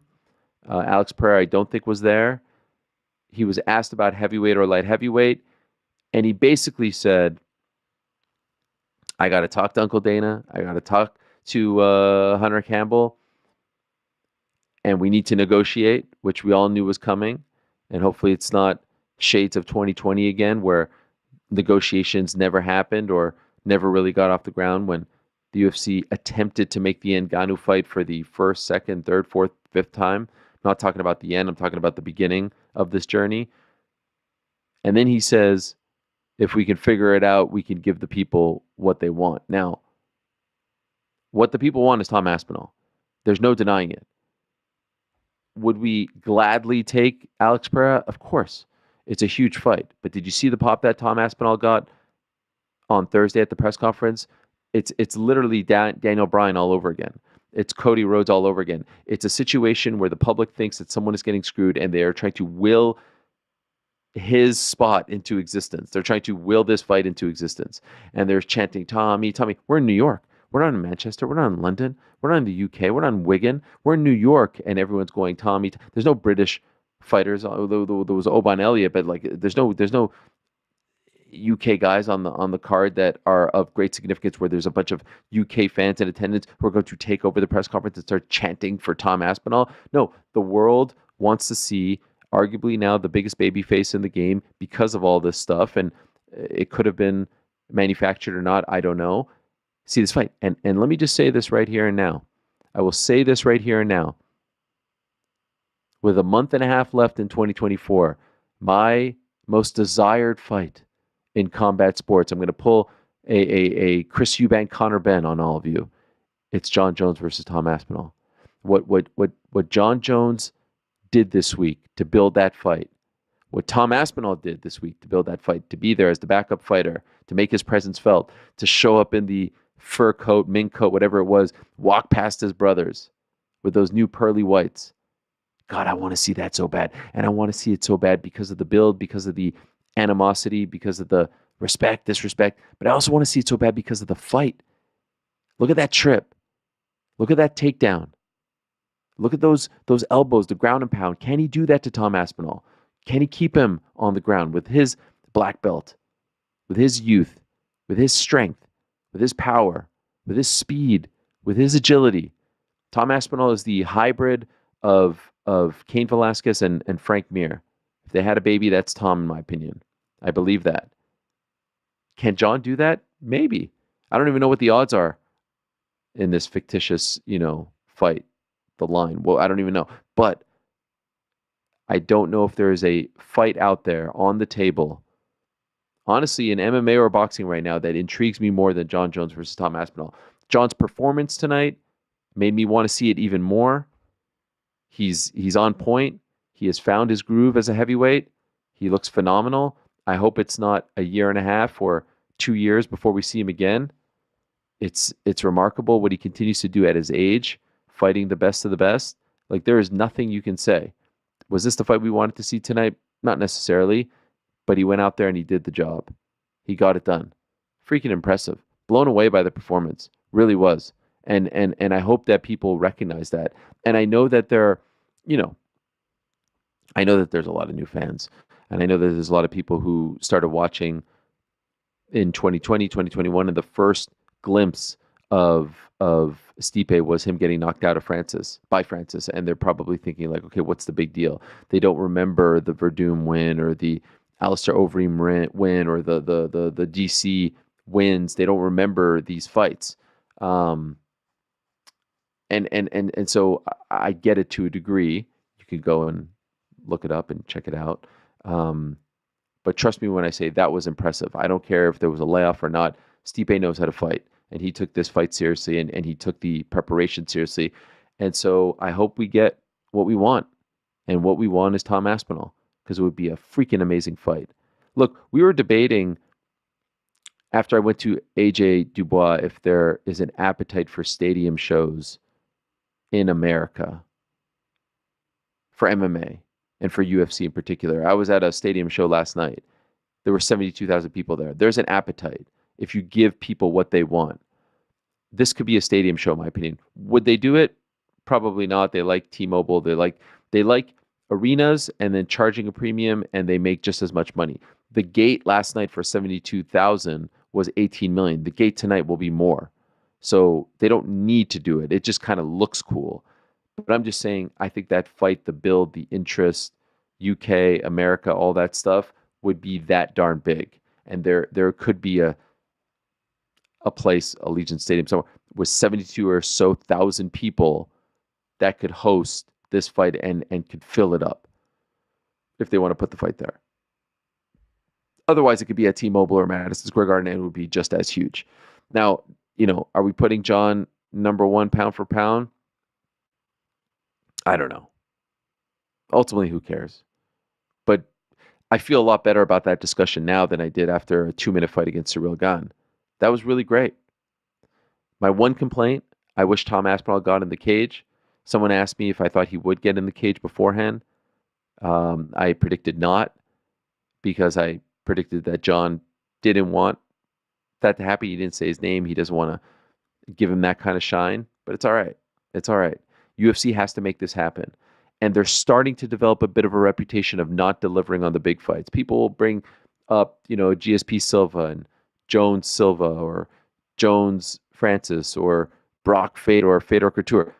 Let's be honest, not fair. Those are like 6-7 fights in a period of like 15 years that they haven't delivered on. Everything else, including Khabib Conor, which seemed to be the most unlikely pairing, or maybe the toughest fight to match, they got that done. So I don't think it's fair, but I think there will be a big spotlight on them, especially when in boxing you're getting Usyk Fury twice. Okay, here's your chance to right the wrong. Here's your chance to fix what happened when it was supposed to be Ngannou and Jones. Make this fight happen. And the UFC should be so thankful for Tom Aspinall, because after what Francis Ngannou did a month ago, if Tom Aspinall didn't exist, imagine a world where Tom Aspinall doesn't exist, and your top contenders now are like Volkov and Gane and Jailton Almeida and guys like that, Marcin Tybura and Sergey Spivak, and like there'd be no one, and everyone would be saying, ESPN, make this fight happen. UFC's not making it happen. They're right there. They're both under the same network umbrella. Make it happen. Tom gets them off the hook because he's lovable, because he's great, because he's a fun fighter to watch, because he's so talented. He gets completely off the hook. All will be right in the fans' eyes if they can figure this one out. he completely takes the spotlight away. And it was very smart for him to stay and be there. And of course, I saw a video of him backstage saying he wanted to drink, but he had to wait for Jones and Stipe to be in the locker room ready to go before he can officially be off the clock. I know he got paid to be there, to weigh in and all that, and he looked to be in great shape, but just great for him to be in the front row. It was great.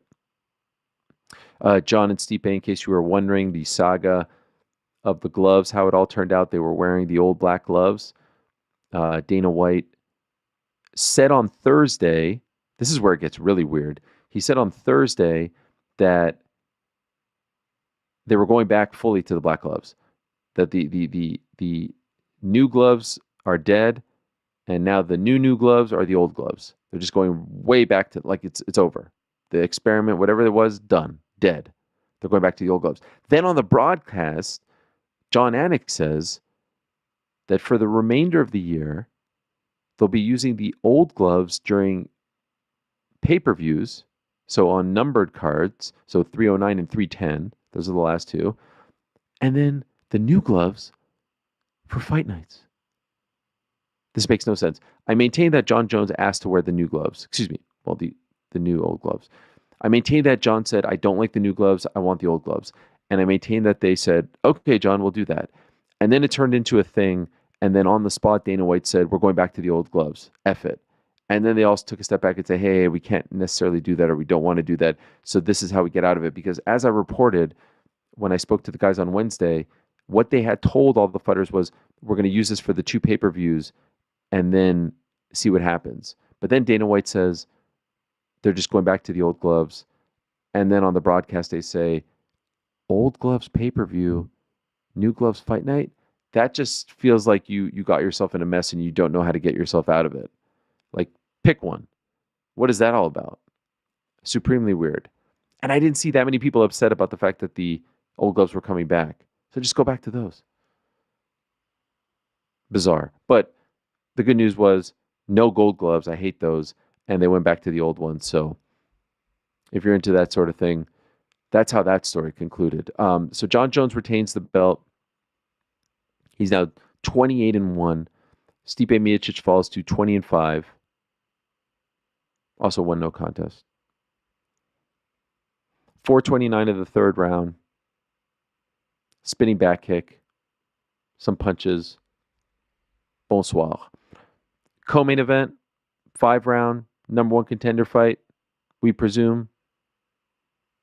Charles Oliveira beats Michael Chandler. This was an incredibly entertaining fight, despite the fact that Oliveira, in my opinion, won 4 rounds to 1. Chandler wins the 5th round. Oliveira was fantastic. Chandler went for broke in the 5th round. There were some dicey moments. There were some great moments for him throughout the first 4 rounds, but he totally went for broke in the 5th round. Even recreated the slam. Oliveira's on his back. Unbelievably, they're back in the same position. He slams him. The crowd goes crazy. And in reality, those 5 minutes, if he couldn't have won the fight, kind of saved his star power and in my opinion, saved the Conor McGregor fight. If he would have just gotten skunked 5 rounds to none, I don't know if the desire would have been there. The fact that he finished so strongly and then cut this great promo afterwards, I think it's alive and well if they can make it happen. There was a bit of a weird moment in the 5th round. Chandler's going for broke. He's raining down blows, and it looks like he lands, 10 shots to the back of the head. Keith Peterson is right there, and these are like clubbing blows to the back of the head. I don't know what was going on there. Sometimes you'll see 1 or 2 sneak in. Francis and Fajeda, it looked like maybe 1 or 2 snuck in. I don't know what the hell was going on there, but it ended up being elementary. It was a tremendous performance from Charles Oliveira, and I think we can finally put to bed the notion that he's a quitter. And maybe the old Charles quits, bends, breaks in that 5th round. That didn't happen in that 5th round. And I'd love to know from Chandler, did the layoff hurt him? Did he feel rusty?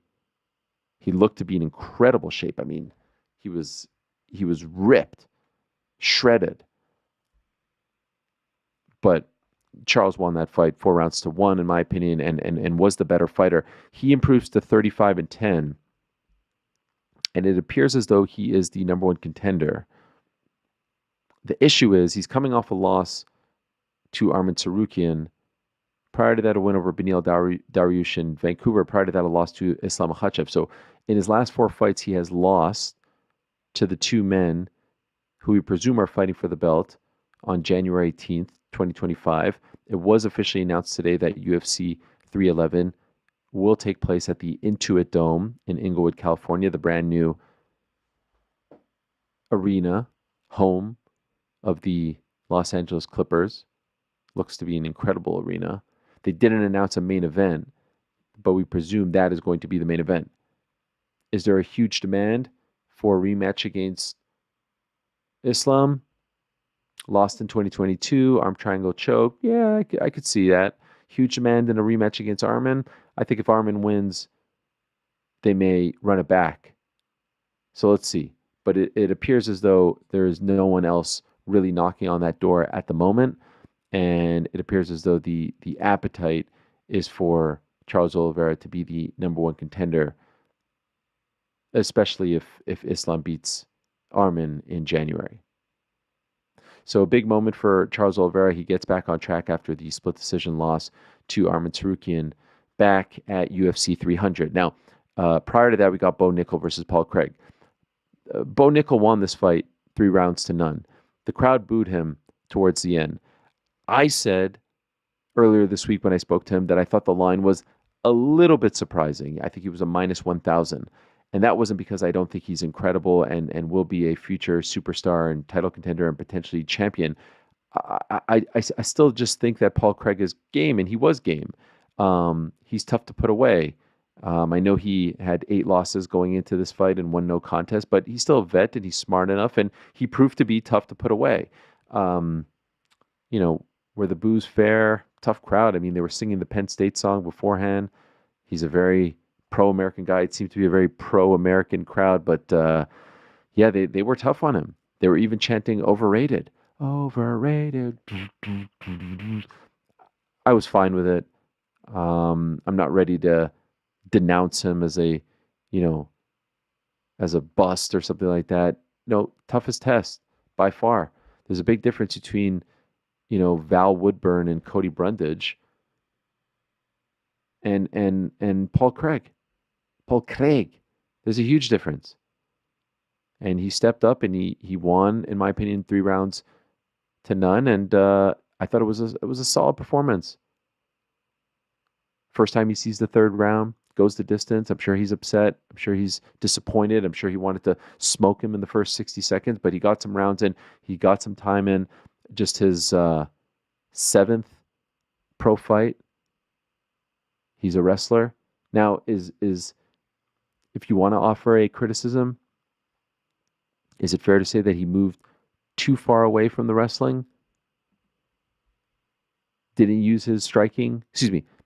Used the striking too much, fell in love with the striking, fell in love with trying to get that one hitter quitter, wasn't really mixing things up, wasn't presenting different options as far as attack is concerned, and the wrestling, would have been a huge factor in his favor. Obviously, what was so intriguing to me about this fight was Paul is actually incredible off his back. We know this. So what would have happened if he would have taken him down and then Paul is comfortable off his back? I think he was looking for the home run punch, the grand slam punch, if you will, and wasn't mixing it up. But again, these wrestlers like him, who's a 3-time national championship champion, who has been in the wrestling game on the wrestling mat since he was like 5 years old, it takes them some time to learn how to properly strike, and some of them don't even get it until the very end of their careers. He's young. His pro debut happened June of 2022, a little over 3 years ago. Give him some time, a little bit of patience. A couple amateur bouts prior to that. His very first MMA fight, amateur or pro, in this case amateur, September of 2021. Give him some time. That was a big step up. Solid enough performance. I'm fine with it. Paul is a tough SOB, a vet. Shout out. Viviane Araújo with a unanimous decision win over Karine Silva. Mauricio Ruffy with a unanimous decision win over James Llontop. He proved to be very game despite the weight miss. But Mauricio is tough and fun and very entertaining. Shout out to the fight nerds. Marcus McGee with a unanimous decision win over Jonathan Martinez. Shout out to Jim Miller. Oh my God, Jim Miller. I believe his 27th UFC win. The record. Another submission for him. Record at lightweight as well. Jumps the Gilly first round.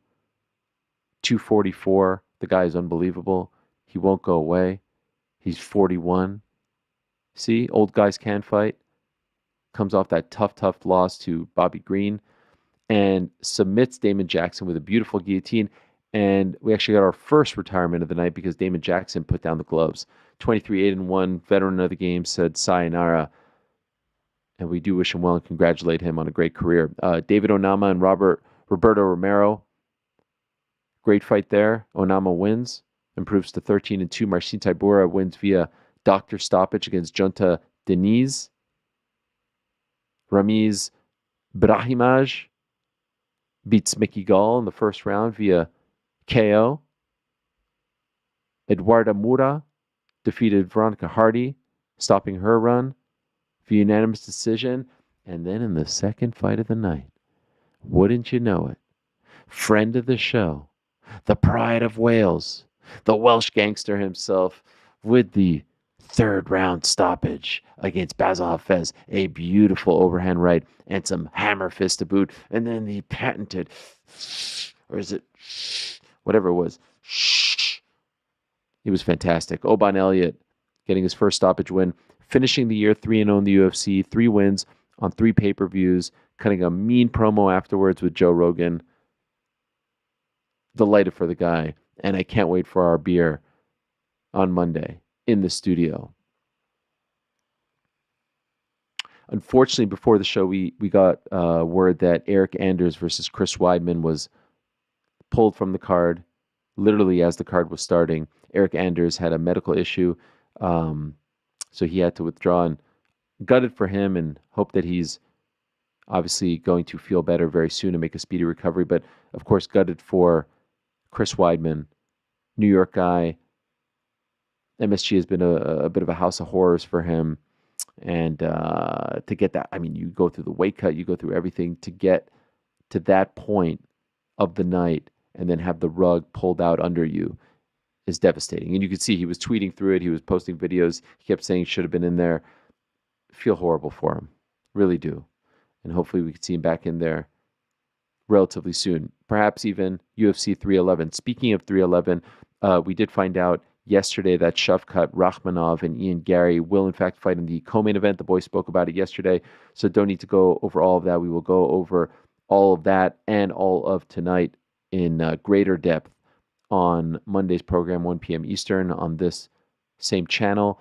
Do want to mention that they did announce that Bryce Mitchell versus Crone Gracie is happening on that card.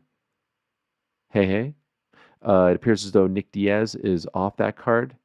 Themba is in against Vicente Luque.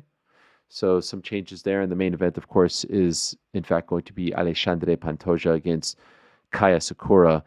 They also announced earlier this week that Mikey Musumeci has signed to the Fight Pass Invitational World to an exclusive jiu-jitsu deal with the UFC, which is fascinating. He leaves one championship. Now the UFC is going to start signing these guys. Are they going to sign Gordon Ryan as well, who was in Jon Jones' corner? Mikey's a big star, a big loss for one championship, and he was sitting there in the front row. We didn't quite get the Chael Sonnen walkout with Oban that he was hinting at when he was in studio, but we did get a great moment where Chael's almost like the old coach in Rudy, and he's giving him the pep talk before Oban goes out. In this case, Chael's the old coach. Believe, is it Forrest Whitaker? Yes, Forrest Whitaker, and then Rudy goes out. In this case, he's Forrest Whitaker, Oban is Rudy, and you get that great shot in the tunnel, and he's like,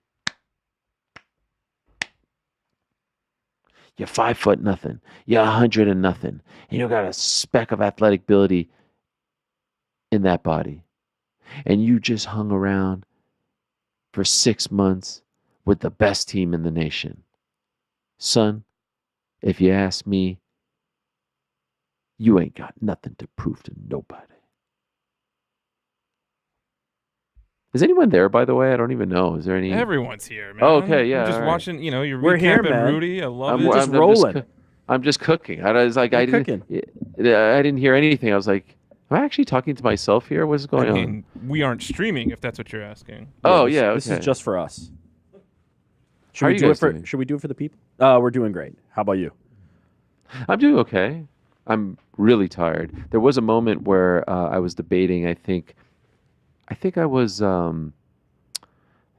the I think it was the first fight of the main card, and I debated texting you guys saying I'm too tired. Wow. And you need to take this home. Pizzi and Chuck bailed on us last night. You bailed this night. Well, first of all, I did not bail, so you can't put me in that bucket. I know, but you were preparing to. You thought about it. No, I was debating it. 1 hour of sleep, get to the airport, 4:30 for a 6:30 flight. In that case, should I maybe not get there 2 hours early? Should I break tradition at 4:30 when you get 1 hour sleep? Perhaps. Get there, about to board 6 o'clock, have 2 kids' soccer games at 3, flight delayed 2 hours. For traffic reasons at the airport. Like there was too much congestion. How's there congestion at 6 a.m? What's going on? Rick's doing something with his mic back here. I mean, he's changing the whole setup. Tables shaking. Yeah, what's going on? Bangs are going on. I don't know, man. It's late night at Yahoo, and things are getting wild. But here I am. Here you are, brother. Dallas was Once good. again. We can get into all that on Monday. Yeah, of course. Second highest grossing event in Madison Square Garden history. They sold out gate of 16 million. So actually, I was wrong. Yesterday's gate was bigger, but I also think Rick read a stat to me as well. Not about the gate or anything, but Jon Jones landed the highest significant strike percentage of at least 100 attempts. Like he landed something like 82% of his significant strikes. It was like the highest in the UFC fight ever. So yeah, impressive stuff from him. Bo Nickal at the presser now saying that he thought it was awesome that MSG was saying his name for so long. Bo instead of Boo. It's kind of a joke. I thought that was pretty clever. No, that's great. The official attendance 16,000. Official attendance is 20,200 sellout. 16,670. No, 16 million. Fuck. 16 million. Well, why are they writing it this way? What? How could it be 16 million? I don't know what the fuck it is. Yeah, it's 16 million. Why couldn't it be 16 million? I don't know. I'm reading this. Why? There's too many commas. 16.6. How about that? 16. Does that work? Yeah, 16 milli. The stat that GC was referring to was fourth highest significant strike accuracy in a single fight in UFC history, minimum 100 attempts. Jon Jones 80.67. The other I was blown away. Shevchenko versus Cachoeira is number 1, 84% of the strikes. But yeah, Jon was basically teeing off on Stipe. Suffice it to say. I mentioned the lines. I'm seeing some lines here, courtesy of Jedi. Tom, have you guys seen this? Yeah, I have not. Okay. What do you say? Aspinall Jones. Is the line coming out now, or was it already a line that... There was one out, but now it feels like more books are starting to release it. Jones minus 120. Aspinall minus 130. Jones plus 110. Wow. I wonder how many times Jon Jones has opened up as a... I think he opened up as a dog against Cyril Gahn. Yeah, he did. Oh, wow. A lot of people will be betting on Jon Jones. In case you're wondering, what would you say? What was that? You will be betting against? I said I'm not one of them. Oh, wow. Wow. Tom loves you. He's not betting on Jon Jones. I said a lot of people will be betting on Jon Jones. Got it. This might be the thing that ruins us. Tommy Espinal. Yeah, there's going to be some rivalries that week. He was in the front row saying, "Say my name, say my name." Derek Cleary, Sal D'Amato both had the first rounds 10-8. Obviously, wow. Derek Cleary gave Stipe the second round. Yeah, unexplainable. Not sure about the that one, fuck man. is that? Not quite sure about that one. Sal did not. And then Chris Lee gave Jones 10-9 first round. I mean, round two for freaking Stipe dominant. is way worse than that. Yeah. I gave 10-9 round, and it feels like it should have been 10-8. Yeah, I mean, he just I think Stipe landed one punch. Yeah, in hindsight, that was a 10-8. Stipe left the cage very emotional. Jon Jones joining Amanda Nunes, Henry Cejudo, and Daniel Cormier as the only two division champions to successfully defend their championships in both weight classes. So pretty darn cool. He also did confirm, by the way, that he is not going to retire. I didn't mention that, but I don't really think anyone thought anymore that he was going to retire. I know he said that maybe a month or so ago, but let's be honest. I don't think anyone really believed him. These are all negotiations, and I think that the UFC is going to try to make this happen. And I think that the likelihood that it happens is strong. As of right now, the next time we see Jon Jones in the freaking cage, true or false, it will be against Tom Aspinall. True. Rick, just fucking go in there. True. All right. When do you think it happens? I don't know. International fight. Yeah, international fight week week, next yeah. year. So does Feels Tom like- not fight until then? That's No, a long time. Perhaps. Nah, it's not that long. It's not that long to wait for a Jon Jones fight in the undisputed A, heavyweight title. B, it's only a year. It sucks that he should have been fighting. Tom could have fought tonight. Him versus Marcin Tibera too would have been great. Oh my god. Rack up the interim title defenses. Yeah. It's just a year. I mean, you'd be crazy to take that fight. Yeah. To take another fight and not wait for Jon. Yeah. Man, I don't know how many times I have to say it. It's a money thing. It's the same as the Francis Ngannou thing. It's nobody. Jon Jones worked everybody all week with this nonsense of 100%. it's this, it's that, and everybody's Jon Jones. Oh my God, he's a thug. And pay him the money and he will fight. Obviously, it could not be more obvious. It's gonna be huge. he essentially said as much in the post-fight interview. Pay me the money, I'll fight him. Do you guys think that it might take that it's my most desired fight for 2025 is crazy? No, not at all. I think it was my most desired fight for like the second half of 2024 as well. I've been waiting on this one, man. Not at all. That is a massive, massive. I actually fight. can't even think of one that's in the same realm as it for 2025 I right can now. think of one, but Yeah. I swear to God, Stop if you say it. Conor Benn, Chris Eubank Benn. Jr. compared to Tom Aspinall, Jon Jones, please stop. It's fucking It's crazy. it's 2:10 a.m. I can't deal with this right now. Selling out Wembley. By the way, Time to pull I out the just Funk get- Harbor. Oh, do you got? Come on, we got the Funk Harbor in the back. Do it. Too wet. Take it Take a from the little bottle. swig. From the Take a little bottle. swig. You guys really want me to Brother, do it can- from the bottle? I mean, How do you say? waterfall Shout out to flavor. the jacket. Shout out to the jacket. Hey, I got the I knew you'd Knicks like the in jacket. here. We got the Funk Yeah. Harbor on the set. Yeah. Down the Two watch gullet. parties down. Look at that. Look at Funk Harbor that good. No reaction. How does it feel? How does it feel? Yeah, it warms you up. Why'd your eyes Right just here? cross like that? Does it, Warms does it you coat- up. does- Signed does it by the coat Funk throat? Master. Yeah. Coats the throat. What's the beer that we need to get for? I need to go back and watch it. Yeah. Yeah, I need to go back and watch. I think a Guinness will suffice. No. No. He said it's a specific brand. We're going to find it and have it ready for him. You get a knockout in Jägermeister? Madison Square Garden, Welsh Gangster, you have the beer you want was it? waiting for you. What did he do again? He went like. I actually did did. I'm something. not even going to lie. I was streaming in the car when it happened, and I went so crazy I didn't see the celebration. What, he rocked the baby? No, he did like the Hogan, like the. Yeah, the flex off to the side. Yeah. So anyway, like, yeah, I think that Jake Paul carried Mike. No, I'm kidding. I'm joking. We still got Monday. Big Yeah, game no, I'm tomorrow. Big one on Monday. I got so Big many one takes. tomorrow. I'm saving them. Let's go. yeah. Pocket Bills, those bad Chiefs. Netflix announces today 65 million households, by the way. It's households, not viewers. And can I just say this, and we'll get into all of it as we round third here.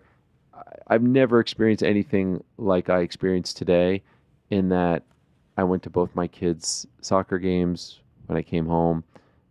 I've known all these parents for years now. I think they kind of know what I do for a living. All of a sudden, I was the belle of the ball. We saw you last night. You do that? That's your job? You were in the ring? It was like I was a totally different person. The amount of people coming up, texting. I've never in my entire career doing NBA, doing Olympics, real sports, all this other stuff, experienced anything like today, which just goes to show how insanely massive that whole thing was. Who, me? Yeah, it was pretty. I couldn't believe the reach, but I for one am proud of you. Oh, thank you, Frank. Yeah, I haven't heard it from anyone else. You were in the element, yeah. man. Well, I mean, I texted him last night. I mean, damn. you were flowing up there between old Mikey and Jake. You looked was like fun. Charles Oliveira for the first 4 rounds of the fight. Just in a nice flow state, man. It was a lot of fun. I had someone It was a lot. message me from Florida. They're like, "Hey, I think I just saw your boss in the ring," and I'm like, "Colleague," but I appreciate it. Yeah, no. I'm happy that you corrected him. I wish it had been. And I wish it had been you in Mike Tyson's locker room when the ass moment happened. That would have made it a million times better. I have a gazillion stories, like behind the scenes stories, but I was waiting outside his locker room for about 30 minutes, and Jim Gray was interviewing Lennox Lewis and Sugar Ray Leonard and Holyfield, and he was getting he was doing his drug test, and we were waiting, and then I had to run back to interview the winner of Barrios Ramos. It was like the 10th round at this point, so they said, okay, we're just going to send his son to do it so you can get ready to go to the ring. So I guess it could have been me, but I thought that was pretty cool that, his son got to talk to him. Until he turned around. I don't even know. I'm not sure if that was live or not. Oh, that was live. Yeah, it was live as hell, bro. Oh, that You was saw live. it all. Yeah, I died laughing. No, in that, like, when they threw to me with Jake, that's yeah. not Oh, live. No, I know. So you're suggesting that they had that canned and they played You it still out played with it the anyway. with the ass? I have not. Well, because I interviewed Nice. Katie and Amanda. I don't think those ever aired. Am I wrong? Did they air? No, it did not air. No, they in did the not locker air. room. Oh, Yeah, maybe not, and Jake, very, very, very rarely. It does happen. Rarely are those live. Yeah, In their makes sense defense, because it could have been while the stream was down for a little bit. at one point it went Fuck to you, Frank. you were doing Fuck you were doing an interview in the ring, and then it was you in the Yes. back, and then it was you Yes. on the ramp. I was just like, this Yeah. guy's covering a lot of ground here in AT&T Stadium right There's no way they aired that playing it out. No chance. I mean, it went cannot. viral though. Like it would have been. Yeah, it was Maybe amazing. They just. It was kind of amazing how the cameraman just followed him. now. It was so. They It was did. one Why of not the just it was put it the, up one of the in the air? funniest reveals I've ever seen. I was Put- dying laughing. I've watched it like 18 times. Yeah, it's incredible. It's just because the interview's like pretty ho hum. But then it gets doesn't really say emotional. much. Then it gets like, Yeah, I love, kisses I his son love on the you. cheek. I love Love you, Here you son. Just Here's the moon, everyone. ass And out. then he And looks it- like Rikishi. I just love how many people were in the room too, and like he's just rolling around. It's so good. Yes, in that sequence, because I was thinking the same thing. I'm like, this doesn't really seem possible, especially given the fact that it's AT&T Stadium. There's no way that I could pull this off. I obviously, people at home don't know how big it is, but yes, one of those things was pre-taped, and it was the locker room interview. The other two, of course, were not taped. They were live. We could talk about all of that on Monday. I'm You looking mean forward tomorrow? to Monday. Yeah, we'll talk to you tomorrow, man. Yeah. Jon Jones is the man. What do we got here? A little stat. Tail of the tape. Jon Jones 37. Tom Aspinall 31. Jon Jones 6'4". Aspinall 6'5". Jon Jones 248. Aspinall 251, not 35. Remember he said that? Jon Jones 84.5-inch reach. Aspinall 78. Short arms there. He was talking about Pereira being 235. Him being 235 and then Pereira 240. No, I don't think so. No he- way. You're fucking around. No, that's what he said. No, he was saying, you guys want me to what? Oh, I can't tell. you guys want me to fight a guy 30 pounds Yeah. heavier or whatever he said. Yeah. But he also earlier in the week said Alex Pereira is 240, I'm 235. You know? He's trying to Yeah. big up Alex's stats. He's trying to make him feel big. UFC has posted the entire finishing sequence. That's kind of interesting. And yeah, everyone's buzzing. It's It's a very interesting time, and I think that we should kind of close the show with just like kind of breaking down the whole, walkout. I thought it was like one of the best moments, like the walkout with, the Republican Avengers. I thought that was cool. Do you guys want to break that down? I think we covered it on the watch party, because we were live for that whole 20-minute stretch that they were all coming out. DC's like, what? He was like fumbling. Yes, DC's like so excited. He's like. We actually got a tweet from Chris Weidman. He said, "Hey, at Real Donald Trump, I was supposed to fight tonight. It was nice to meet you. I love you. Heart emoji." Nice.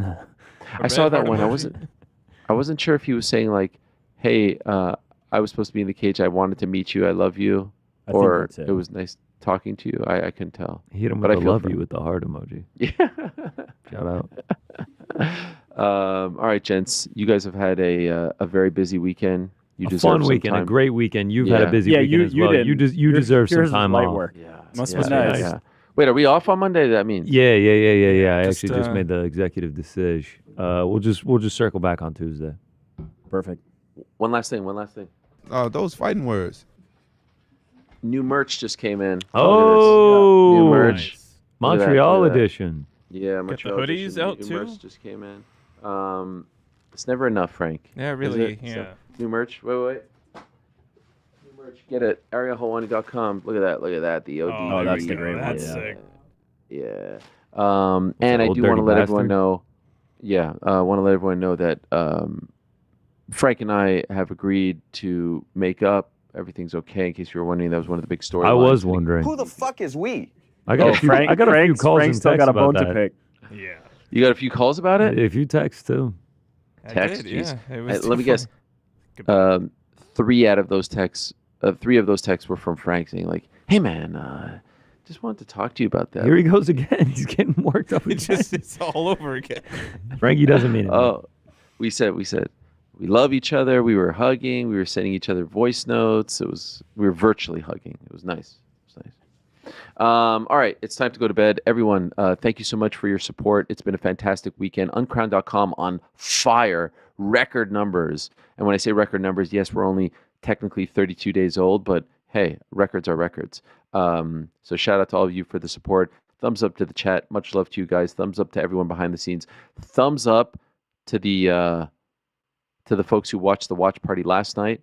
Incredible numbers tonight as well. Post show, thank you. On social, thank you very much. And on the pod platforms, thank you for all the support. Subscribe, follow, like, comment, review. Thank you to everyone back in New York in the control room. And a special thank you to On Air Jordan, who I thought was in incredible form tonight. Yeah, Jordan. He's on vacation. He wasn't here. Any words for Ariel? There was a moment. There was a moment where I was like, usually he sends me like tweets and full screens, but I haven't heard from him. I forgot that he was on vacation. You actually forgot? Yeah, so you were trying to rib him about like not being active, but actually it turns out he's not even here. Yeah, it must be nice. Not even. We had a substitute, It's which like his means third that you didn't even vacation. notice that he wasn't because we were able to fill the role. No, because the substitute was so damn good. Yeah, it shows That's a how good point. important it is. Do you know who the sub was? Yeah, your wife. Oh, okay, yeah. It's our anniversary tonight as well. Wow. Hi, sweetheart. Your wife is producing me shows. Wow. Mazel tov. Mazel tov to you guys. Congrats on the anniversary, Frank. It's 220. I think it's On Air Jordan's third vacation. How many weddings? Yeah, actually, the anniversary is over, so I retract my happy anniversary. It's 220. Wow. All right. Big show tomorrow. Monday? No, man, tomorrow. It's already past Already midnight. Sunday. That's right. Yeah, you used to miss that back in the MMA hour days. That was a great joke that Frank always said. I'll see you tomorrow, man. Oh, that's great. That's like when you're in 6th grade and I'll see you next year. Exactly. That's on December 23rd, like the last day of the holiday break. You're like, see you All right, next so year. then it was Trump and then Musk and then so that it was Trump, Musk, and then I think Don't I forget saw Kid was Rock. Tucker there? Was No, I don't think Tucker was there. But Elon- House Speaker Frank's Johnson was there.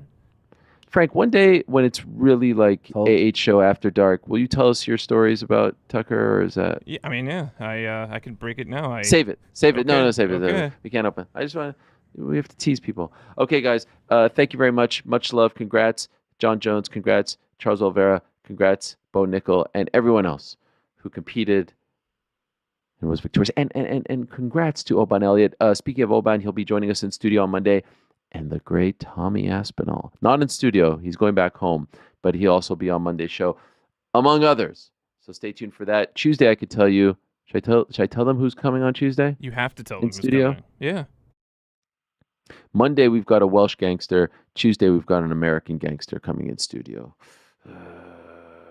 That's awesome. Much love, everyone. Good night. Thank you. Do we play music here or do we just say goodbye? I don't know. We're just saying goodbye. Because I don't, like, does the music not work? I mean, I just didn't know if that's what you wanted to do. Here we go. Well, now I now have to do the whole goodbye thing for 2.5 minutes? I mean, I could skip ahead. This is a nightmare. Yes, can you skip ahead?